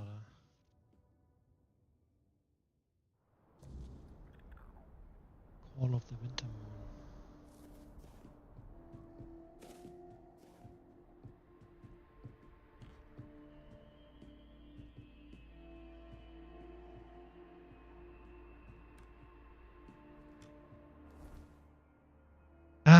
Anyway, no clue how I get there.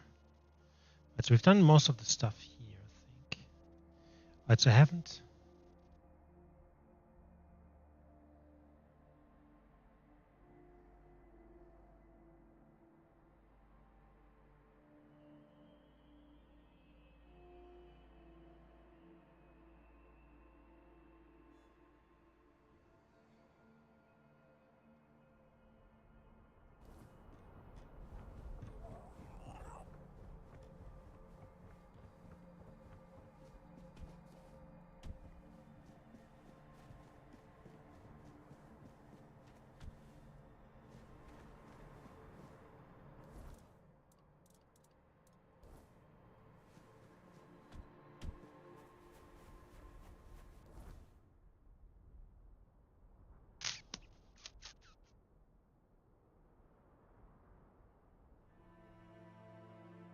Right, I'm going to go up here because I think I haven't actually gone this way here. And then go around and do this one.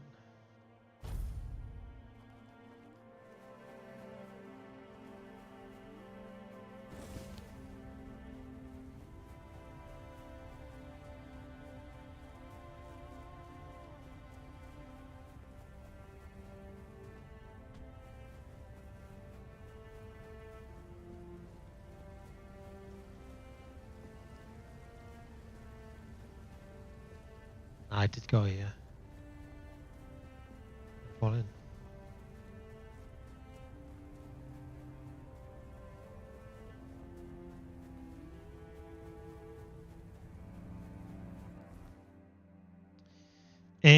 Boom, boom, boom. In this case.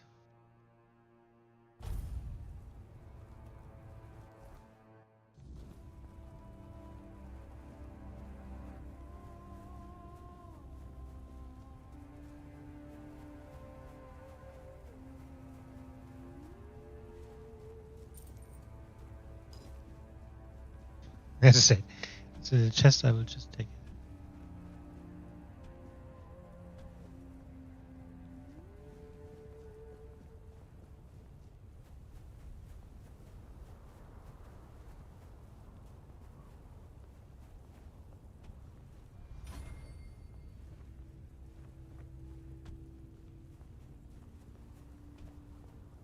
Hold on. How do you think Thrygva managed to merge with the giants? That is without a doubt the work of the throne he sat upon. It is carved into the lone pillar, a very powerful artifact, more powerful than I had ever imagined. The lone pillars have long emanated a powerful energy that we never fully understood. At first, we thought they worked like menhirs, but when they showed no such properties, we paid them little mind. And once I gifted those lands to the tribes, our access became limited. Still, I know the lone pillars once served the giants as a conduit for the Four Dwellers' will. When the time came for them to depart, the giants would approach a pillar and surrender their life force to it. They believed that by doing so, they would merge with the weirdness and become immortal.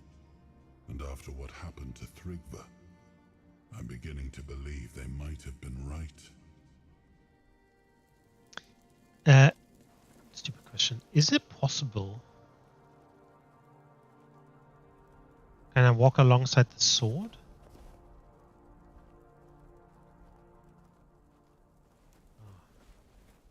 Oh my god, it's a hob.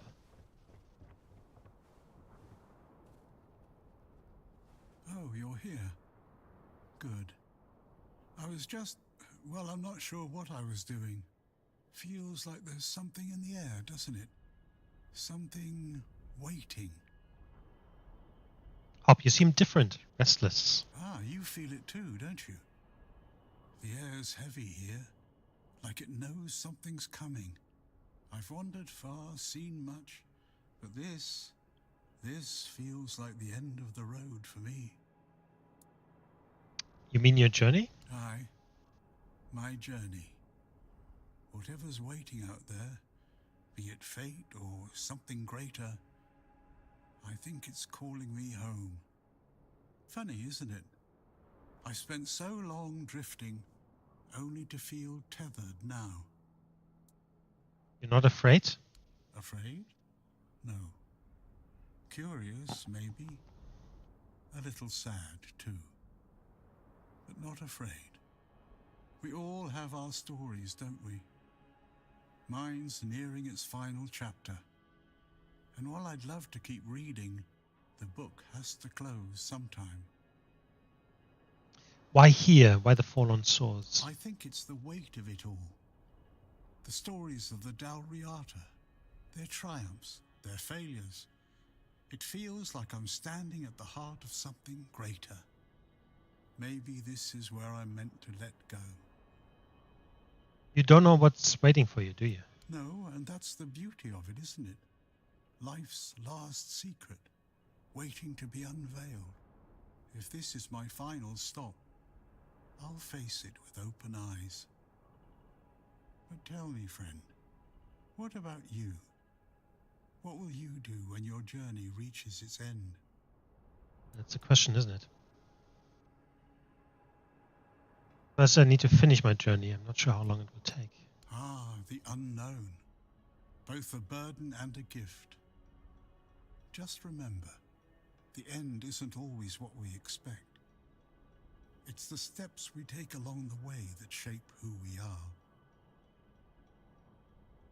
Safe travels, child.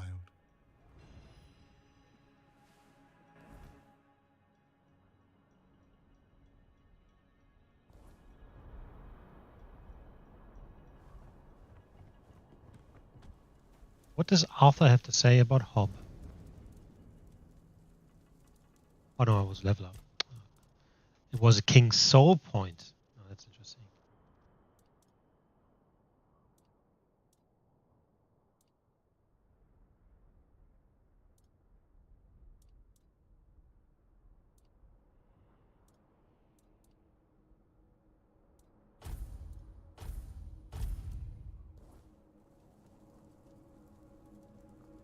Why would Hob restore a King's Soul Point? Unless he's somehow related to Arthur.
Nice.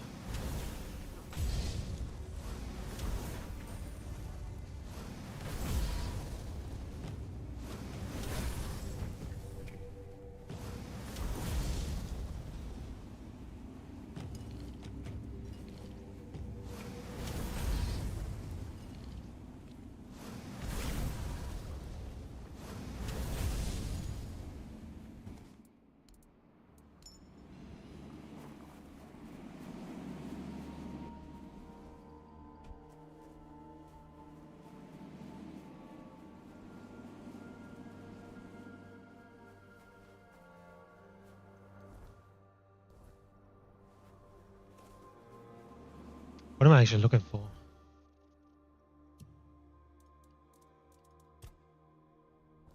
Find her lost box.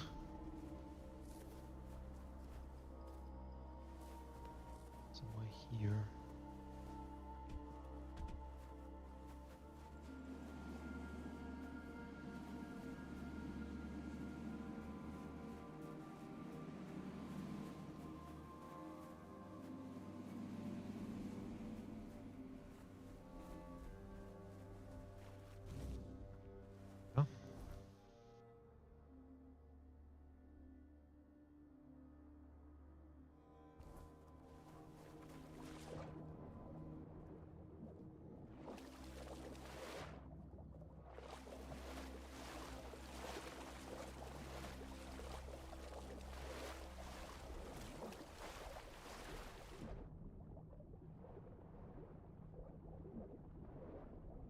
good to see something in this bug.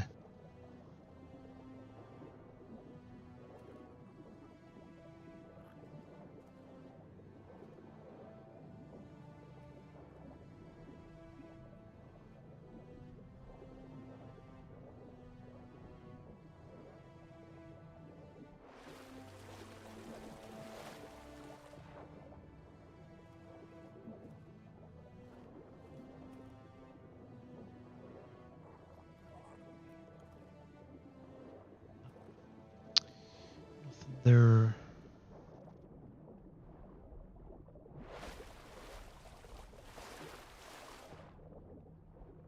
I think I've had this just.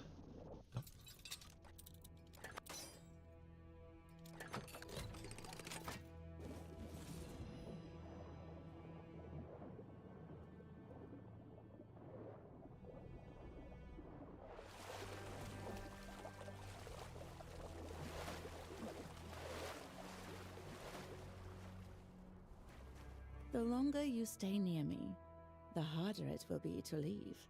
I promise you that. Here's your box. Oh, thank you so much, my sweet, sweet mortal. You worked so hard to get it. I saw everything from here, and I must confess, I couldn't look away.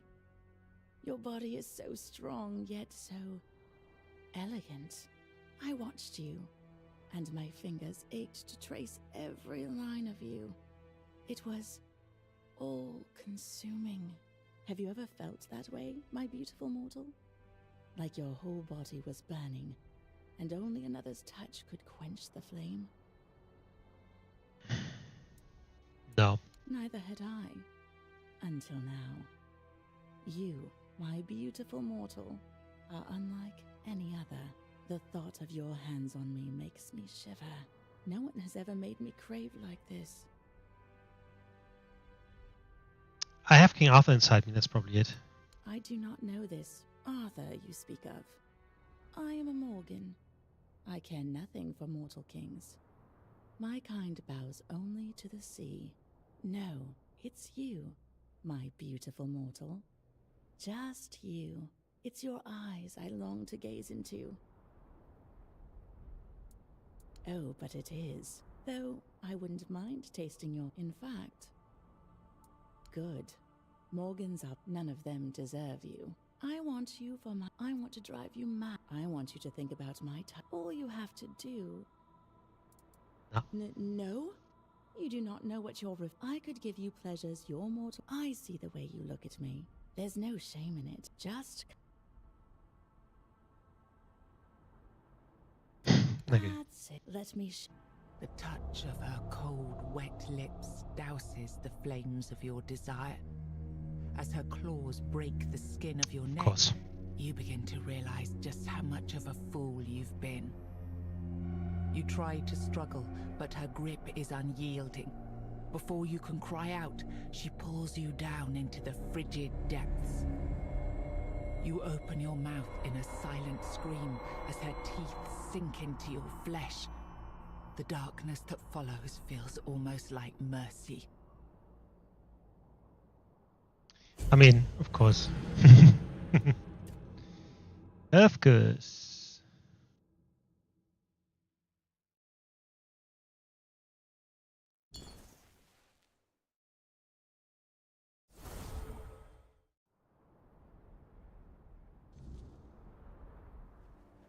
The long...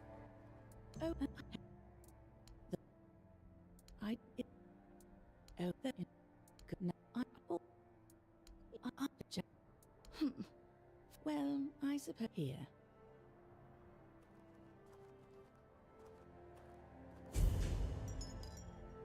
Yes.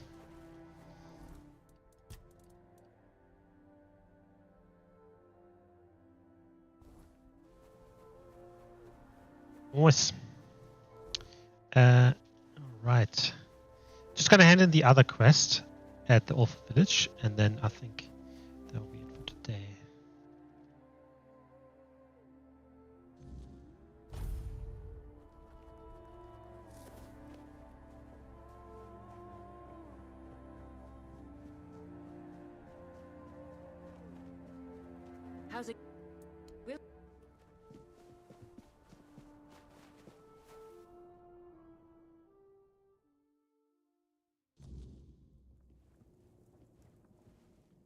It's you. Yes, a Frostgrot Mucus. Ha! I imagine not. If I were some magical fellow and died only to become a Frostgrot, I wouldn't be happy either. Thanks for this. It seems my project's tougher than I thought. I only hope what it needs is more ingredients, not more skill. I'm a Stone Warden. My Ford song ought to be strong enough to handle this, but still, something's off, like I'm missing a piece. Will you tell me what you're working on now? Ah, fair's fair. You've earned that much.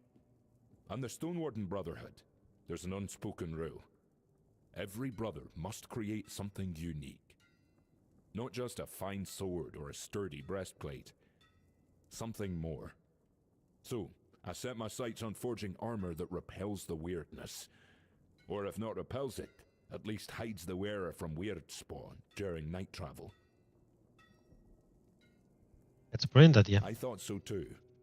Though lately I've started to doubt whether it's even possible. We Dalriada don't understand the weirdness like the Picts do. Or the Druids. But the inland folk saw to their extinction long ago. My tribe, on the other hand, isn't very welcoming. So no Pict has set foot near us in years. Even if one did, the Brotherhood would see asking for help as weakness. That's why I need to do this alone. How's it going? Honestly, poorly. I've been experimenting with different materials for nearly 30 years. Nothing's worked so far. The best I've managed is armor that deflects thewed magic. I haven't tested it on other mages yet, but maybe it works on them too. Still, magic and the weirdness, they're not the same. They're close, yet entirely separate. This needs a different approach than a simple anti-magic armor. What else do you need? I'm thinking the brain of an ice weaver. If I can balance fire, magic, and frost, maybe then the armor will finally do what it's meant to do. But enough talk. We'll see how it goes. If you come across an ice weaver, I'll gladly take its brain off your hands. I will get one for you.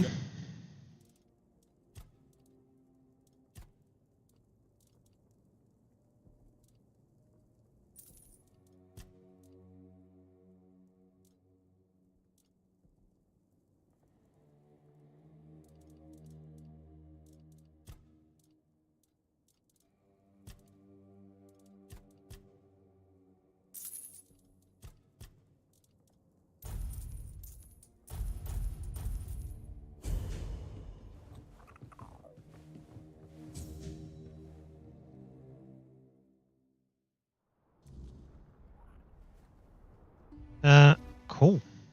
All right. Again, I'm not sure how to get here, so I'm thinking maybe just check this.